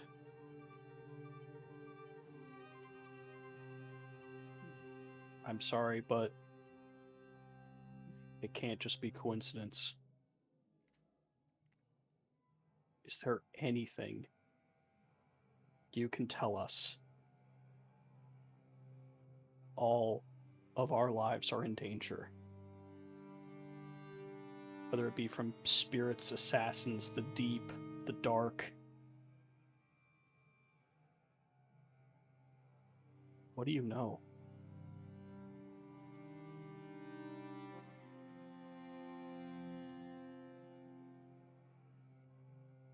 Please.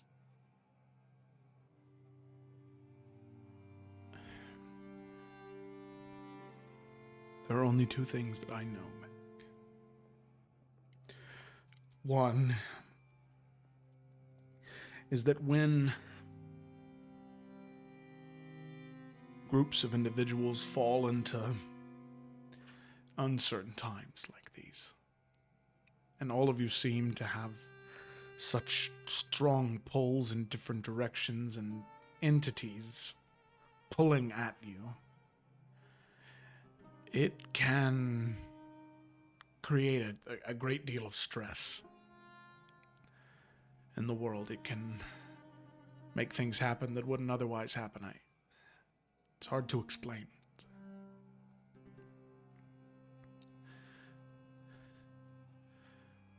But the other thing that I know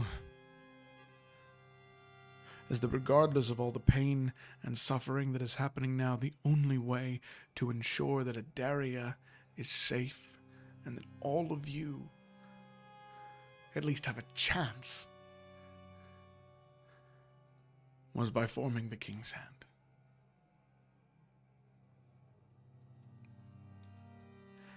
And truthfully, that's all I can say. Because there's not much more than that.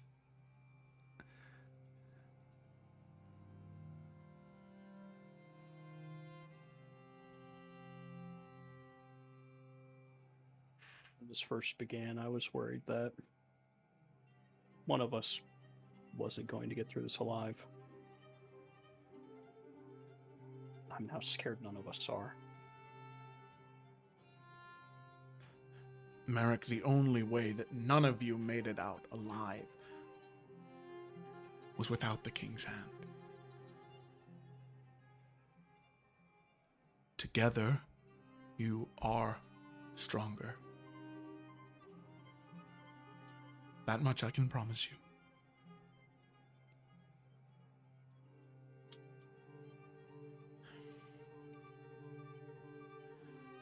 we can have your lodgings adjusted so all of you will be staying together. I can have one of the larger rooms retrofitted during the day's activities.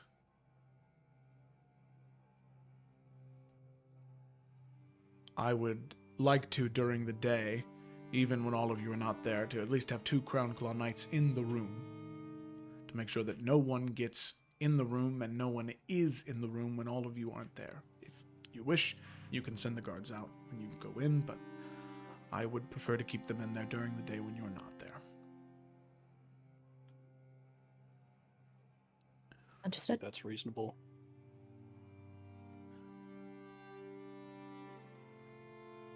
All right.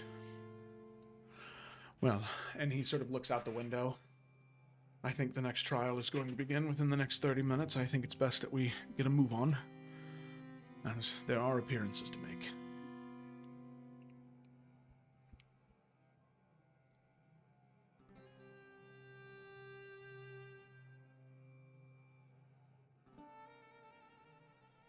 Funny how all unimportant it seems.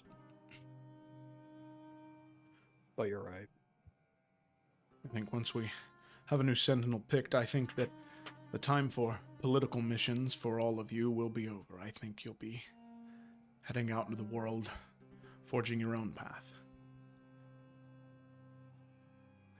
I think a little bit of secrecy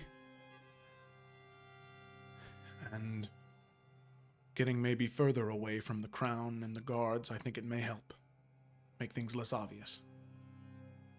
Perhaps we can look into that after all this.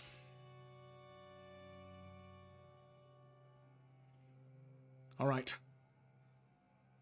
Unless anyone else has anything they'd like to share.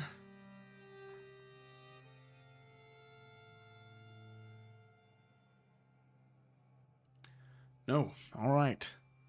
Hopefully, that was the last of it. I very much doubt it, but we can hope, right? You said that. All right, well, Yeah, we can. smiles, everyone. Appearances to make. And with that long exhale, his Talon will move towards the door.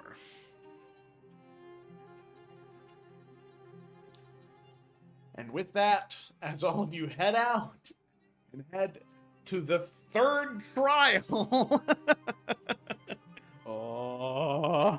That is where we're going to go ahead and end tonight's session. However, I will say that I think that aside from maybe, I think there's one Xanthi moment next session. I think that for the most part, it'll be mostly focused on the trials from now until the end, except for a couple little cutscenes that are very important. But we'll get to those later. So thank you so much for watching, everybody. Hope you enjoyed. I know I did. Be sure to follow on Twitch, subscribe on YouTube, do whatever you want, actually. See if I care. Yeah, bet you weren't expecting that. All right, thanks for watching, everybody. We'll see you in the next one.